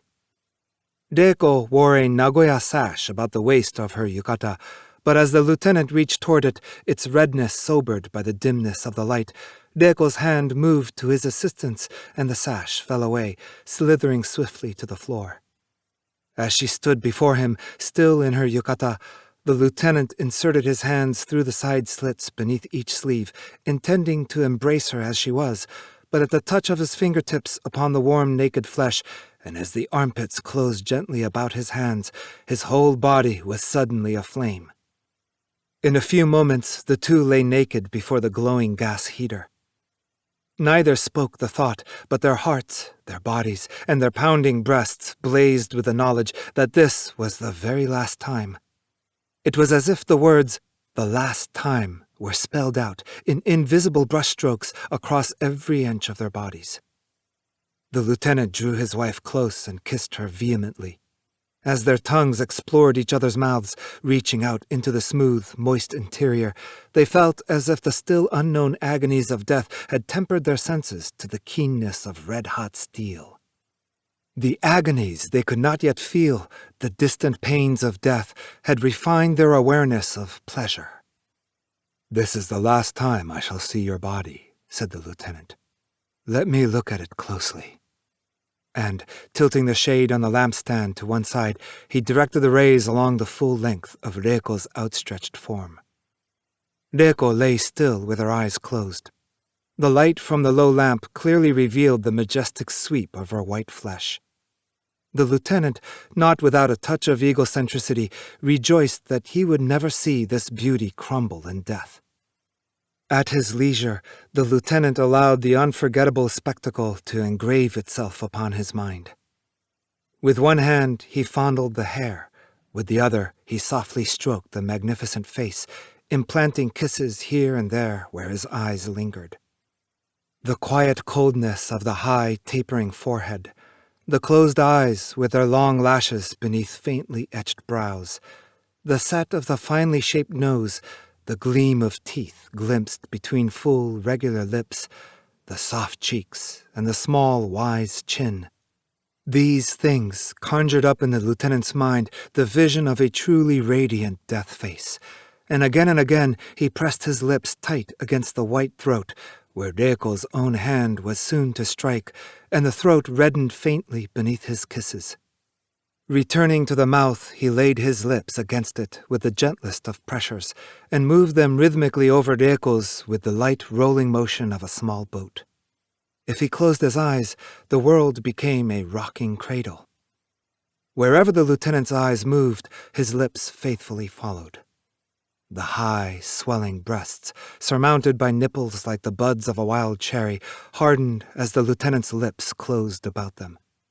The arms flowed smoothly downward from each side of the breast, tapering toward the wrists, yet losing nothing of their roundness or symmetry, and at their tips were those delicate fingers which had held the fan at the wedding ceremony. One by one, as the lieutenant kissed them, the fingers withdrew behind their neighbor as if in shame. The natural hollow curving between the bosom and the stomach carried in its lines a suggestion not only of softness but of resilient strength, and while it gave forewarning of the rich curves spreading outward from here to the hips, it had, in itself, an appearance only of restraint and proper discipline. The whiteness and richness of the stomach and hips was like milk brimming in a great bowl, and the sharply shadowed dip of the navel could have been the fresh impress of a raindrop, fallen there that very moment. Where the shadows gathered more thickly, hair clustered, gentle and sensitive, and as the agitation mounted in the now no longer passive body, there hung over this region a scent like the smoldering of fragrant blossoms, growing steadily more pervasive. At length, in a tremulous voice, Reiko spoke. "Show me. Let me look too, for the last time." Never before had he heard from his wife's lips so strong and unequivocal a request. It was as if something which her modesty had wished to keep hidden to the end had suddenly burst its bonds of constraint. The lieutenant obediently lay back and surrendered himself to his wife. Lithely she raised her white trembling body, and, burning with an innocent desire to return to her husband what he had done for her, placed 2 white fingers on the lieutenant's eyes, which gazed fixedly up at her, and gently stroked them shut. Suddenly overwhelmed by tenderness, her cheeks flushed by a dizzying uprush of emotion, Reiko threw her arms about the lieutenant's close-cropped head. The bristly hairs rubbed painfully against her breast, the prominent nose was cold as it dug into her flesh, and his breath was hot. Relaxing her embrace, she gazed down at her husband's masculine face. The severe brows, the closed eyes, the splendid bridge of the nose, the shapely lips drawn firmly together, the blue, clean-shaven cheeks reflecting the light and gleaming smoothly. Reiko kissed each of these. She kissed the broad nape of the neck, the strong, erect shoulders, the powerful chest with its twin circles like shields, and its russet nipples. In the armpits, deeply shadowed by the ample flesh of the shoulders and chest, a sweet and melancholy odor emanated from the growth of hair, and in the sweetness of this odor was contained, somehow, the essence of young death. The lieutenant's naked skin glowed like a field of barley, and everywhere the muscles showed in sharp relief, converging on the lower abdomen about the small, unassuming navel. Gazing at the youthful, firm stomach, modestly covered by a vigorous growth of hair, Reiko thought of it as it was soon to be, cruelly cut by the sword, and she laid her head upon it, sobbing in pity, and bathed it with kisses. At the touch of his wife's tears upon his stomach, the lieutenant felt ready to endure with courage the cruelest agonies of his suicide. What ecstasies they experienced after these tender exchanges may well be imagined. The lieutenant raised himself and enfolded his wife in a powerful embrace, her body now limp with exhaustion after her grief and tears. Passionately, they held their faces close, rubbing cheek against cheek. Reiko's body was trembling. Their breasts, moist with sweat, were tightly joined, and every inch of their young and beautiful bodies had become so much one with the other that it seemed impossible there should ever again be a separation. Reiko cried out. From the heights they plunged into the abyss, and from the abyss they took wing and soared once more to dizzying heights. The lieutenant panted like the regimental standard-bearer on a route march. As one cycle ended, almost immediately a new wave of passion would be generated, and together, with no trace of fatigue, they would climb again in a single breathless movement to the very summit. 4. When the lieutenant at last turned away, it was not from weariness. For one thing, he was anxious not to undermine the considerable strength he would need in carrying out his suicide. For another, he would have been sorry to mar the sweetness of these last memories by overindulgence. Since the lieutenant had clearly desisted, Reiko too, with her usual compliance, followed his example. The two lay naked on their backs, with fingers interlaced, staring fixedly at the dark ceiling. The room was warm from the heater, and even when the sweat had ceased to pour from their bodies, they felt no cold. Outside, in the hushed night, the sounds of passing traffic had ceased. Even the noises of the trains and streetcars around Yotsuya Station did not penetrate this far. After echoing through the region bounded by the moat, they were lost in the heavily wooded park fronting the broad driveway before Akasaka Palace.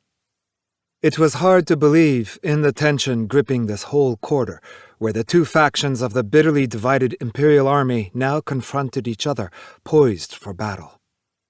Savoring the warmth glowing within themselves, they lay still and recalled the ecstasies they had just known. Each moment of the experience was relived. They remembered the taste of kisses which had never wearied, the touch of naked flesh, episode after episode of dizzying bliss. But already, from the dark boards of the ceiling, the face of death was peering down. These joys had been final, and their bodies would never know them again. Not that joy of this intensity, and the same thought had occurred to them both, was ever likely to be re-experienced, even if they should live on to old age. The feel of their fingers intertwined, this too would soon be lost. Even the wood-grain patterns they now gazed at on the dark ceiling boards would be taken from them. They could feel death edging in, nearer and nearer. There could be no hesitation now. They must have the courage to reach out to death themselves and to seize it. "Well, let's make our preparations," said the lieutenant. The note of determination in the words was unmistakable, but at the same time, Reiko had never heard her husband's voice so warm and tender. After they had risen, a variety of tasks awaited them. The lieutenant, who had never once before helped with the bedding, now cheerfully slid back the door of the closet, lifted the mattress across the room by himself, and stowed it away inside. Reiko turned off the gas heater and put away the lamp standard. During the lieutenant's absence, she had arranged this room carefully, sweeping and dusting it to a fresh cleanness, and now, if one overlooked the rosewood table drawn into one corner, the 8-mat room gave all the appearance of a reception room ready to welcome an important guest. "We've seen some drinking here, haven't we? With Kano and Honma and Noguchi." "Yes, they were great drinkers, all of them." "We'll be meeting them before long, in the other world. They'll tease us, I imagine, when they find I've brought you with me." Descending the stairs, the lieutenant turned to look back into this calm, clean room, now brightly illuminated by the ceiling lamp. There floated across his mind the faces of the young officers who had drunk there, and laughed, and innocently bragged. He had never dreamed then that he would one day cut open his stomach in this room. In the 2 rooms downstairs, husband and wife busied themselves smoothly and serenely with their respective preparations. The lieutenant went to the toilet and then to the bathroom to wash. Meanwhile, Reiko folded away her husband's padded robe, placed his uniform tunic, his trousers, and a newly cut bleached loincloth in the bathroom, and set out sheets of paper on the living room table for the farewell notes. Then she removed the lid from the writing box and began rubbing ink from the ink tablet. She had already decided upon the wording of her own note. Reiko's fingers pressed hard upon the cold gilt letters of the ink tablet, and the water in the shallow well at once darkened, as if a black cloud had spread across it. She stopped thinking that this repeated action, this pressure from her fingers, this rise and fall of faint sound, was all and solely for death. It was a routine domestic task, a simple paring away of time until death should finally stand before her. But somehow, in the increasingly smooth motion of the tablet rubbing on the stone, and in the scent from the thickening ink, there was unspeakable darkness. Neat in his uniform, which he now wore next to his skin, the lieutenant emerged from the bathroom. Without a word, he seated himself at the table, bolt upright, took a brush in his hand, and stared undecidedly at the paper before him. Reiko took a white silk kimono with her and entered the bathroom. When she reappeared in the living room, clad in the white kimono and with her face lightly made up, the farewell note lay completed on the table beneath the lamp. The thick black brushstrokes said simply, "Long live the Imperial Forces, Army Lieutenant Takeyama Shinji." While Reiko sat opposite him writing her own note, the lieutenant gazed in silence, intensely serious, at the controlled movement of his wife's pale fingers as they manipulated the brush. With their respective notes in their hands, the lieutenant's sword strapped to his side, Reiko's small dagger thrust into the sash of her white kimono, the two of them stood before the god shelf and silently prayed. Then they put out all the downstairs lights. As he mounted the stairs, the lieutenant turned his head and gazed back at the striking, white-clad figure of his wife, climbing behind him with lowered eyes from the darkness beneath. The farewell notes were laid side by side in the alcove of the upstairs room.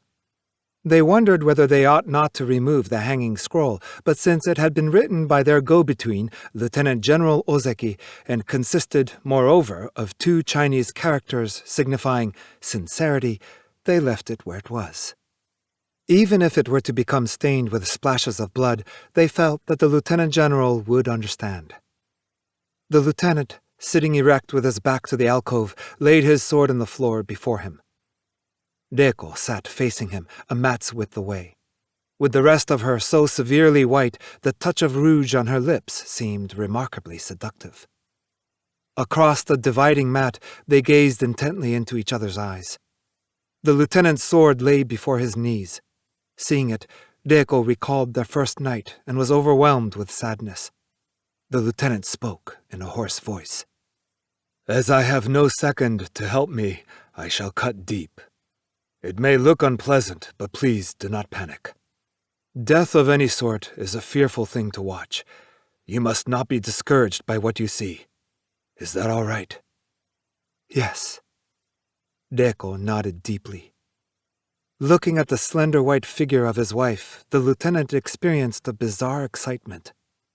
What he was about to perform was an act in his public capacity as a soldier, something he had never previously shown his wife. It called for a resolution equal to the courage to enter battle. It was a death of no less degree and quality than death in the front line. It was his conduct on the battlefield that he was now to display. Momentarily, the thought led the lieutenant to a strange fantasy. A lonely death on the battlefield, a death beneath the eyes of his beautiful wife, in the sensation that he was now to die in these 2 dimensions, realizing an impossible union of them both, there was sweetness beyond words. This must be the very pinnacle of good fortune, he thought. To have every moment of his death observed by those beautiful eyes, it was like being born to death on a gentle, fragrant breeze. There was some special favor here. He did not understand precisely what it was, but it was a domain unknown to others. A dispensation granted to no one else had been permitted to himself.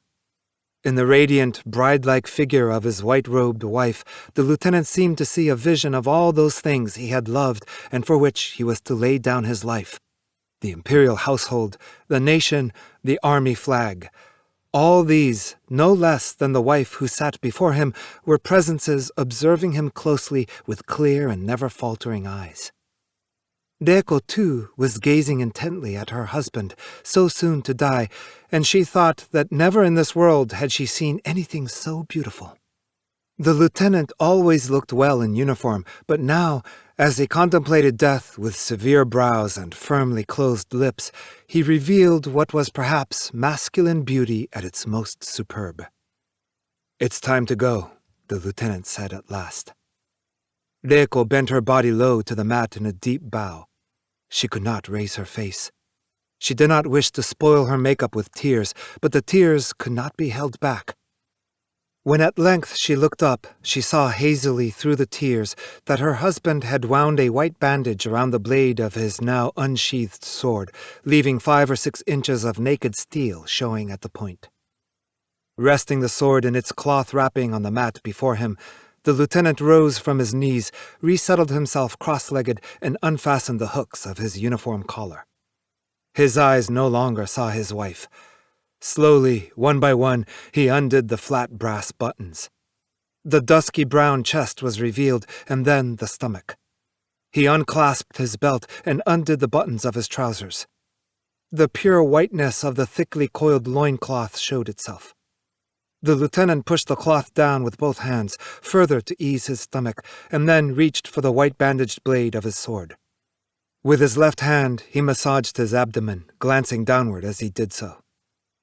To reassure himself on the sharpness of his sword's cutting edge, the lieutenant folded back the left trouser flap, exposing a little of his thigh, and lightly drew the blade across the skin.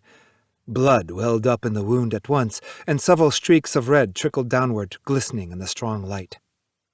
It was the first time Reiko had ever seen her husband's blood, and she felt a violent throbbing in her chest. She looked at her husband's face. The lieutenant was looking at the blood with calm appraisal. For a moment, though thinking at the same time that it was hollow comfort, Reiko experienced a sense of relief. The lieutenant's eyes fixed his wife with an intense, hawk-like stare. Moving the sword around to his front, he raised himself slightly on his hips and let the upper half of his body lean over the sword point. That he was mustering his whole strength was apparent from the angry tension of the uniform at his shoulders. The lieutenant aimed to strike deep into the left of his stomach. His sharp cry pierced the silence of the room. Despite the effort he had himself put into the blow, the lieutenant had the impression that someone else had struck the side of his stomach, agonizingly with a thick rod of iron. For a second or so, his head reeled, and he had no idea what had happened. The 5 or 6 inches of naked point had vanished completely into his flesh, and the white bandage, gripped in his clenched fist, pressed directly against his stomach. He returned to consciousness. The blade had certainly pierced the wall of the stomach, he thought. His breathing was difficult, his chest thumped violently, and in some far deep region, which he could hardly believe was a part of himself, a fearful and excruciating pain came welling up as if the ground had split open to disgorge a boiling stream of molten rock. The pain came suddenly nearer with terrifying speed.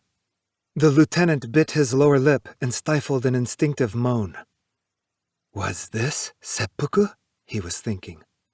It was a sensation of utter chaos, as if the sky had fallen on his head and the world was reeling drunkenly. His willpower and courage, which had seemed so robust before he made the incision, had now dwindled to something like a single hair-like thread of steel, and he was assailed by the uneasy feeling that he must advance along this thread, clinging to it with desperation. His clenched fist had grown moist. Looking down, he saw that both his hands and the cloth about the blade were drenched in blood. His loincloth, too, was dyed a deep red. It struck him as incredible that, amidst this terrible agony, things which could be seen could still be seen, and existing things existed still. The moment the lieutenant thrust the sword into his left side, and she saw the deathly pallor fall across his face like an abruptly lowered curtain, Reiko had to struggle to prevent herself from rushing to his side. Whatever happened, she must watch. She must be a witness. That was the duty her husband had laid upon her. Opposite her, a mat's space away, she could clearly see her husband biting his lip to stifle the pain. The pain was there, with absolute certainty, before her eyes, and Reiko had no means of rescuing him from it. The sweat glistened on her husband's forehead. The lieutenant closed his eyes and then opened them again, as if experimenting. The eyes had lost their luster and seemed innocent and empty, like the eyes of a small animal.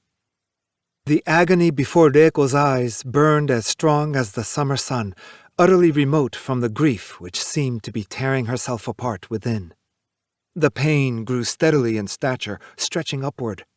Reiko felt that her husband had already become a man in a separate world, a man whose whole being had been resolved into pain, a prisoner in a cage of pain where no hand could reach out to him. But Reiko felt no pain at all. Her grief was not pain. As she thought about this, Reiko began to feel as if someone had raised a cruel wall of glass high between herself and her husband. Ever since her marriage, her husband's existence had been her own existence, and every breath of his had been a breath drawn by herself. But now, while her husband's existence in pain was a vivid reality, Reiko could find in this grief of hers no certain proof at all of her own existence. With only his right hand on the sword, the lieutenant began to cut sideways across his stomach.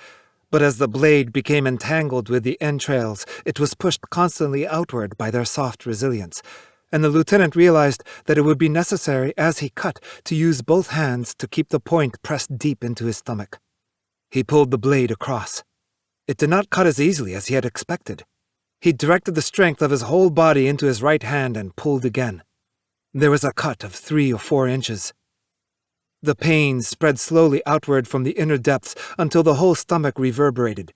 It was like the wild clanging of a bell, or like 1,000 bells which jangled simultaneously at every breath he breathed and every throb of his pulse, rocking his whole being. The lieutenant could no longer stop himself from moaning. But by now the blade had cut its way through to below the navel, and when he noticed this, he felt a sense of satisfaction and a renewal of courage. The volume of blood had steadily increased, and now it spurted from the wound as if propelled by the beat of the pulse. The mat before the lieutenant was drenched red with splattered blood, and more blood overflowed onto it from pools which gathered in the folds of the lieutenant's khaki trousers. A spot, like a bird, came flying across to Reiko and settled on the lap of her white silk kimono.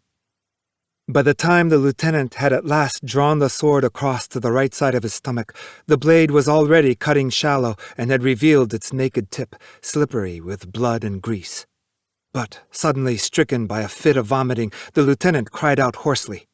The vomiting made the fierce pain fiercer still, and the stomach, which had thus far remained firm and compact, now abruptly heaved, opening wide its wound, and the entrails burst through, as if the wound, too, were vomiting. Seemingly ignorant of their master's suffering, the entrails gave an impression of robust health and almost disagreeable vitality as they slipped smoothly out and spilled over into the crotch. The lieutenant's head drooped, his shoulders heaved, his eyes opened to narrow slits, and a thin trickle of saliva dribbled from his mouth.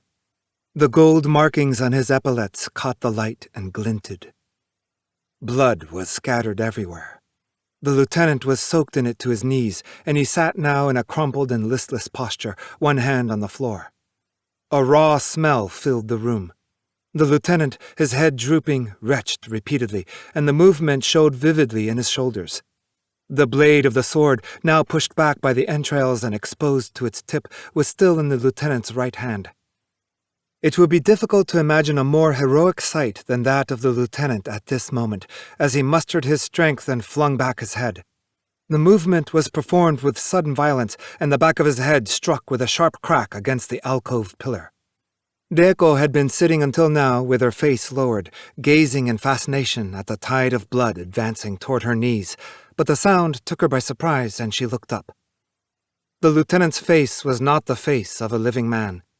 The eyes were hollow, the skin parched, the once so lustrous cheeks and lips the color of dried mud.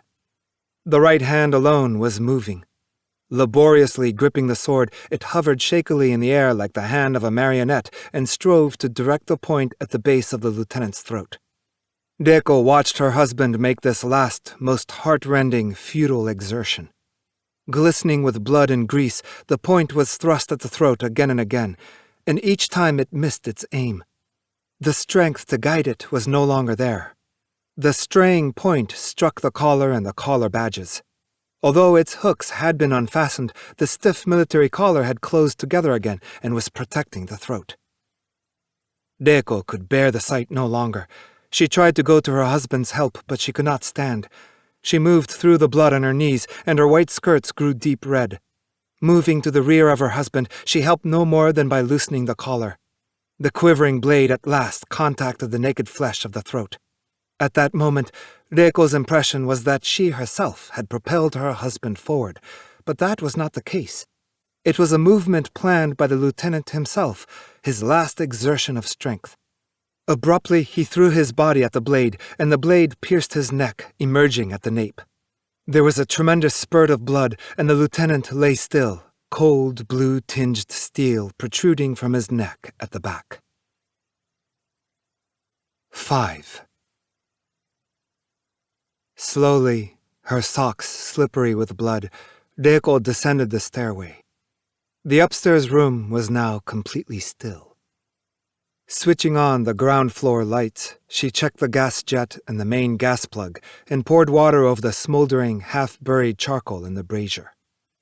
She stood before the upright mirror in the 4.5-mat room and held up her skirts.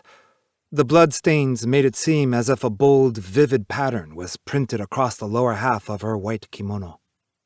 When she sat down before the mirror, she was conscious of the dampness and coldness of her husband's blood in the region of her thighs, and she shivered. Then, for a long while, she lingered over her toilet preparations. She applied the rouge generously to her cheeks, and her lips, too, she painted heavily. This was no longer makeup to please her husband. It was makeup for the world which she would leave behind, and there was a touch of the magnificent and the spectacular in her brushwork. When she rose, the mat before the mirror was wet with blood. Reiko was not concerned about this. Returning from the toilet, Reiko stood finally on the cement floor of the porchway.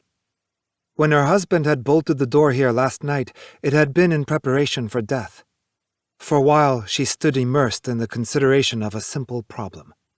Should she now leave the bolt drawn? If she were to lock the door, it could be that the neighbors might not notice their suicide for several days. Reiko did not relish the thought of their 2 corpses putrefying before discovery. After all, it seemed, it would be best to leave it open. She released the bolt and also drew open the frosted glass door a fraction. At once, a chill wind blew in. There was no sign of anyone in the midnight streets, and stars glittered ice-cold through the trees in the large house opposite. Leaving the door as it was, Reiko mounted the stairs.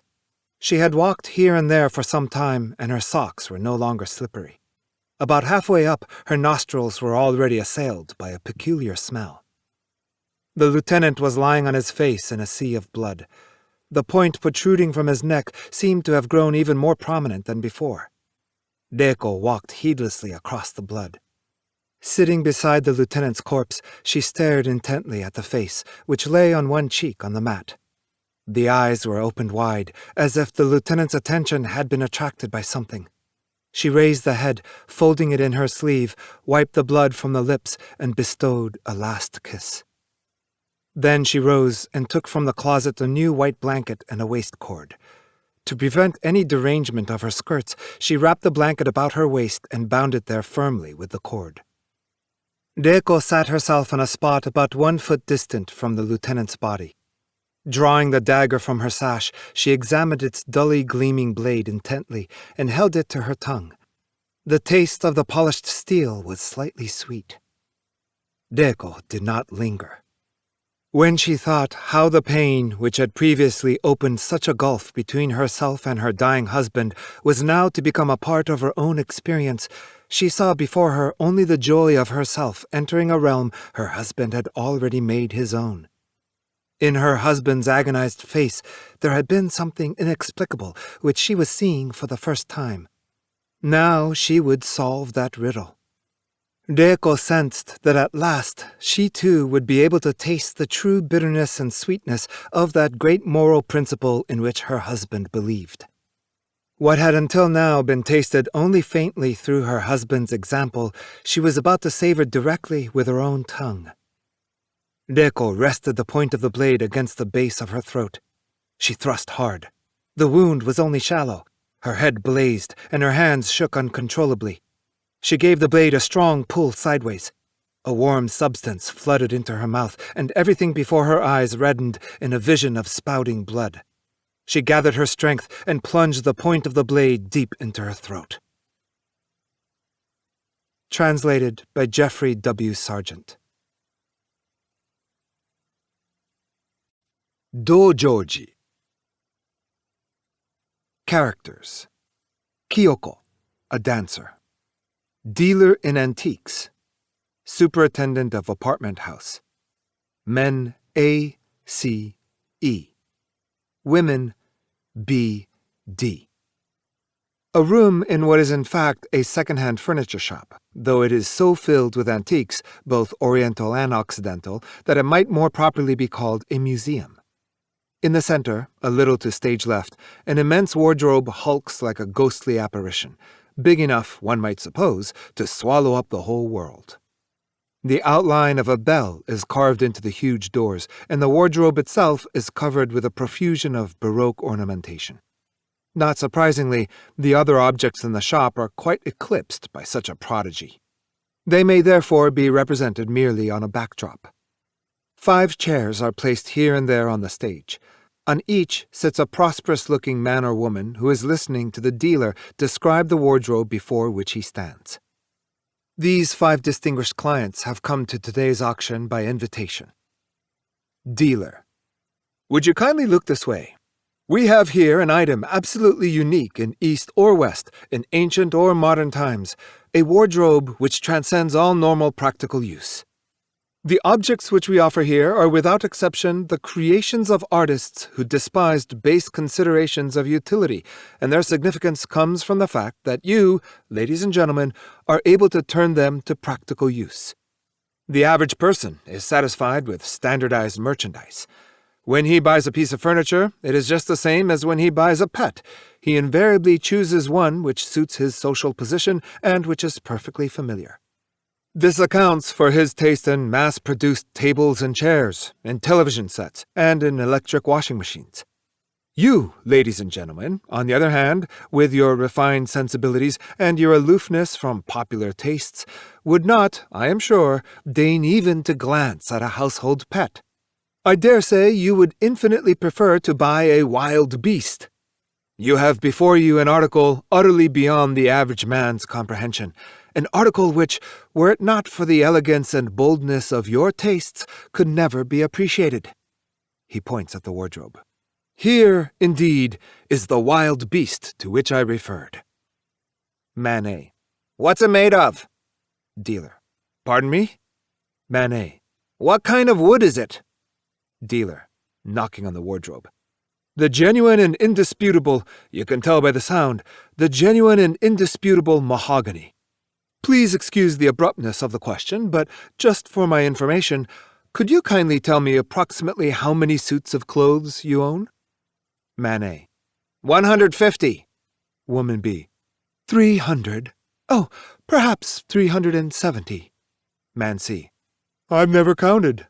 Woman D: 371. Man E: 700. Dealer: It doesn't surprise me. I am not surprised to hear even such figures. But whether you have 700 suits or 1,000, they'll all fit into this wardrobe without the least difficulty. If you'll kindly look inside, he himself glances in briefly, you will observe the amazing capacity.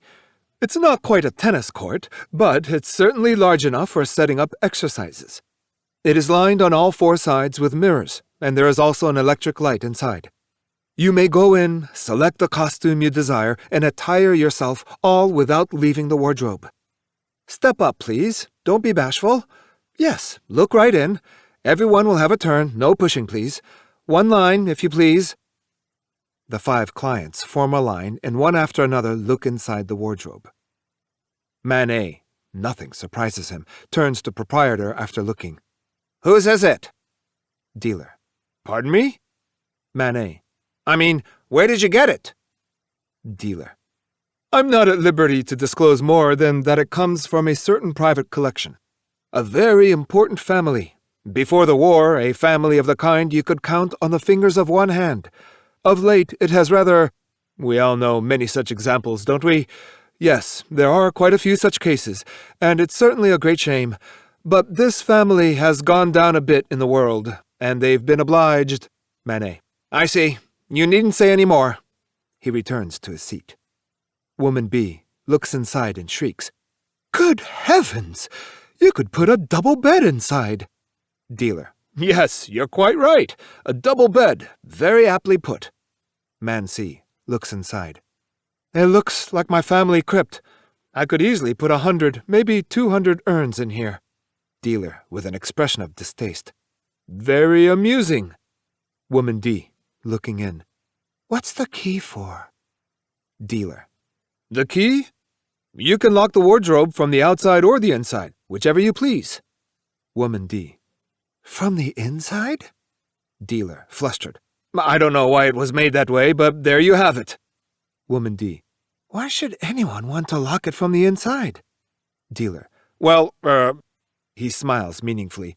I'm sure there must be some way of making use of it. After all, it's big enough to put a bed inside. Man E, looking in. Surprisingly small, isn't it? Dealer. Small? Man E. Surprisingly. Dealer. Do you think so, sir? Everyone has his own way of looking at things, I'm sure. They settle themselves in their chairs again with a great rustling and shuffling.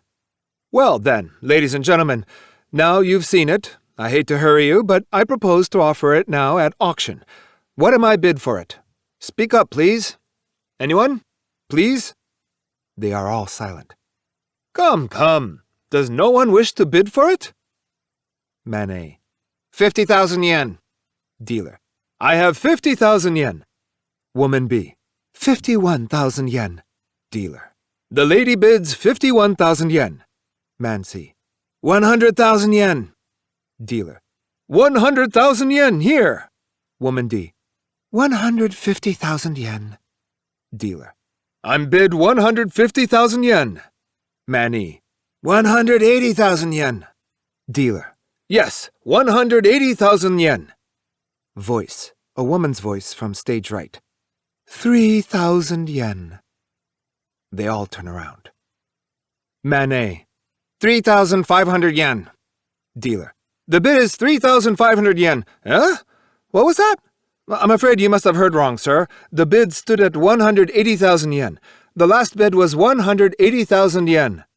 Man A. All right, 190,000 yen. Dealer. I have 190,000 yen. Man C. 250,000 yen. Dealer. 250,000 yen is the bid. Man E. 300,000 yen. Dealer. 300,000 yen it is. Woman B. 350,000 yen. Woman D.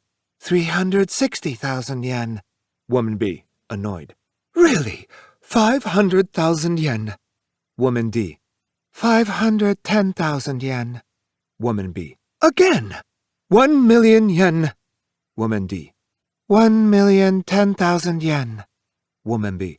This is going too far. 2,000,000 yen. Woman D. 2,010,000 yen. Woman B. If that isn't impudence. 3,000,000 yen. Woman D. 3,010,000 yen. Woman B. Oh! Voice. The same woman's voice from stage right. 3,000 yen. 3,000 yen.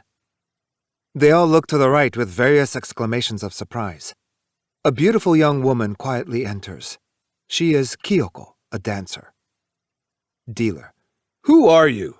I've had quite enough of your peculiar sense of humor. Of all times. Really, you're carrying foolishness a bit too far. Who are you anyway? Kyoko. You'd like to know my name? I'm Kyoko. I'm a dancer. Men A, C, and E look at her with considerable interest. Dealer. A dancer? I don't remember having asked you here. This sale is restricted to invited customers. Didn't you see the sign at the door, by invitation only? Kyoko. The sign was twisted over by the wind. Anyway, I have qualifications to be here, even if I'm not invited. Dealer. Just listen to her talk. Come, leave at once. I'll let you off this time without taking you to the police. Man A. Why not let her stay? She must have some good reason for being here. Don't shout at her that way. Dealer. I know, sir, but... Man A. What's your business here, young lady? Kyoko.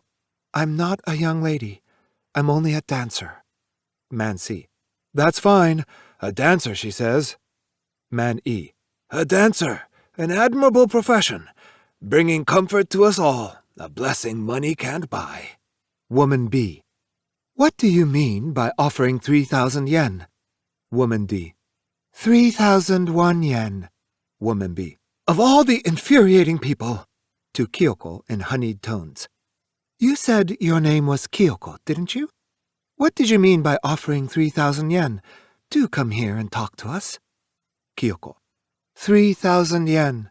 She goes to the center. 3,000 yen is all that wardrobe is worth. Dealer in consternation. See here, any more foolish talk like that and it's off to the police with you. Man A to dealer. Listen quietly to what she has to say. Dealer is silent. Kyoko.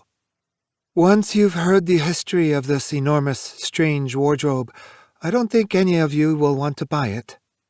Man C. It has a history? Dealer, quickly wrapping some money in a piece of paper.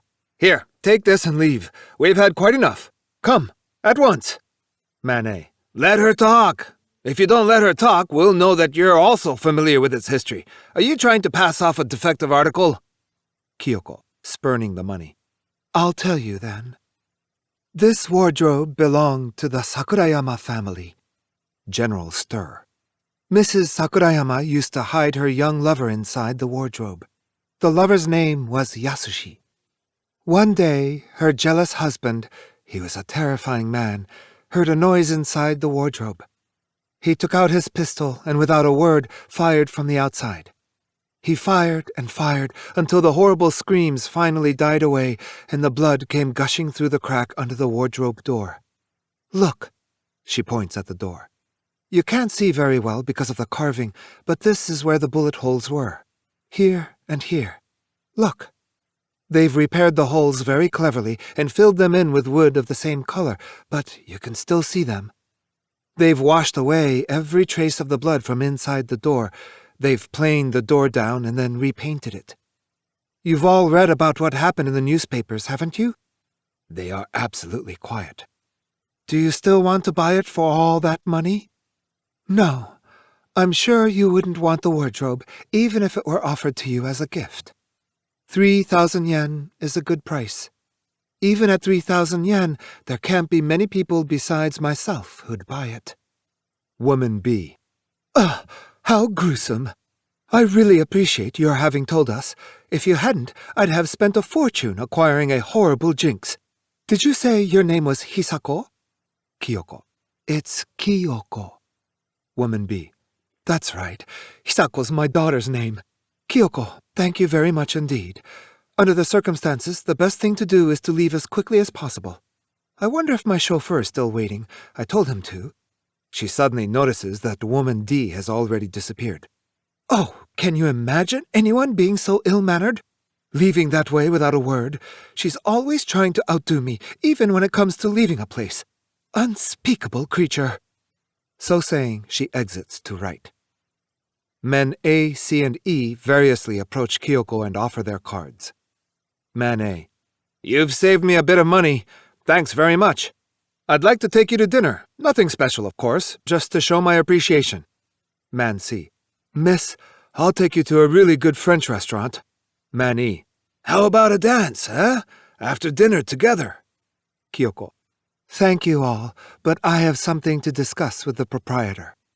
Man A. With the brusque movements of a man of decision, he takes some money from his wallet and hands it to the dealer. Understand? You're not to start any trouble. You'll listen quietly to what this young lady has to say like a father. No more nonsense about the police. Understand? He takes a pencil from his pocket. To Kyoko. Young lady, let me know immediately if this man uses rough language or starts threatening to take you to the police. Would you show me those cards you were just given? Kyoko holds up the 3 cards. Here we are. He takes one of the cards. This is mine. I'll put a mark on it so you won't mistake it. He makes a mark with his pencil. I'll be waiting for your call when you've finished your business. You can get me at the telephone number on the card for another 2 hours. He returns the card. C and E, dismayed at this turn of events, glower. You'll be sure to come, won't you? I'm hoping very much I can take you to dinner, to show my appreciation. Kyoko. Supposing I call you... Manet. Yes? Kyoko. Supposing I call you... Would you still want to see me, even if my face were completely changed? Manet. Very witty, very witty. I'm sure, young lady. I'm afraid I don't quite get the point, but still. Kyoko. Even if I turn into a horrible old witch? Manet. Every woman has many different faces. It takes more than that to surprise a man at my age. Well, I'll be seeing you later. A saunters out cheerfully. C and E follow reluctantly. Dealer. Quite the little terror, aren't you? Kyoko turns around and starts after A. Dealer, alarmed, stops her. Don't get so excited. I'm a little on edge myself. You said you were a dancer. To himself. Dancer indeed. I can imagine the kind of dancer she is. Kyoko. Please listen to what I have to say without interrupting. Dealer, sitting on one of the chairs. Very well. I'm listening. I won't interrupt. But to think that someone so young with such a beautiful, sweet face... Kyoko. Yes, that's what I want to talk to you about. My beautiful, sweet face. Dealer, to himself. How cheeky they are, the girls these days. Kyoko. Yasushi was my lover. Dealer. The young man who got killed inside the wardrobe? Kyoko. Yes, he was my lover, but he jilted me and became the lover of Mrs. Sakurayama, a woman 10 years older than himself. Yes, that's right. He was the kind of man who always prefers to be loved. Dealer. That was too bad for you. Kyoko. I thought you said you weren't going to interrupt. Perhaps, I can't be sure. It was my love that drove him away. Yes, that may have been it. Rather than a happy, easygoing, open love affair, he preferred uneasiness, secrecy, fear, that sort of thing. He was such a handsome boy. When the 2 of us went out walking together, everybody would say what a perfectly matched couple we made. When we walked together, the blue sky, the woods in the park, the birds, they all were glad to welcome us. The blue sky and the night sky filled with stars belonged to us, you might say. And yet, he chose the inside of a wardrobe. Dealer. This wardrobe's so big. Maybe there was a sky inside it with stars and a moon coming up from one corner and sinking in another. Kyoko. Yes. He slept inside, woke up inside, and sometimes he ate his meals inside. In this strange, windowless room, this room where the wind never blew and trees never rustled, a room like a coffin, a tomb where he was buried alive. He chose to live in a coffin even before he was killed. A room of pleasure and of death, enveloped in the lingering scent of the woman's perfume and the odor of his own body. His body smelled of jasmine. Dealer, gradually warming to the description. Buried, not among flowers, but among her racks on racks of clothes. Kyoko. Lace flowers, satin flowers, cold, dead, strong-scented flowers. Dealer, to himself. It was damn clever of him. I'd like to die that way myself. Kyoko. He died exactly as he hoped. I understand that quite clearly now. And yet, why did he do it? What did he want to run away from? What was he trying so desperately to escape that he preferred to die? Dealer. I'm afraid I'm not much help answering that. Kyoko. I'm sure what he wanted to escape was me. They are both silent. Tell me, What could have made him do it? Run away from me, from such a beautiful, sweet face. Perhaps his own beauty gave him all the beauty he could stand. Dealer. You've got nothing to complain about. Some women spend their whole lives furious at their own ugly faces. Any number yearn for lost youth. You've got beauty and youth, and still you complain. That's asking too much. Kyoko. Nobody else ever ran away from my youth and beauty. He spurned the only two treasures I own. Dealer. Yasushi isn't the only man, you know. There must have been something abnormal about his tastes anyway. Take a man like myself, a man whose tastes are completely healthy. He extends one hand toward her. Kyoko, striking his hand sharply. Stop it. Desire on any other man's face except his turns my stomach. It's as if I saw a toad. Look at me carefully. I've become old, haven't I? Dealer. Don't make me laugh. With your youth, Kyoko. But I'm ugly? Dealer. If you're ugly, then there aren't any beautiful women left in the world. Kyoko. You've failed on both questions. If you had said that I was old and ugly, who knows, I might have given myself to you. Dealer. I know a bit about the psychology of women myself. Now I'm supposed to repeat, whatever can you be saying? Never, though I died for it, could I possibly utter so dreadful a lie as to say that you were old or ugly. Am I right? Kyoko. How tedious you are. What is it in my face that attracts men I can't stand? I'd like to rip the skin away with my own hands. That's the one dream, the one fantasy left me now. Sometimes I wonder if he wouldn't have loved me better if my face had become unspeakably hideous and repulsive. Dealer.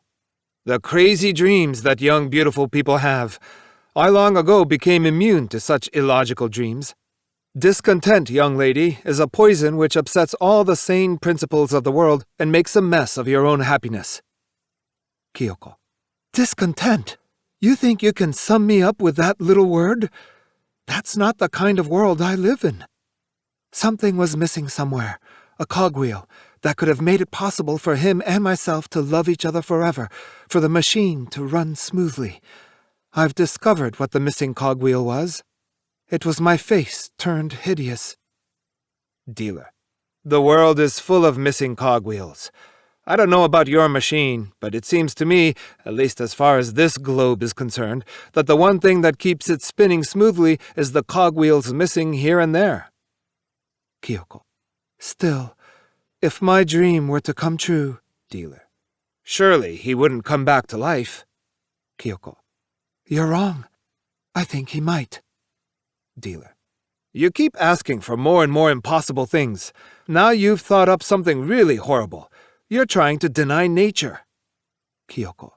Once in a while, even a pitiful old miser like yourself is capable of saying something intelligent. You're quite right. My enemy, my rival for his love, was not Mrs. Sakurayama. It was nature itself. My beautiful face, the rustle of the woods embracing us, the gracefully shaped pines, the blue sky damp after a rain. Yes, every unadorned thing was the enemy of our love. Then he left me and ran off into this wardrobe, into a world painted in varnish, a world without windows, a world lit only by an electric bulb. Dealer. I suppose that's why you have your heart set on buying the wardrobe. You want to try to find your dead lover again inside. Kyoko.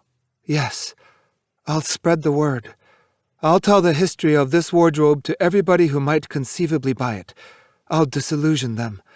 I must have this wardrobe, and at my price, 3,000 yen. As she finishes these words, strange, inarticulate cries, like those made by the drummers in a no play, are heard from the left, together with sounds resembling the no drums and flute.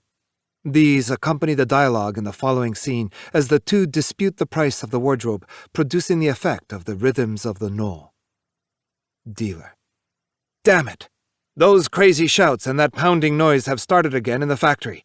Sometimes it goes on when I have customers here, and it drives me frantic. One of these days I'll have to buy the property and get rid of that factory. The sound of production, that's what our industrialists call it. Poor fools.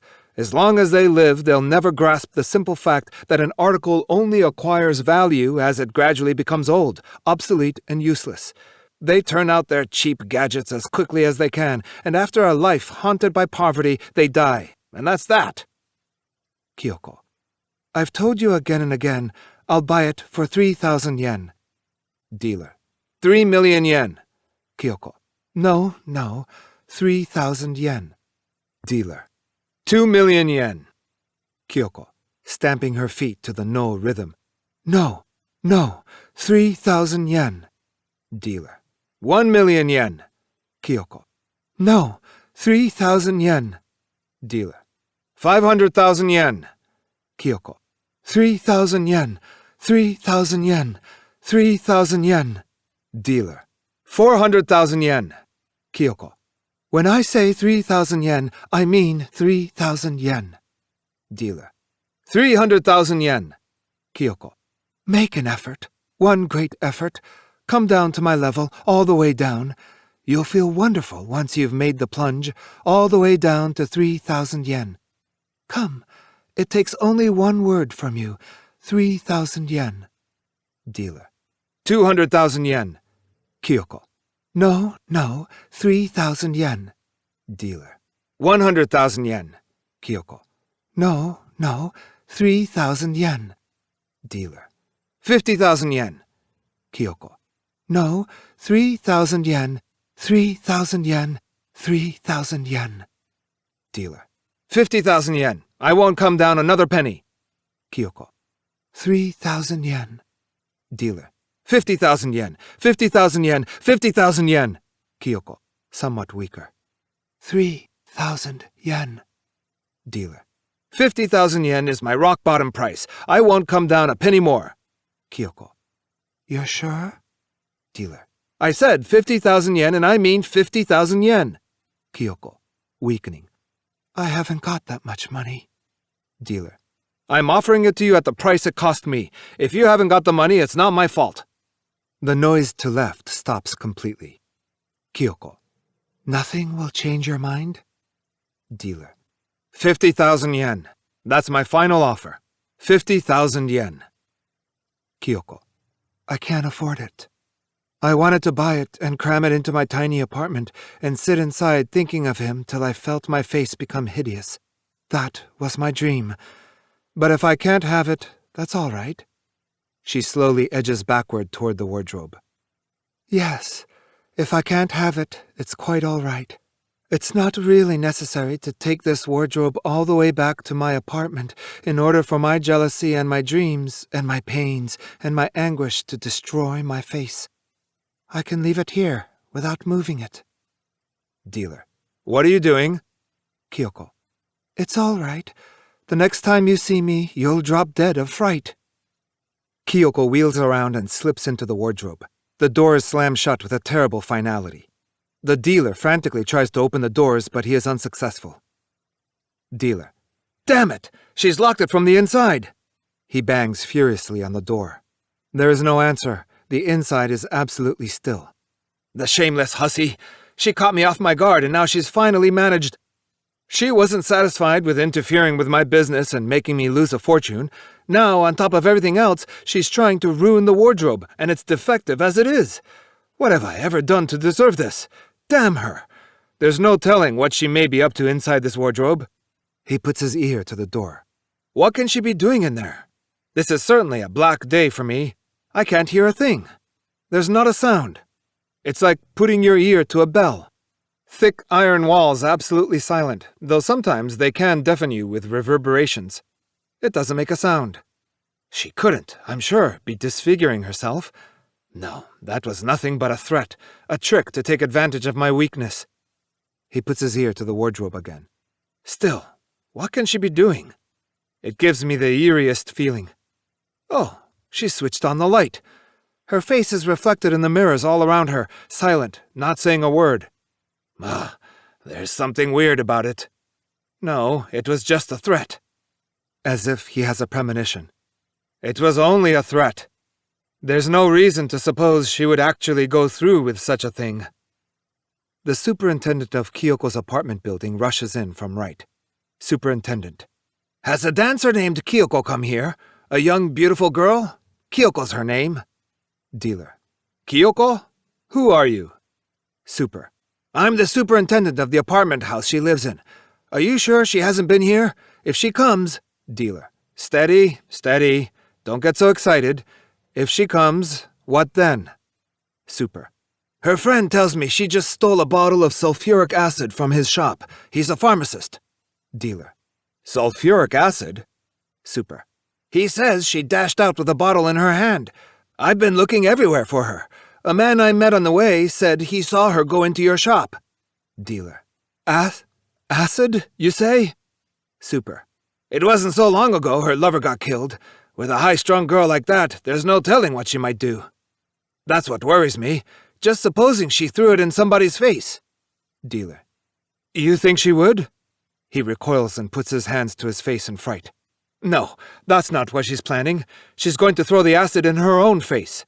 Super. What? Dealer. Yes. I mean, she'll disfigure herself. What a horrible thing to happen. That beautiful face. She's about to commit a suicide of the face. Super. Why should she do such a thing? Dealer. Don't you understand what I'm saying? He points at the wardrobe. Kyoko is in there. She's locked it from the inside. Super. That's terrible. We must get her out of there. Dealer. The door is solid as a rock. Super. All the same, we've got to do something.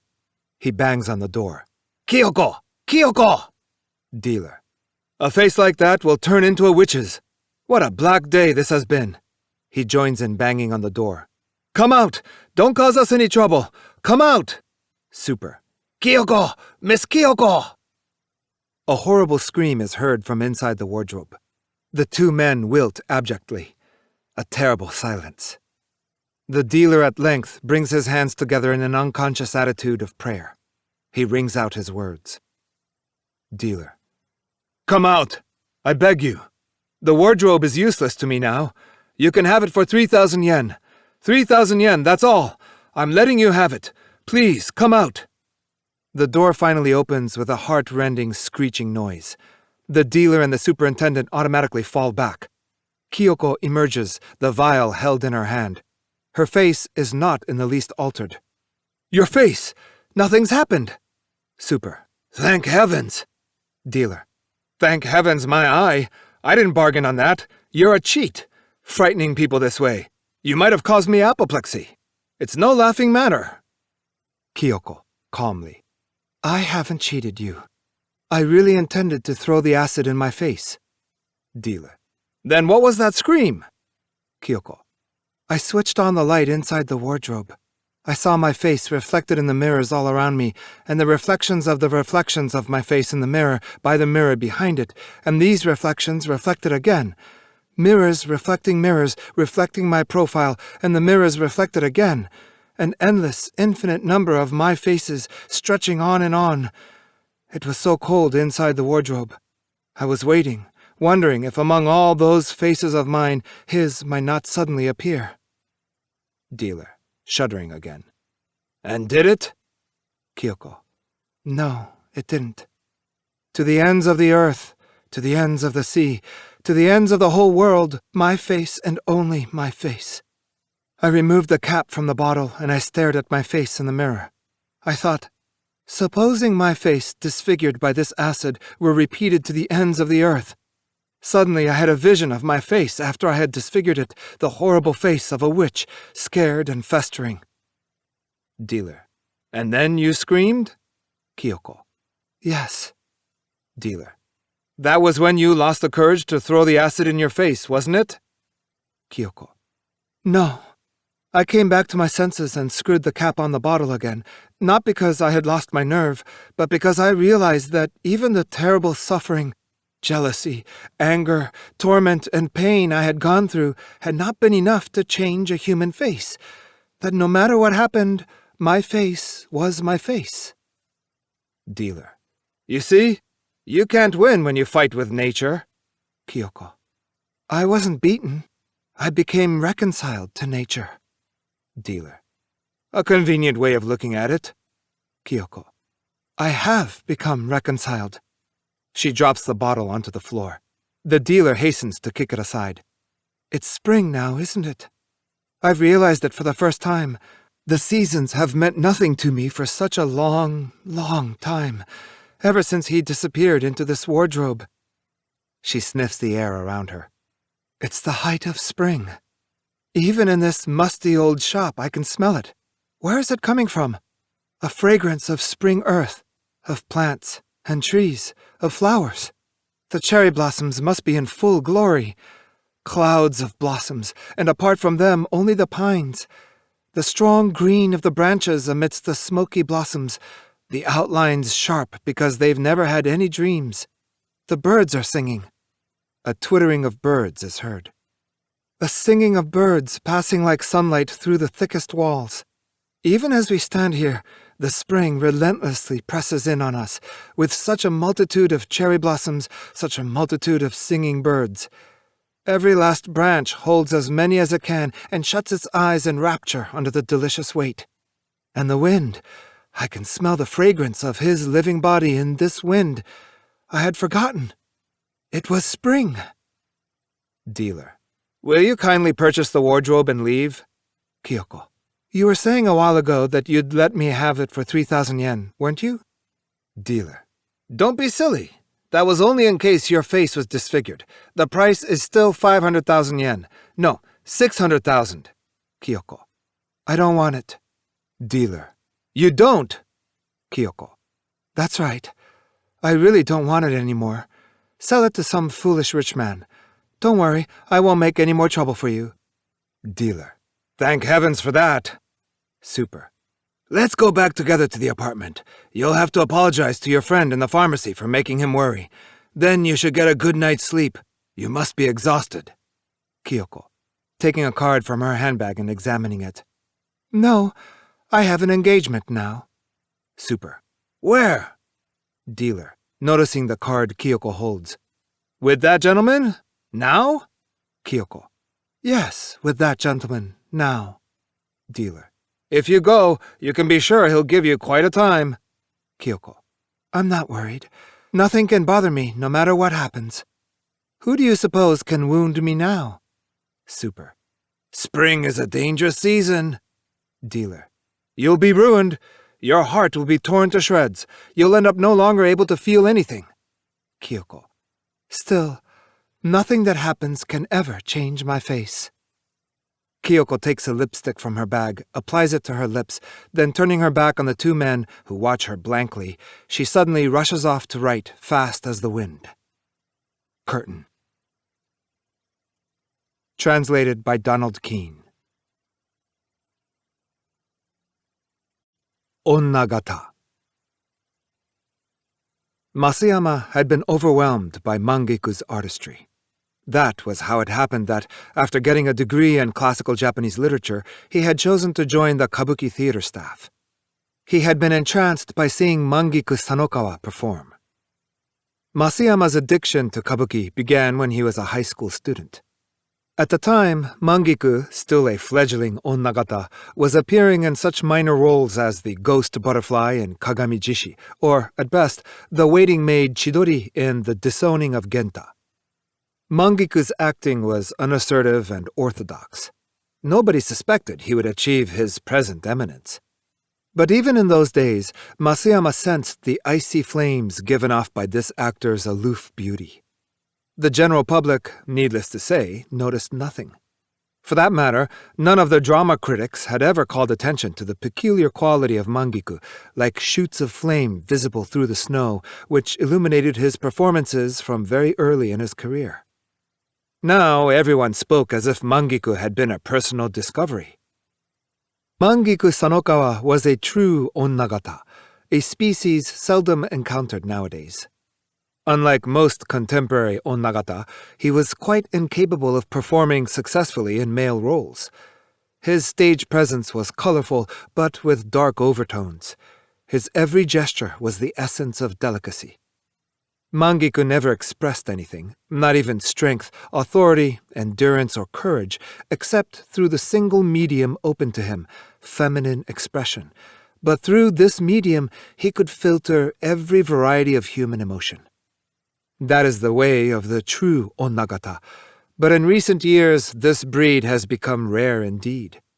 Their tonal coloring, produced by a particular exquisitely refined musical instrument, cannot be achieved by playing a normal instrument in a minor key, nor, for that matter, is it produced by a mere slavish imitation of real women. Yukihime, the Snow Princess in Kinkakuji, was one of Mangiku's most successful roles. Masayama remembered having seen Mangiku perform Yukihime 10 times during a single month, but no matter how often he repeated this experience, his intoxication did not diminish. Everything symbolizing Sanokawa Mangiku may be found in this play, the elements entwined, beginning with the opening words of the narrator, "The Golden Pavilion, the mountain retreat of Lord Yoshimitsu, Prime Minister and monk of the Deer Park, stands 3 stories high, its garden graced with lovely sights. The night lodging stone, the water trickling below the rocks, the flow of the cascade heavy with spring, the willows and cherry trees planted together, the capital now is a vast, many-hued brocade." The dazzling brilliance of the set, depicting cherry trees in blossom, a waterfall, and the glittering golden pavilion, the drums, suggesting the dark sound of the waterfall and contributing a constant agitation to the stage. The pale, sadistic face of the lecherous Daizen Matsunaga, the rebel general. The miracle of the magic sword, which shines in morning sunlight with the holy image of Fudo, but shows a dragon's form when pointed at the setting sun. The radiance of the sunset glow on the waterfall and cherry trees. The cherry blossoms scattering down petal by petal. Everything in the play exists for the sake of one woman, the beautiful, aristocratic Yukihime. There is nothing unusual about Yukihime's costume, the crimson silk robe customarily worn by young princesses. But a ghostly presence of snow, befitting her name, hovers about this granddaughter of the great painter Sesshu, and the landscapes of Sesshu, permeated with snow, may be sensed across the breadth of the scene. This phantom snow gives Yukihime's crimson robe its dazzling brilliance. Masayama loved especially the scene where the princess, bound with ropes to a cherry tree, remembers the legend told of her grandfather, and with her toes draws in the fallen blossoms a rat, which comes to life and gnaws through the ropes binding her. It hardly needs be said that Mangiku Sanokawa did not adopt the puppet-like movements favored by some onnagata in this scene. The ropes fastening him to the tree made Mangiku look lovelier than ever. All the artificial arabesques of this onnagata, the delicate gestures of the body, the play of the fingers, the arch of the hand, contrived though they might appear when employed for the movements of daily life, took on a strange vitality when used by Yukihime bound to a tree. The intricate, contorted attitudes imposed by the constraint of the rope made of each instant an exquisite crisis, and the crisis seemed to flow, one into the next, with the irresistible energy of successive waves. Mangiku's performances unquestionably possessed moments of diabolic power. He used his lovely eyes so effectively that often with one flash he could create in an entire audience the illusion that the character of a scene had completely altered. When his glance embraced the stage from the hanamichi or the hanamichi from the stage, or when he darted one upward look at the bell in Dojoji. In the palace scene from Imoseyama, Mangiku took the part of Omiwa, whose lover was stolen from her by Princess Tachibana and who has been cruelly mocked by the court ladies. At the end, Omiwa rushes out onto the hanamichi, all but wild with jealousy and rage. Just then, she hears the voices of the court ladies at the back of the stage saying, "A groom without peer has been found for our princess. What joy for us all!" The narrator, seated at the side of the stage, declaims in powerful tones. Omiwa, hearing this, at once looks back. At this moment, Omiwa's character is completely transformed, and her face reveals the marks of a possessive attachment. Masayama felt a kind of terror every time he witnessed this moment. For an instant, a diabolical shadow had swept over both the bright stage with its splendid set and beautiful costumes, and over the thousands of intently watching spectators. This force clearly emanated from Mangiku's body, but at the same time transcended his flesh. Masayama sensed in such passages something like a dark spring welling forth from this figure on the stage, this figure so imbued with softness, fragility, grace, delicacy, and feminine charms. He could not identify it, but he thought that a strange evil presence, the final residue of the actor's fascination, a seductive evil which leads men astray and makes them drown in an instant of beauty, was the true nature of the dark spring he had detected. But one explains nothing merely by giving it a name. Omiwa shakes her head and her hair tumbles in disarray.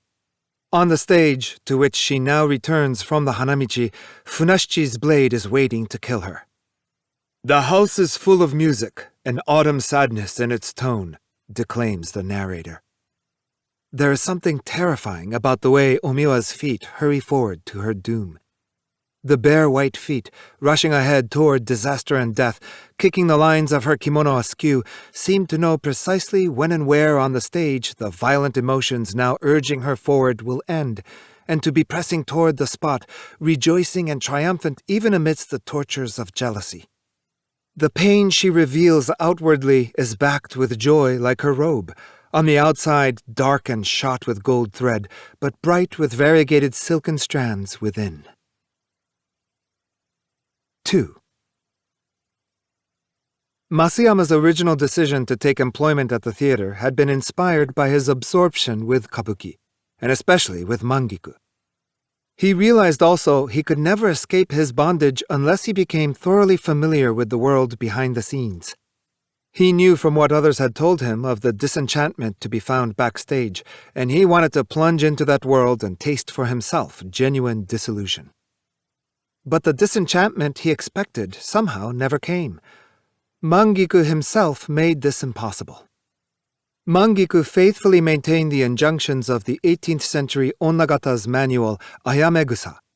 An onnagata, even in the dressing room, must preserve the attitudes of an onnagata. He should be careful when he eats to face away from other people so that they cannot see him. Whenever Mangiku was obliged to eat in the presence of visitors, not having the time to leave his dressing room, he would turn toward his table with a word of apology and race through his meal so skillfully that the visitors could not even guess from behind that he was eating. Undoubtedly, the feminine beauty displayed by Mangiku on the stage had captivated Masayama as a man. Strangely enough, however, this spell was not broken even by close observation of Mangiku in the dressing room. Mangiku's body, when he had removed his costume, was delicate but unmistakably a man's. Masayama, as a matter of fact, found it rather unnerving when Mangiku, seated at his dressing table, too scantily clad to be anything but a man, directed polite feminine greetings toward some visitor, all the while applying a heavy coating of powder to his shoulders.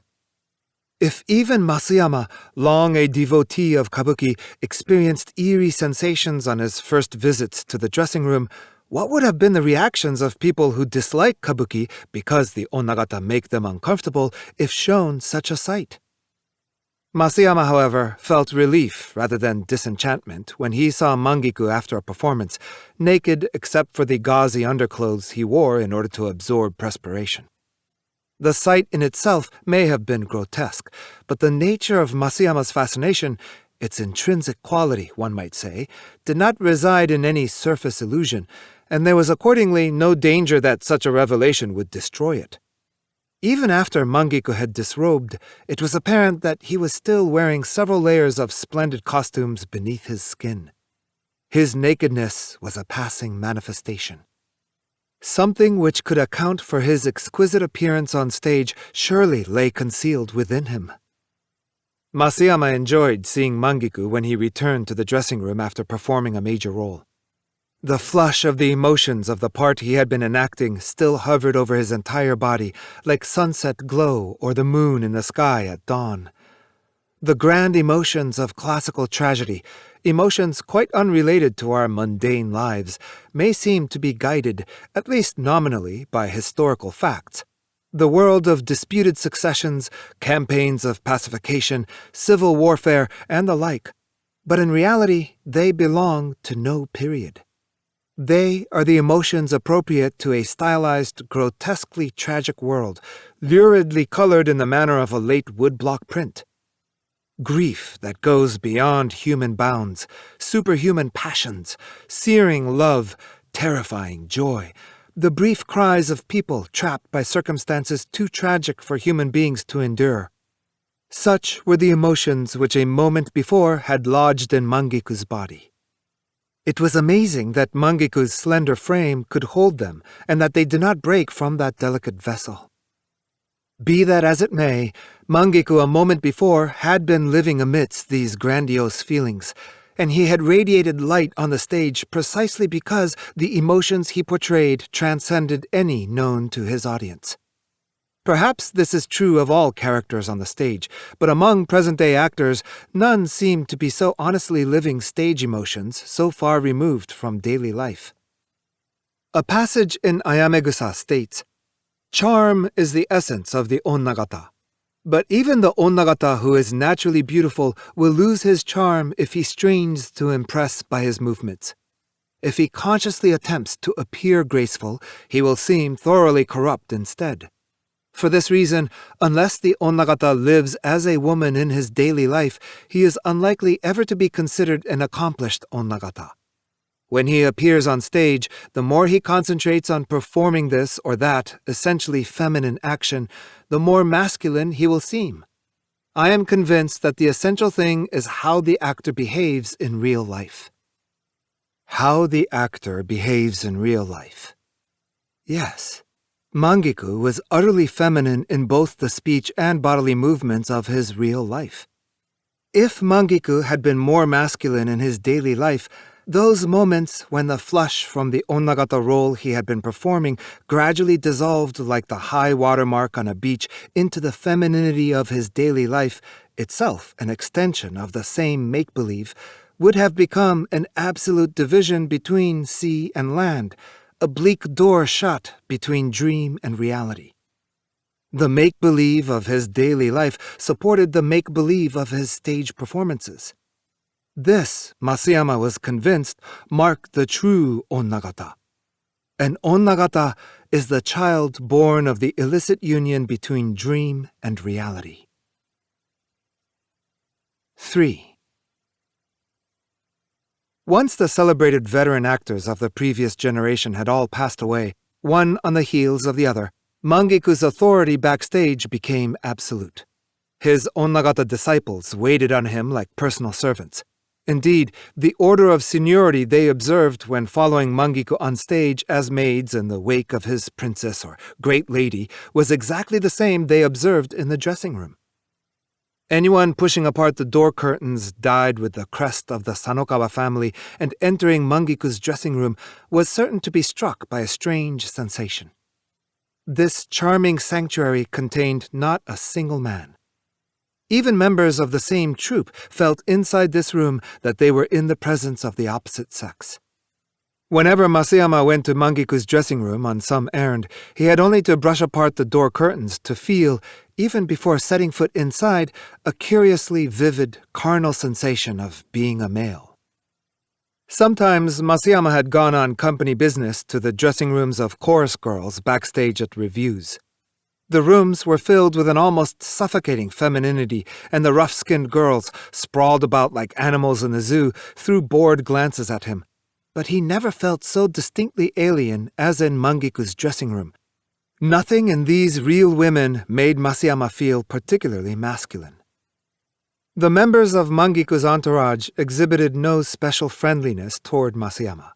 On the contrary, he knew that they secretly gossiped about him, accusing him of being disrespectful or of giving himself airs merely because he had gone through some university. He knew, too, that sometimes they professed irritation at his pedantic insistence on historical facts. In the world of kabuki, academic learning unaccompanied by artistic talent is considered of no value.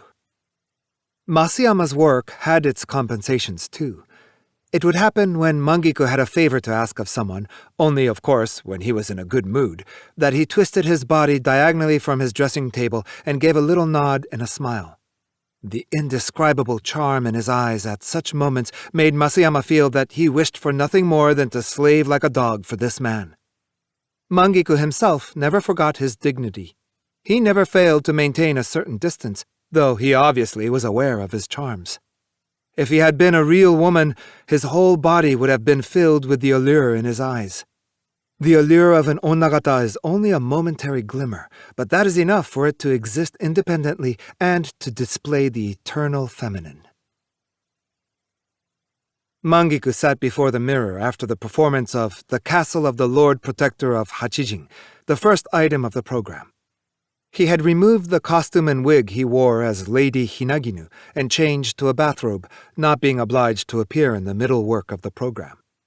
Masayama, informed that Mangiku wanted to see him, had been waiting in the dressing room for the curtain of Hachijin. The mirror suddenly burst into crimson flames as Mangiku returned to the room, filling the entrance with the rustle of his robes. 3 disciples and costumers joined to remove what had to be removed and store it away. Those who were to leave departed, and now no one remained except for a few disciples around the hibachi in the next room. The dressing room had all at once fallen still. From a loudspeaker in the corridor issued the sounds of stage assistants hammering as they dismantled the set for the play which had just ended. It was late November, and steam heat clouded the window panes, bleak as in a hospital ward. White chrysanthemums bent gracefully in a cloisonné vase placed beside Mangiku's dressing table. Mangiku, perhaps because his stage name meant literally 10,000 chrysanthemums, was fond of this flower.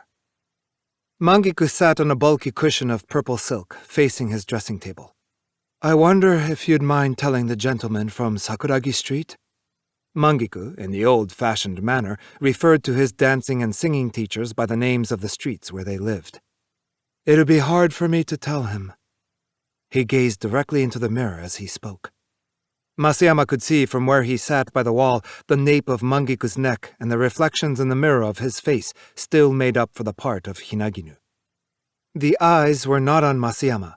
They were squarely contemplating his own face. The flush from his exertions on the stage still glowed through the powder on his cheeks like the morning sun through a thin sheet of ice. He was looking at Hinaginu. Indeed, he actually saw her in the mirror. Hinaginu, whom he had just been impersonating. Hinaginu, the daughter of Mori Sanzaemon Yoshinari and the bride of the young Sato Kazuenosuke. Her marriage ties with her husband having been broken because of his feudal loyalty, Hinaginu killed herself so that she might remain faithful to a union whose ties were so faint we never shared the same bed. Hinaginu had died on stage of a despair so extreme she could not bear to live any longer. The Hinaginu in the mirror was a ghost. Even that ghost, Mangiku knew, was at this very moment slipping from his body. His eyes pursued Hinaginu. But as the glow of the ardent passions of the role subsided, Hinaginu's face faded away. He bade it farewell. There were still 7 performances before the final day. Tomorrow again, Hinaginu's features would no doubt return to the pliant mold of Mangiku's face. Masayama, enjoying the sight of Mangiku in this abstracted state, all but smiled with affection. Mangiku suddenly turned toward him. He had been aware all along of Masayama's gaze, but with the nonchalance of the actor accustomed to the public stares, he continued with his business. "It's those instrumental passages. They're simply not long enough. I don't mean I can't get through the part if I hurry, but it makes everything so ugly." Mangiku was referring to the music for the new dance play, which will be presented the following month. "Mr. Masayama, what do you think?" "I quite agree. I'm sure you mean the passage after 'How slow the day ends' by the Chinese bridge at Seta?" "Yes, that's the place. How slow the day." Mangiku sang the passage in question, beating time with his delicate fingers. "I'll tell him. I'm sure that the gentleman from Sakuragi Street will understand." "Are you sure you don't mind? I feel so embarrassed about making a nuisance of myself all the time." Mangiku was accustomed to terminate a conversation by standing once his business had been dealt with. "I'm afraid I must bathe now," he said. Masayama drew back from the narrow entrance to the dressing room and let Mangiku pass. Mangiku, with a slight bow of the head, went out into the corridor, accompanied by a disciple. He turned back obliquely toward Masayama and, smiling, bowed again. The rouge at the corners of his eyes had an indefinable charm. Masayama sensed that Mangiku was well aware of his affection. 4. The troupe to which Masayama belonged was to remain at the same theater through November, December, and January, and the program for January had already become the subject of gossip. A new work by a playwright of the modern theater was to be staged.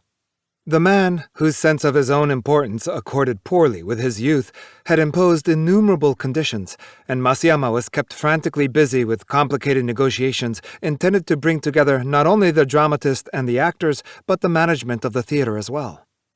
Masayama was recruited for this job because the others considered him to be an intellectual. One of the conditions laid down by the playwright was that the direction of the play be confided to a talented young man whom he trusted. The management accepted this condition.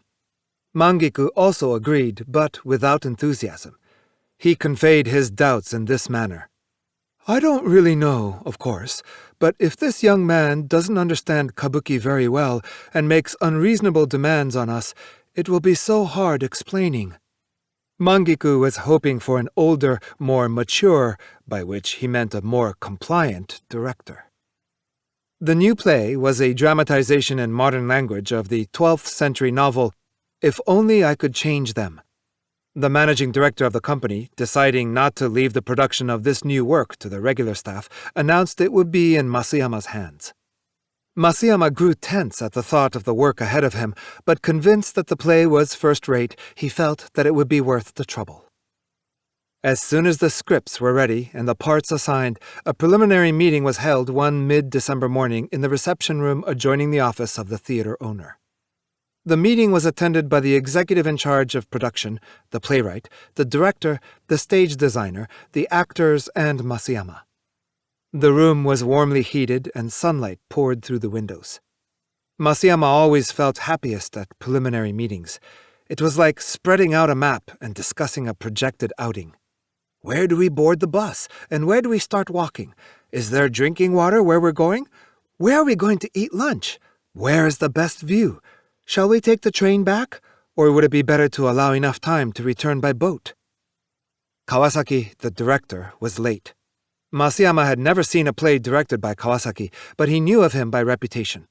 Kawasaki had been selected, despite his youth, to direct Ibsen and modern American plays for a repertory company, and in the course of a year had done so well, with the latter especially, that he was awarded a newspaper drama prize. The others, except for Kawasaki, had all assembled. The designer, who could never bear waiting a minute before throwing himself into his work, was already jotting down in a large notebook especially brought for the purpose suggestions made by the others, frequently tapping the end of his pencil on the blank pages as if bursting with ideas. Eventually, the executive began to gossip about the absent director. "He may be as talented as they say, but he's still young after all. The actors will have to help out."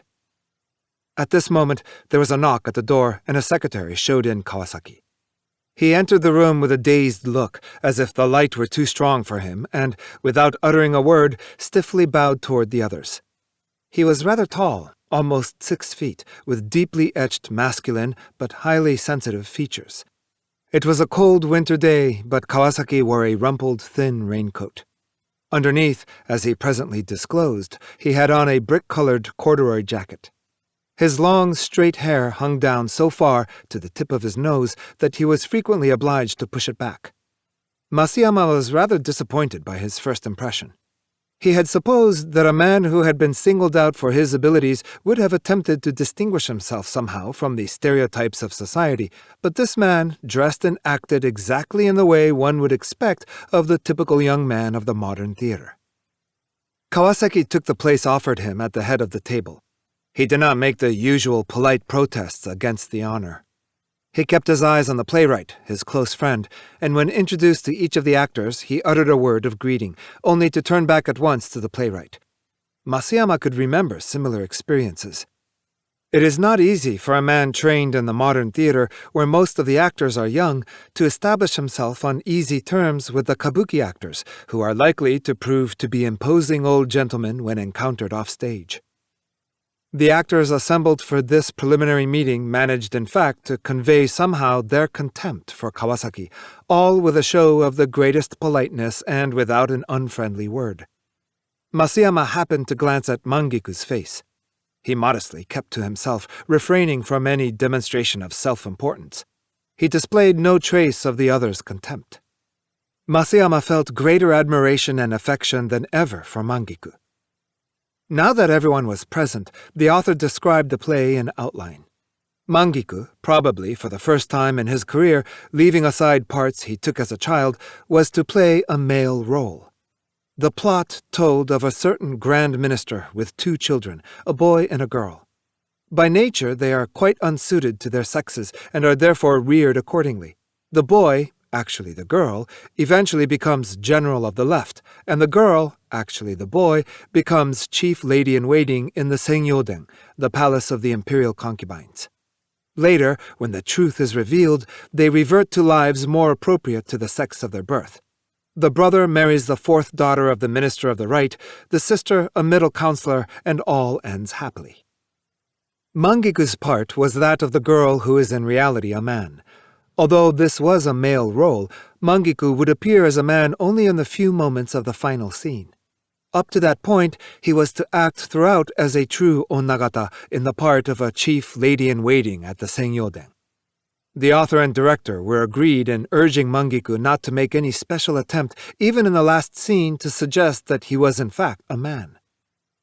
An amusing aspect of the play was that it inevitably had the effect of satirizing the kabuki convention of the onnagata.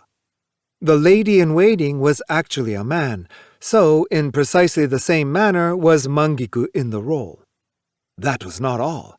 In order for Mangiku, at once an onnagata and a man, to perform this part, he would have to unfold on 2 levels his actions of real life, a far cry from the simple case of the actor who assumes female costume during the course of a play so as to work some deception. The complexities of the part intrigued Mangiku. Kawasaki's first words to Mangiku were, "I would be glad if you played the part throughout as a woman. It doesn't make the least difference if you act like a woman even in the last scene." His voice had a pleasant, clear ring. "Really? If you don't mind my acting the part that way, it'll make it ever so much easier for me." "It won't be easy in any case. Definitely not," said Kawasaki decisively. When he spoke in this forceful manner, his cheeks glowed red as if a lamp had been lit inside. The sharpness of his tone cast something of a pall over the gathering. Masayama's eyes wandered to Mangiku. He was giggling good-naturedly, the back of his hand pressed to his mouth. The others relaxed to see Mangiku had not been offended. "Well then," said the author, "I shall read the book." He lowered his protruding eyes, which looked double behind his thick spectacles, and began to read the script on the table. 5. 2 or 3 days later, the rehearsal by parts began, whenever the different actors had free time. Full-scale rehearsals would only be possible during the few days in between the end of this month and the beginning of next month's program. Unless everything that needed tightening were attended to by then, there would be no time to pull the performance together. Once the rehearsal of the parts began, it became apparent to everyone that Kawasaki was like a foreigner strayed among them. He had not the smallest grasp of kabuki, and Masayama found himself obliged to stand beside him and explain word by word the technical language of the kabuki theater, making Kawasaki extremely dependent on him. The instant the first rehearsal was over, Masayama invited Kawasaki for a drink. Masayama knew that for someone in his position, it was generally speaking a mistake to ally himself with the director, but he felt he could easily understand what Kawasaki must be experiencing. The young man's views were precisely defined, his mental attitudes were wholesome, and he threw himself into his work with boyish enthusiasm. Masayama could see why Kawasaki's character should have so appealed to the playwright. He felt as if Kawasaki's genuine youthfulness were a somehow purifying element, a quality unknown in the world of kabuki. Masayama justified his friendship with Kawasaki in terms of attempting to turn this quality to the advantage of kabuki. Full-scale rehearsals began at last on the day after the final performances of the December program. It was 2 days after Christmas. The year-end excitement in the streets could be sensed even through the windows in the theater and the dressing rooms. A battered old desk had been placed by a window in the large rehearsal room. Kawasaki and one of Masayama's seniors on the staff, the stage manager, sat with their backs to the window. Masayama was behind Kawasaki. The actors sat on the tatami along the wall. Each would go up center when his turn came to recite his lines. The stage manager supplied forgotten lines.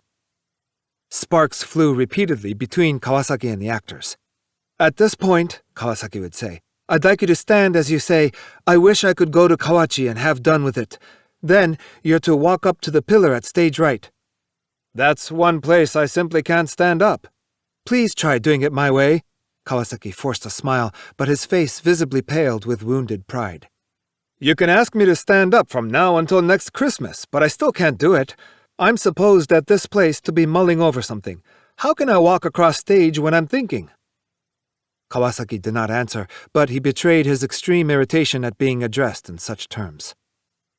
But things were quite different when it came Mangiku's turn. If Kawasaki said, "Sit," Mangiku would sit, and if he said, "Stand," Mangiku stood. He obeyed unresistingly every direction given by Kawasaki. It seemed to Masayama that Mangiku's fondness for the part did not fully explain why he was so much more obliging than was his custom at rehearsals. Masayama was forced to leave this rehearsal on business, just as Mangiku, having run through his scene in the first act, was returning to his seat by the wall. When Masayama got back, he was met by the following sight. Kawasaki, all but sprawled over the desk, was intently following the rehearsal, not bothering even to push back the long hair falling over his eyes. He was leaning on his crossed arms, the shoulders beneath the corduroy jacket shaking with suppressed rage. To Masayama's right was a white wall interrupted by a window, through which he could see a balloon swaying in the northerly wind, its streamer proclaiming an end-of-the-year sale. Hard, wintry clouds looked as if they had been blocked in with chalk against the pale blue of the sky. He noticed a shrine to Inari and a tiny vermilion torii on the roof of an old building nearby. Farther to his right, by the wall, Mangiku sat erect in Japanese style on the tatami. The script lay open on his lap, and the lines of his greenish-gray kimono were perfectly straight. From where Masayama stood at the door, he could not see Mangiku's full face, but the eyes, seen in profile, were utterly tranquil, the gentle gaze fixed unwaveringly on Kawasaki. Masayama felt a momentary shudder of fear. He had set one foot inside the rehearsal room, but it was now almost impossible to go in. 6. Later in the day, Masayama was summoned to Mangiku's dressing room. He felt an unaccustomed emotional block when he bent his head, as so often before, to pass through the door curtains. Mangiku greeted him, all smiles, from his perch on the purple cushion and offered Masayama some cakes he had been given by a visitor. "How do you think the rehearsal went today?" "Pardon me?" Masayama was startled by the question. It was not like Mangiku to ask his opinion on such matters. "How did it seem?" "If everything continues to go as well as it did today, I think the play will be a hit." "Do you really think so? I feel terribly sorry for Mr. Kawasaki. It's so hard for him. The others have been treating him in such a high-handed way that it's made me quite nervous.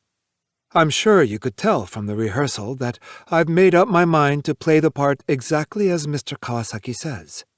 That's the way I'd like to play it myself anyway, and I thought it might make things a little easier for Mr. Kawasaki, even if nobody else helps. I can't very well tell the others, but I'm sure they'll notice if I do exactly what I'm told. They know how difficult I usually am. That's the least I can do to protect Mr. Kawasaki. It'll be a shame when he's trying so hard if nobody helped." Masayama felt no particular surge of emotion as he listened to Mangiku. Quite likely, he thought, Mangiku himself was unaware that he was in love. He was so accustomed to portraying love on a more heroic scale. Masayama, for his part, considered that these sentiments, however they were to be termed, which had formed in Mangiku's heart, were most inappropriate. He expected of Mangiku a far more transparent, artificial, aesthetic display of emotions. Mangiku, most unusually for him, sat rather informally, imparting a kind of languor to his delicate figure. The mirror reflected the cluster of crimson asters arranged in the cloisonné vase and the recently shaved nape of Mangiku's neck.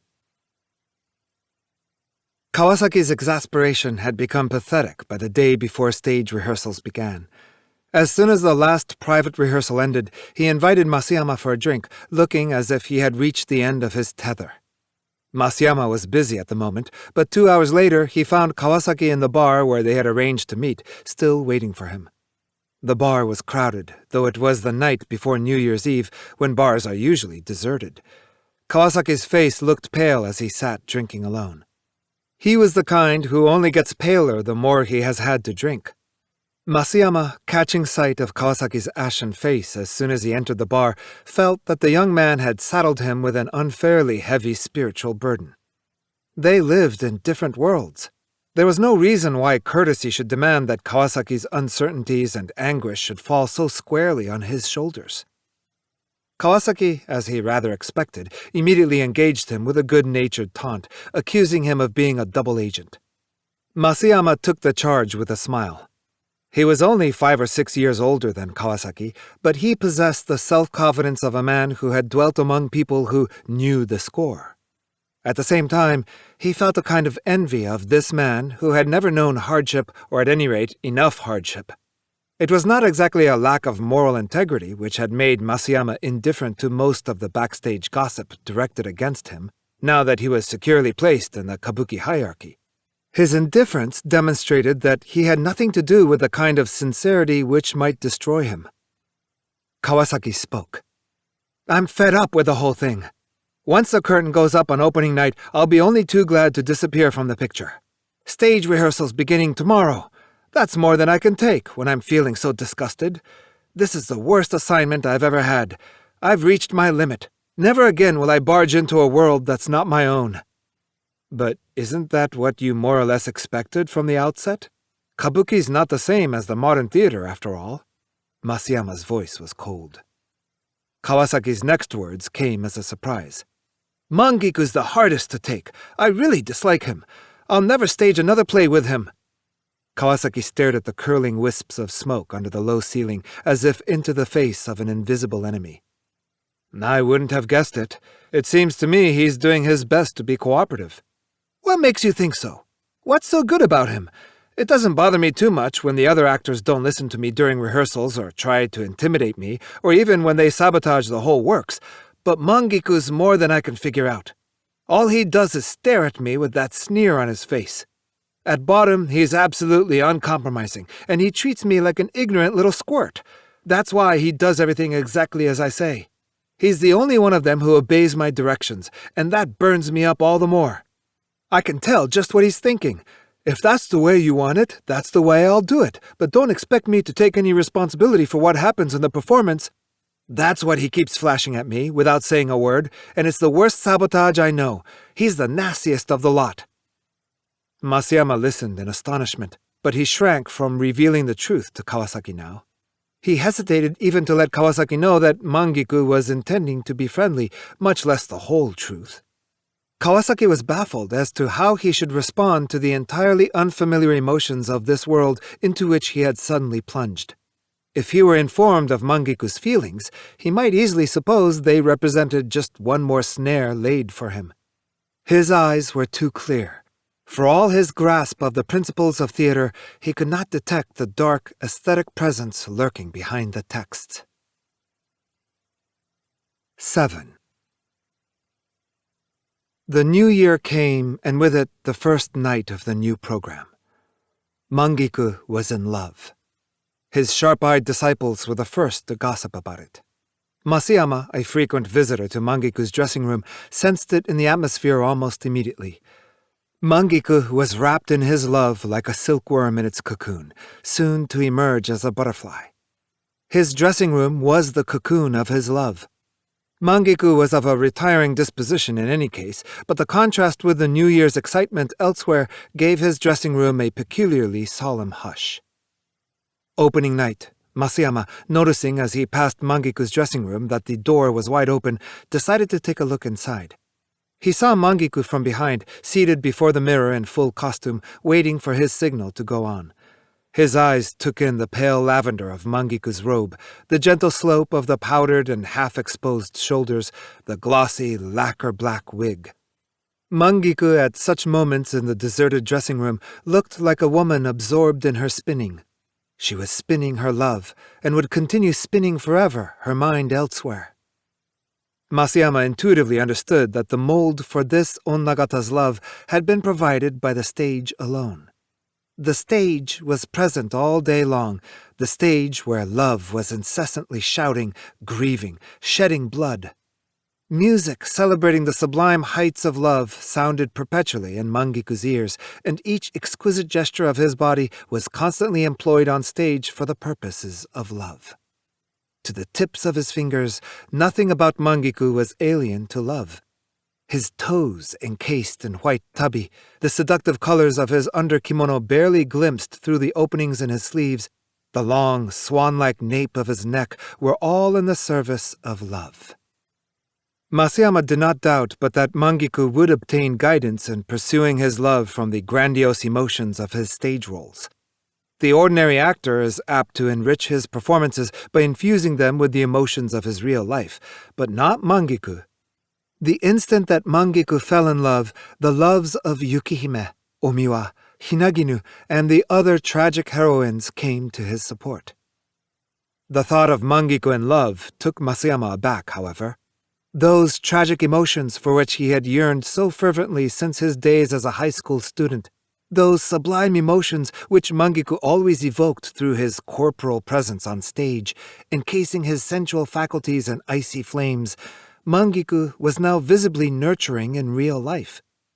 But the object of these emotions, granted that he had some talent, was an ignoramus as far as kabuki was concerned. He was merely a young, commonplace-looking director whose only qualification as the object of Mangiku's love consisted in being a foreigner in this country, a young traveler who would soon depart the world of kabuki and never return. 8. If Only I Could Change Them was well received.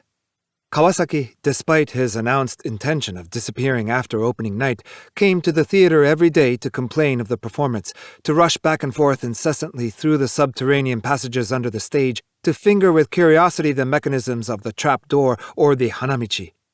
Masayama thought this man had something childish about him. The newspaper reviews praised Mangiku. Masayama made it a point to show them to Kawasaki, but he merely pouted like an obstinate child and all but spat out the words, "They're all good at acting, but there wasn't any direction." Masayama naturally did not relay to Mangiku these harsh words, and Kawasaki himself was on his best behavior when he actually met Mangiku. It nevertheless irritated Masayama that Mangiku, who was utterly blind when it came to other people's feelings, should not have questioned that Kawasaki was aware of his goodwill. But Kawasaki was absolutely insensitive to what other people might feel. This was the one trait that Kawasaki and Mangiku had in common. A week after the first performance, Masayama was summoned to Mangiku's dressing room.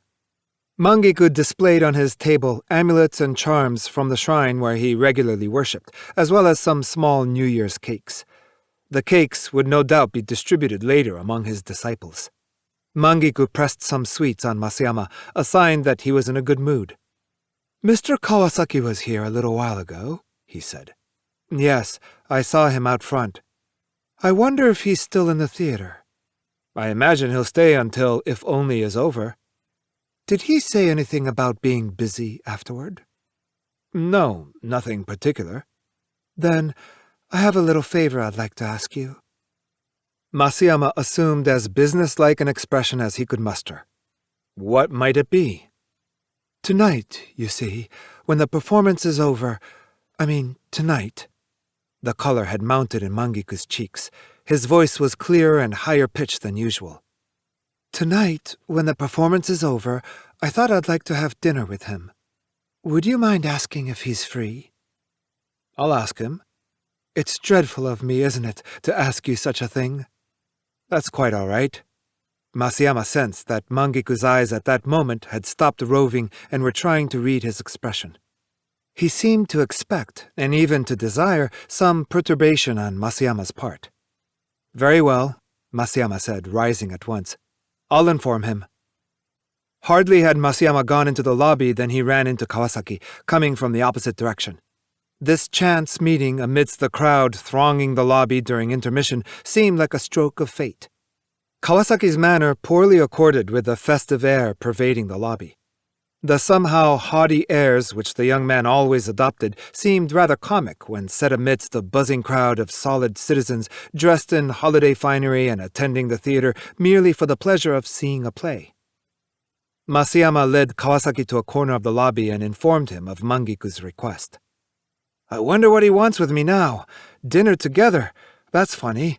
I have nothing else to do tonight, and there's no reason why I can't go, but I don't see why. I suppose there's something he wants to discuss about the play. The play! I've said all I want to on that subject. At this moment, a gratuitous desire to do evil, an emotion always associated on the stage with minor villains, took seed within Masayama's heart, though he did not realize it. He was not aware that he himself was now acting like a character in a play. Don't you see? Being invited to dinner gives you a marvelous opportunity to tell him everything you've got on your mind, this time without mincing words. All the same, I don't suppose you've got the nerve to tell him. The remark wounded the young man's pride. All right, I'll go. I've known all along that sooner or later I'd have my chance to have it out with him in the open. Please tell him that I'm glad to accept his invitation. Mangiku appeared in the last work of the program and was not free until the entire performance was over. Once the show ends, actors normally make a quick change of clothes and rush from the theater, but Mangiku showed no sign of haste as he completed his dressing by putting a cape and a scarf of a muted color over his outer kimono. He waited for Kawasaki. When Kawasaki at last appeared, he curtly greeted Mangiku, not bothering to take his hands from his overcoat pockets. The disciple who always waited on Mangiku as his lady's maid rushed up as if to announce some major calamity. It started to snow, he reported with a bow. A heavy snow? Mangiku touched his cape to his cheek. No, just a flurry. We'll need an umbrella to the car, Mangiku said. The disciple rushed off for an umbrella. Masayama saw them to the stage entrance. The door attendant had politely arranged Mangiku's and Kawasaki's footwear next to each other. Mangiku's disciple stood outside in the thin snow, holding an open umbrella. The snow fell so sparsely that one couldn't be sure one saw it against the dark concrete wall beyond. 1 or 2 flakes fluttered onto the doorstep at the stage entrance.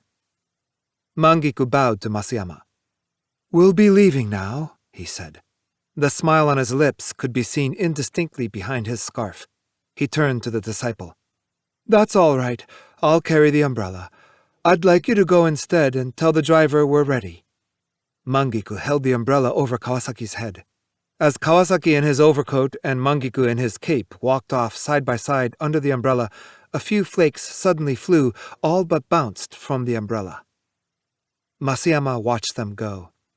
He felt as though a big, black, wet umbrella were being noisily opened inside his heart. He could tell that the illusion, first formed when as a boy he saw Mangiku perform, an illusion which he had preserved intact even after he joined the kabuki staff, had shattered that instant in all directions, like a delicate piece of crystal dropped from a height. At last I know what disillusion means, he thought. I might as well give up the theater.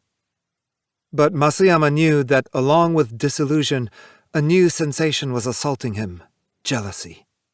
He dreaded where this new emotion might lead him. Translated by Donald Keene. The Pearl.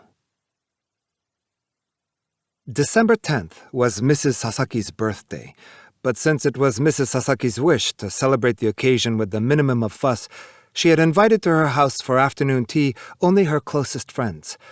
Assembled were Mesdames Yamamoto, Matsumura, Azuma, and Kasuga, all four being 43 years of age, exact contemporaries of their hostess.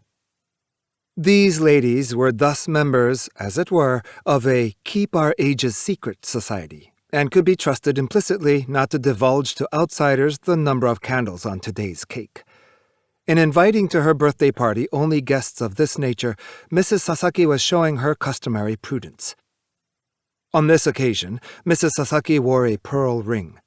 Diamonds at an all-female gathering had not seemed in the best of taste. Furthermore, pearls better matched the color of the dress she was wearing on this particular day.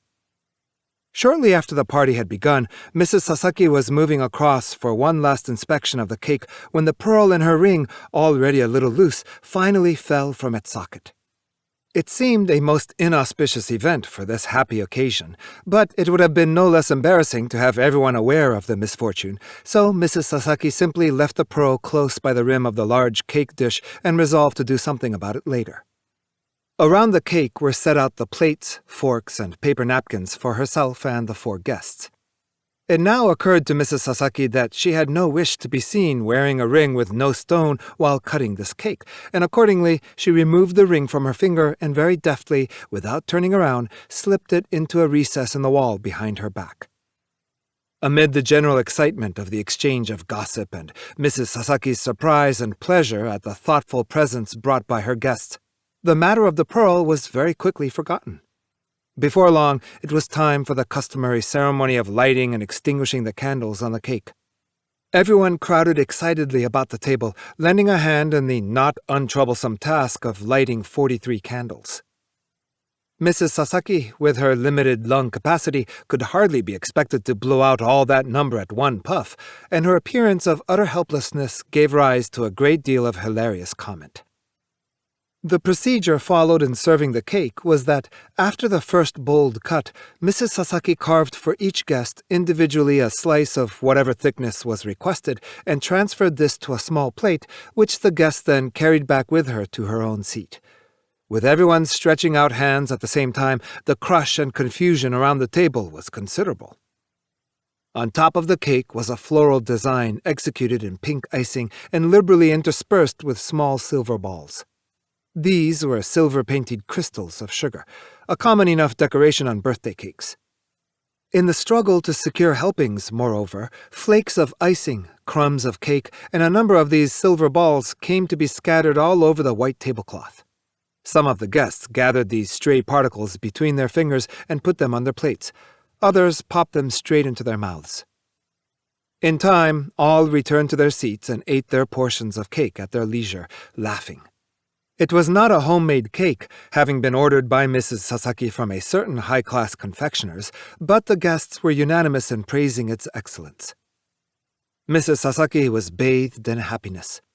But suddenly, with a tinge of anxiety, she recalled the pearl she had abandoned on the table, and, rising from her chair as casually as she could, she moved across to look for it.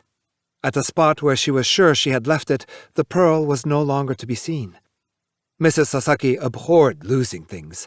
At once, and without thinking, right in the middle of the party, she became wholly engrossed in her search, and the tension in her manner was so obvious that it attracted everyone's attention.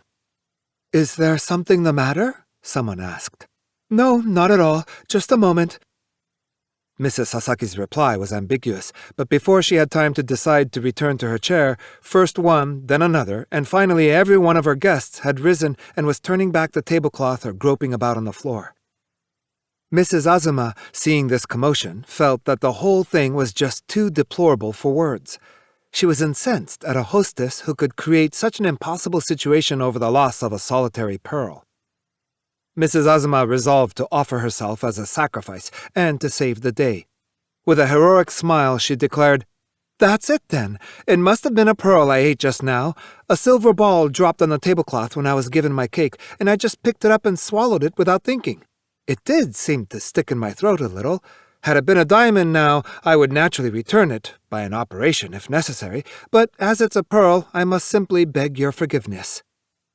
This announcement at once resolved the company's anxieties, and it was felt, above all, that it had saved the hostess from an embarrassing predicament. No one made any attempt to investigate the truth or falsity of Mrs. Azuma's confession. Mrs. Sasaki took one of the remaining silver balls and put it in her mouth. She said. Certainly tastes like a pearl, this one. Thus, the small incident, too, was cast into the crucible of good-humored teasing, and there, amid general laughter, it melted away. When the party was over, Mrs. Azuma drove off in her two-seater sports car, taking with her in the other seat her close friend and neighbor, Mrs. Kasuga. Before 2 minutes had passed, Mrs. Azuma said, "Own up! It was you who swallowed the pearl, wasn't it? I covered up for you and took the blame on myself." This unceremonious manner of speaking concealed deep affection, but however friendly the intention may have been, to Mrs. Kasuga a wrongful accusation was a wrongful accusation. She had no recollection whatsoever of having swallowed a pearl in mistake for a sugar ball. She was, as Mrs. Azuma too must surely know, fastidious in her eating habits, and if she so much as detected a single hair in her food, whatever she happened to be eating at the time immediately stuck in her gullet. "Oh, really now?" protested the timid Mrs. Kasuga in a small voice, her eyes studying Mrs. Azuma's face in some puzzlement. "I just couldn't do a thing like that." "It's no good pretending. The moment I saw that green look on your face, I knew." The little disturbance at the party had seemed closed by Mrs. Azuma's frank confession, but even now it had left behind it the strange awkwardness. Mrs. Kasuga, wondering how best to demonstrate her innocence, was at the same time seized by the fantasy that a solitary pearl was lodged somewhere in her intestines. It was unlikely, of course, that she should mistakenly swallow a pearl for a sugar ball, but in all that confusion of talk and laughter, one had to admit that it was at least a possibility. Though she thought back over the events of the party again and again, no moment in which she might have inserted a pearl into her mouth came to mind. But, after all, if it was an unconscious act, one would not expect to remember it. Mrs. Kasuga blushed deeply as her imagination chanced upon one further aspect of the matter. It had occurred to her that when one accepted a pearl into one's system, it almost certainly, its luster a trifle dimmed perhaps by gastric juices, re-emerged intact within a day or two. And with this thought, the design of Mrs. Azuma, too, seemed to have become transparently clear. Undoubtedly, Mrs. Azuma had viewed this same prospect with embarrassment and shame, and had therefore cast her responsibility onto another, making it appear that she had considerately taken the blame to protect a friend. Meanwhile, Mrs. Yamamoto and Mrs. Matsumura, whose homes lay in a similar direction, were returning together in a taxi. Soon after the taxi had started, Mrs. Matsumura opened her handbag to make a few adjustments to her makeup. She remembered that she had done nothing to her face since all that commotion at the party. As she was removing the powder compact, her attention was caught by a sudden dull gleam as something tumbled to the bottom of the bag. Groping about with the tips of her fingers, Mrs. Matsumura retrieved the object and saw to her amazement that it was a pearl. Mrs. Matsumura stifled an exclamation of surprise. Recently, her relationship with Mrs. Yamamoto had been far from cordial, and she had no wish to share with that lady a discovery with such awkward implications for herself. Fortunately, Mrs. Yamamoto was gazing out of the window and did not appear to have noticed her companion's momentary start of surprise.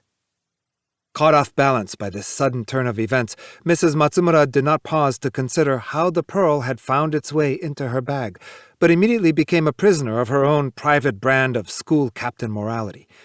It was unlikely, she thought, that she would do a thing like this, even in a moment of abstraction. But since, by some chance, the object had found its way into her handbag, the proper course was to return it at once. If she failed to do so, it would weigh heavily upon her conscience. The fact that it was a pearl, too, an article you could neither call all that expensive nor yet all that cheap, only made her position more ambiguous. At any rate, she was determined that her companion, Mrs. Yamamoto, should know nothing of this incomprehensible development, especially when the affair had been so nicely rounded off, thanks to the selflessness of Mrs. Azuma. Mrs. Matsumura felt she could remain in the taxi not a moment longer, and, on the pretext of remembering a promise to visit a sick relative on her way back, she made the driver set her down at once, in the middle of a quiet residential district. Mrs. Yamamoto, left alone in the taxi, was a little surprised that her practical joke should have moved Mrs. Matsumura to such abrupt action. Having watched Mrs. Matsumura's reflection in the window just now, she had clearly seen her draw the pearl from her bag. At the party, Mrs. Yamamoto had been the very first to receive a slice of cake. Adding to her plate a silver ball which had spilled onto the table, she had returned to her seat, again before any of the others, and there had noticed that the silver ball was a pearl. At this discovery, she had at once conceived a malicious plan. While all the others were preoccupied with the cake, she had quickly slipped the pearl into the handbag left on the next chair by that insufferable hypocrite Mrs. Matsumura. Stranded in the middle of a residential district where there was little prospect of a taxi, Mrs. Matsumura fretfully gave her mind to a number of reflections on her position. First, no matter how necessary it might be for the relief of her own conscience, it would be a shame indeed, when people had gone to such lengths to settle the affair satisfactorily, to go and stir up things all over again. And it would be even worse if, in the process, because of the inexplicable nature of the circumstances, she were to direct unjust suspicions upon herself. Secondly, notwithstanding these considerations, if she did not make haste to return the pearl now, she would forfeit her opportunity forever. Left till tomorrow, at the thought Mrs. Matsumura blushed, the returned pearl would be an object of rather disgusting speculation and doubt. Concerning this possibility, Mrs. Azuma herself had dropped a hint. It was at this point that there occurred to Mrs. Matsumura, greatly to her joy, a master scheme which would both salve her conscience and at the same time involve no risk of exposing her character to any unjust suspicion. Quickening her step, she emerged at length onto a comparatively busy thoroughfare, where she hailed a taxi and told the driver to take her quickly to a certain celebrated pearl shop on the Ginza. There she took the pearl from her bag and showed it to the attendant, asking to see a pearl of slightly larger size and clearly superior quality. Having made her purchase, she proceeded once more by taxi to Mrs. Sasaki's house. Mrs. Matsumura's plan was to present this newly purchased pearl to Mrs. Sasaki, saying that she had found it in her jacket pocket. Mrs. Sasaki would accept it and later attempt to fit it into the ring.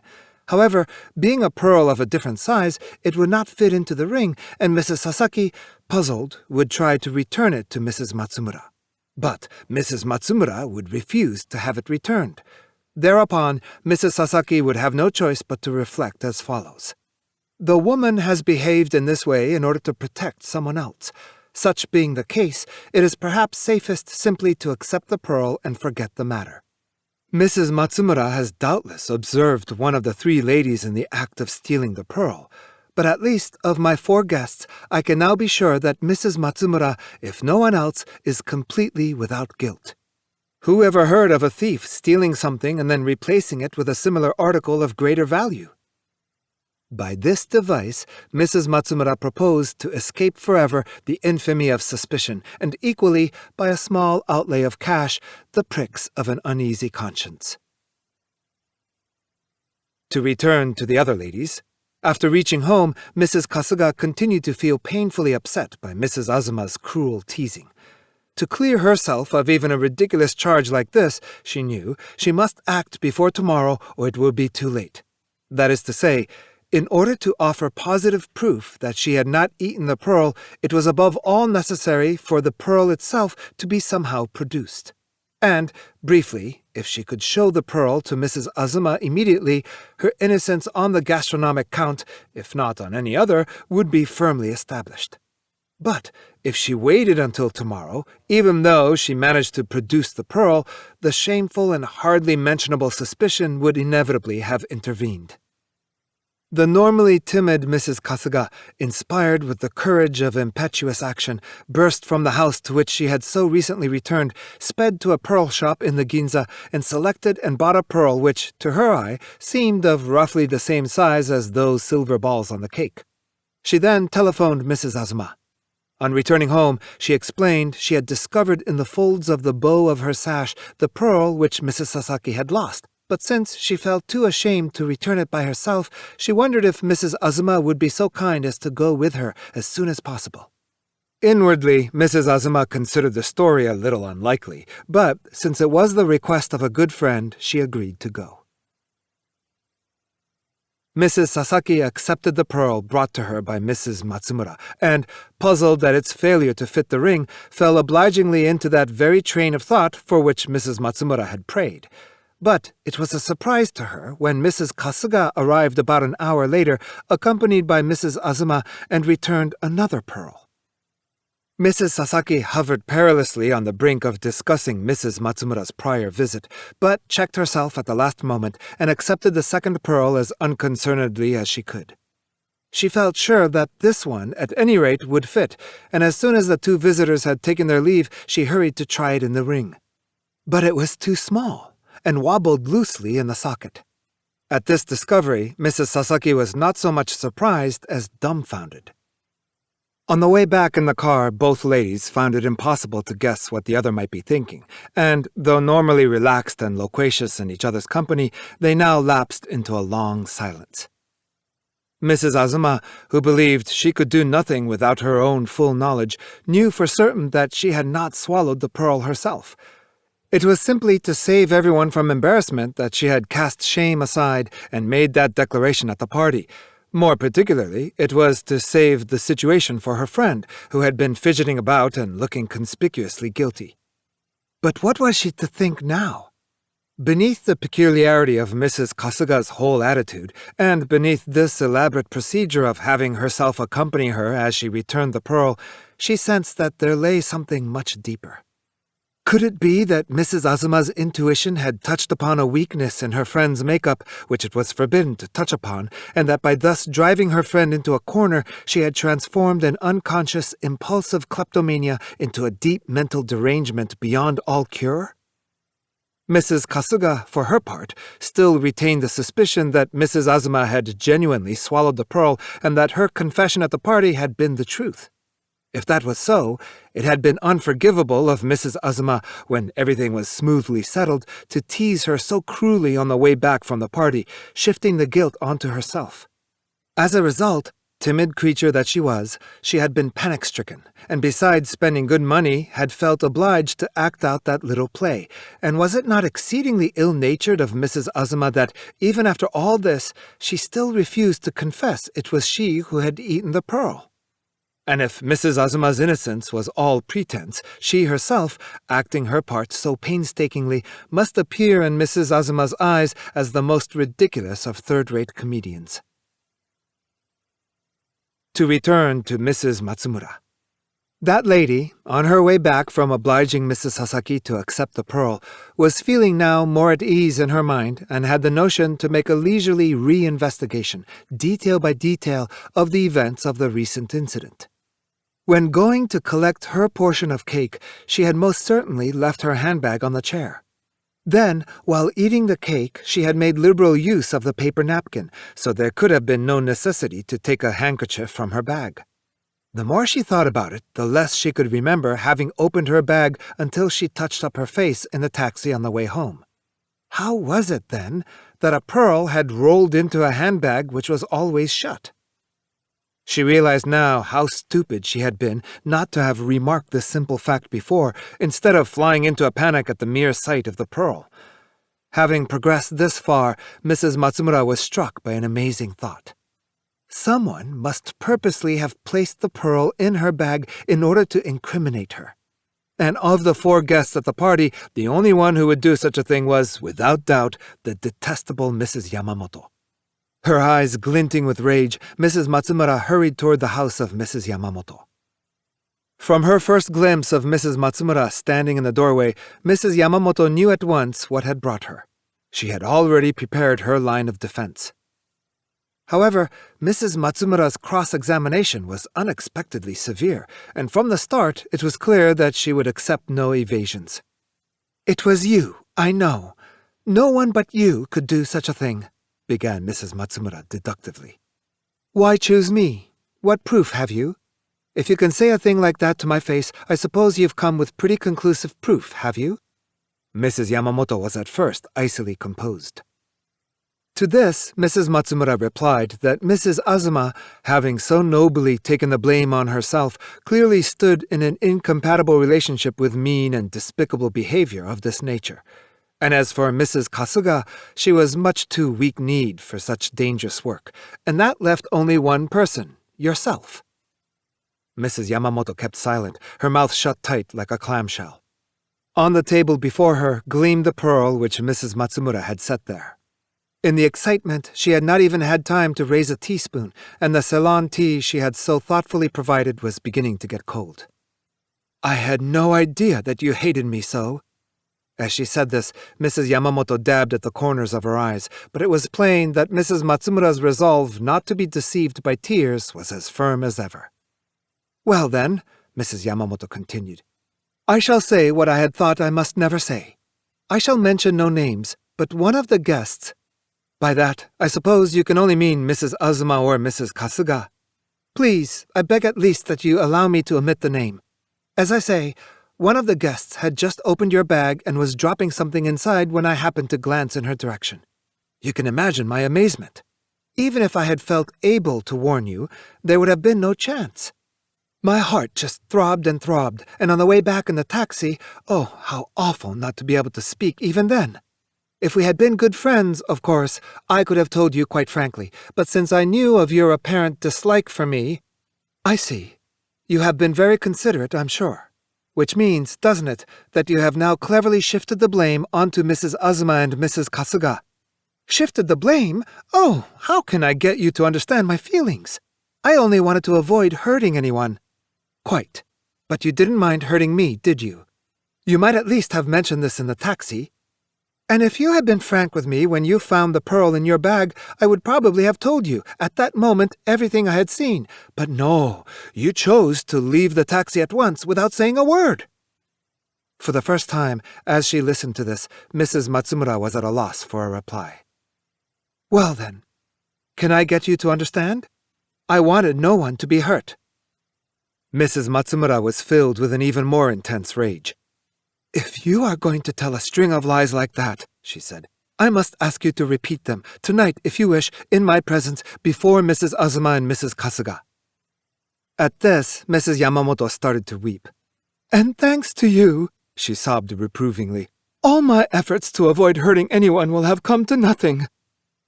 It was a new experience for Mrs. Matsumura to see Mrs. Yamamoto crying, and though she kept reminding herself not to be taken in by tears, she could not altogether dismiss the feeling that perhaps somewhere, since nothing in this affair could be proved, there might be a modicum of truth even in the assertions of Mrs. Yamamoto. In the first place, to be a little more objective, if one accepted Mrs. Yamamoto's story as true, then her reluctance to disclose the name of the guilty party, whom she had observed in the very act, argued some refinement of character. And just as one could not say for sure that the gentle and seemingly timid Mrs. Kasuga would never be moved to an act of malice, so even the undoubtedly bad feeling between Mrs. Yamamoto and herself could, by one way of looking at things, be taken as actually lessening the likelihood of Mrs. Yamamoto's guilt. For if she were to do a thing like this, with their relationship as it was, Mrs. Yamamoto would be the first to come under suspicion.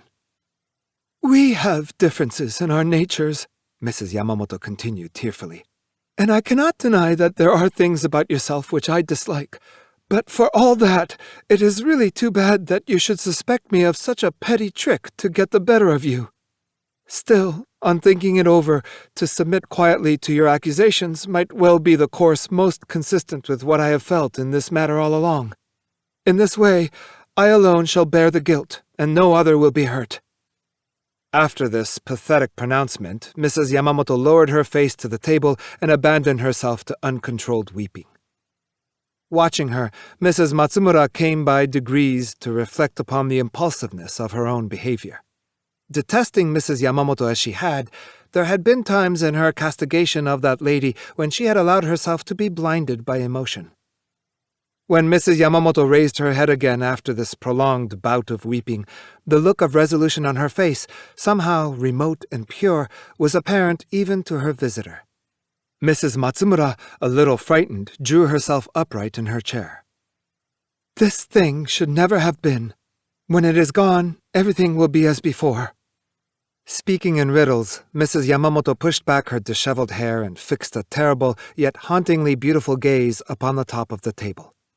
In an instant, she had snatched up the pearl from before her and, with a gesture of no ordinary resolve, tossed it into her mouth.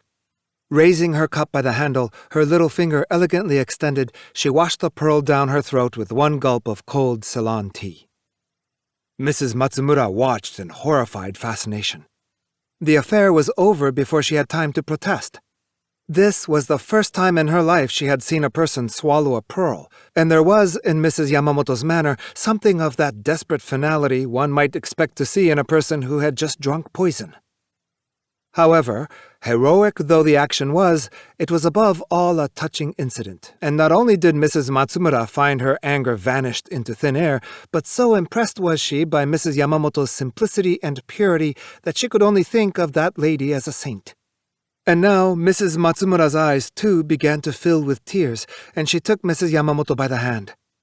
"Please, forgive me. Please forgive me," she said. "It was wrong of me." For a while they wept together, holding each other's hands and vowing to each other that henceforth they would be the firmest of friends. When Mrs. Sasaki heard rumors that the relationship between Mrs. Yamamoto and Mrs. Matsumura, which had been so strained, had suddenly improved, and that Mrs. Azuma and Mrs. Kasuga, who had been such good friends, had suddenly fallen out, she was at a loss to understand the reasons and contented herself with the reflection that nothing was impossible in this world. However, being a woman of no strong scruples, Mrs. Sasaki requested a jeweler to refashion her ring and to produce a design into which 2 new pearls could be set, one large and one small, and this she wore quite openly, without further mishap. Soon she had completely forgotten the small commotion on her birthday, and when anyone asked her age, she would give the same untruthful answers as ever. Translated by Jeffrey W. Sargent. Swaddling clothes. He was always busy, Toshiko's husband. Even tonight, he had to dash off to an appointment, leaving her to go home alone by taxi. But what else could a woman expect when she married an actor, an attractive one? No doubt she had been foolish to hope that he would spend the evening with her. And yet he must have known how she dreaded going back to their house, unhomely with its Western-style furniture and with the bloodstains still showing on the floor. Toshiko had been oversensitive since girlhood. That was her nature. As the result of constant worrying, she never put on weight, and now, an adult woman, she looked more like a transparent picture than a creature of flesh and blood. Her delicacy of spirit was evident to her most casual acquaintance. Earlier that evening, when she had joined her husband at a nightclub, she had been shocked to find him entertaining friends with an account of the incident. Sitting there in his American-style suit, puffing at a cigarette, he had seemed to her almost a stranger. "It's a fantastic story," he was saying, gesturing flamboyantly as if in an attempt to outweigh the attractions of the dance band. "Here this new nurse for our baby arrives from the employment agency, and the very first thing I notice about her is her stomach. It's enormous, as if she had a pillow stuck under her kimono. No wonder, I thought, for I soon saw that she could eat more than the rest of us put together. She polished off the contents of our rice bin like that." He snapped his fingers. "Gastric dilation. That's how she explained her girth and her appetite. Well, the day before yesterday, we heard groans and moans coming from the nursery. We rushed in and found her squatting on the floor, holding her stomach in her 2 hands and moaning like a cow. Next to her, our baby lay in his cot, scared out of his wits and crying at the top of his lungs. A pretty scene, I can tell you." "So the cat was out of the bag?" suggested one of their friends, a film actor like Toshiko's husband. "Indeed it was, and it gave me the shock of my life. You see, I'd completely swallowed that story about gastric dilation. Well, I didn't waste any time. I rescued our good rug from the floor and spread a blanket for her to lie on. The whole time, the girl was yelling like a stuck pig. By the time the doctor from the maternity clinic arrived, the baby had already been born. But our sitting room was a pretty shambles." "Oh, that I'm sure of," said another of their friends, and the whole company burst into laughter. Toshiko was dumbfounded to hear her husband discussing the horrifying happening as though it were no more than an amusing incident which they chanced to have witnessed. She shut her eyes for a moment, and all at once she saw the newborn baby lying before her. On the parquet floor, the infant lay, and his frail body was wrapped in blood-stained newspapers.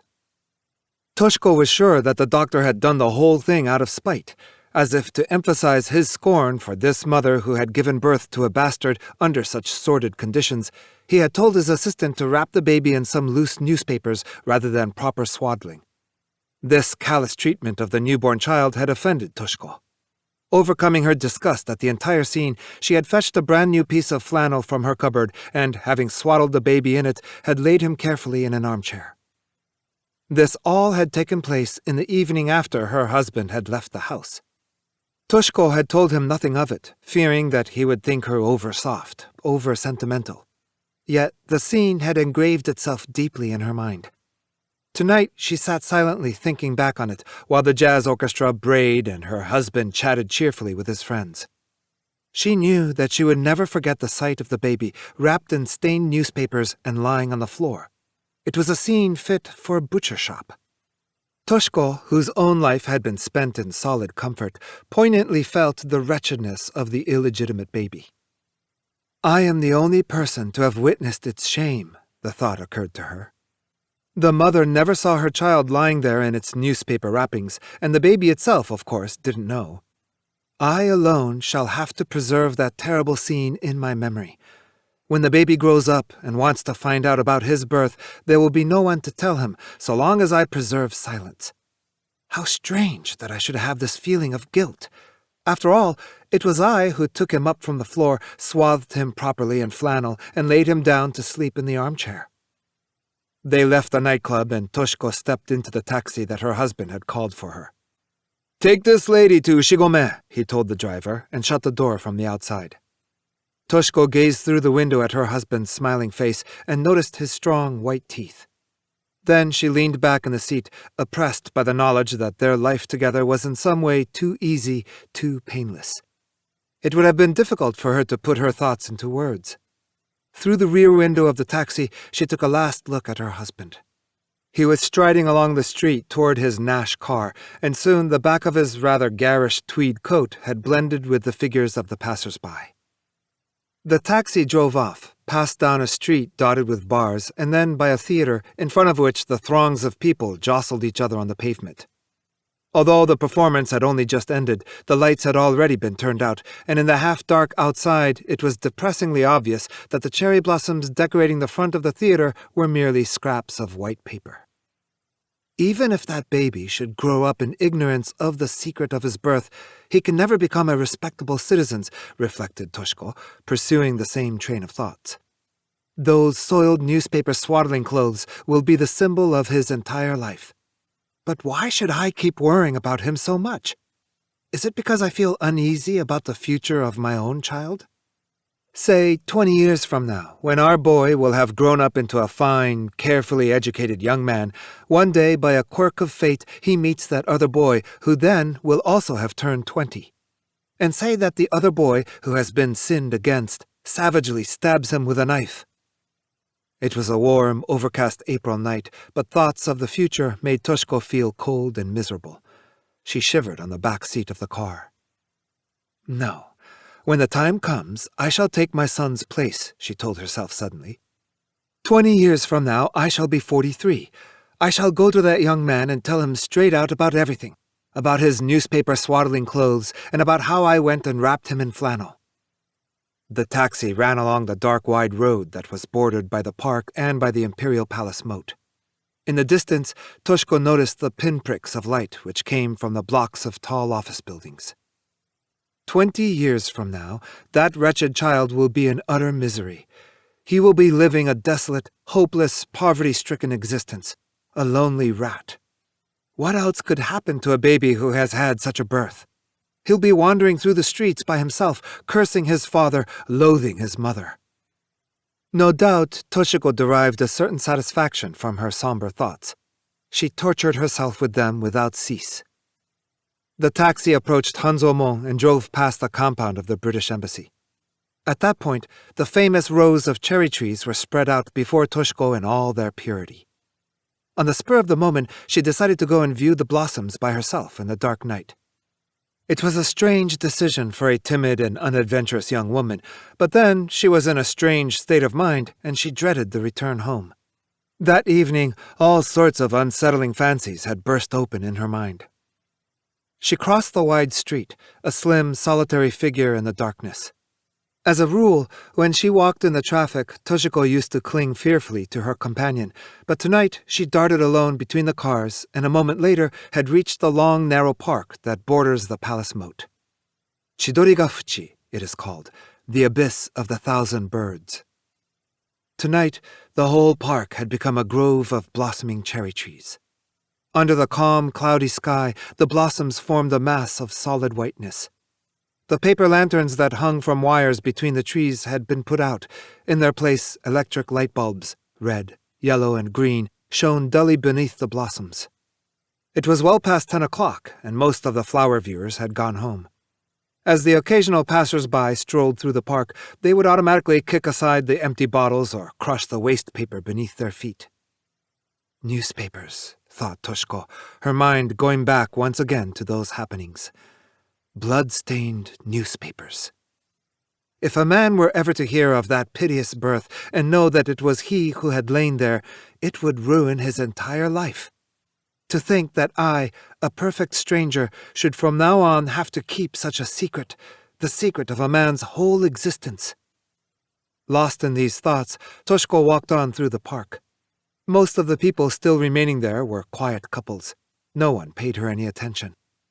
She noticed 2 people sitting on a stone bench beside the moat, not looking at the blossoms, but gazing silently at the water. Pitch black it was, and swathed in heavy shadows. Beyond the moat, the somber forest of the imperial palace blocked her view. The trees reached up to form a solid dark mass against the night sky. Toshiko walked slowly along the path beneath the blossoms, hanging heavily overhead. On a stone bench, slightly apart from the others, she noticed a pale object, not, as she had at first imagined, a pile of cherry blossoms, nor a garment forgotten by one of the visitors to the park. Only when she came closer did she see that it was a human form lying on the bench. Was it, she wondered, one of those miserable drunks often to be seen sleeping in public places? Obviously not, for the body had been systematically covered with newspapers, and it was the whiteness of those papers that had attracted Toshiko's attention. Standing by the bench, she gazed down at the sleeping figure. It was a man in a brown jersey who lay there, curled up on layers of newspapers, other newspapers covering him. No doubt this had become his normal night residence now that spring had arrived. Toshiko gazed down at the man's dirty, unkempt hair, which in places had become hopelessly matted. As she observed the sleeping figure wrapped in its newspapers, she was inevitably reminded of the baby who had lain on the floor in its wretched swaddling clothes. The shoulder of the man's jersey rose and fell in the darkness in time with his heavy breathing. It seemed to Toshiko that all her fears and premonitions had suddenly taken concrete form. In the darkness, the man's pale forehead stood out, and it was a young forehead, though carved with the wrinkles of long poverty and hardship. His khaki trousers had been slightly pulled up. On his sockless feet, he wore a pair of battered gym shoes. She could not see his face, and suddenly had an overmastering desire to get one glimpse of it. She walked to the head of the bench and looked down. The man's head was half buried in his arms, but Toshiko could see that he was surprisingly young. She noticed the thick eyebrows and the fine bridge of his nose. His slightly open mouth was alive with youth. But Toshiko had approached too close. In the silent night, the newspaper bedding rustled, and abruptly the man opened his eyes. Seeing the young woman standing directly beside him, he raised himself with a jerk, and his eyes lit up. A second later, a powerful hand reached out and seized Toshiko by her slender wrist. She did not feel in the least afraid and made no effort to free herself. In a flash, the thought had struck her. Ah, so the 20 years have already gone by. The forest of the imperial palace was pitch dark and utterly silent. Translated by Ivan Morris. We hope you have enjoyed this unabridged production of Death in Midsummer and Other Stories by Yukio Mishima. Read by Brian Nishi. Thank you for listening.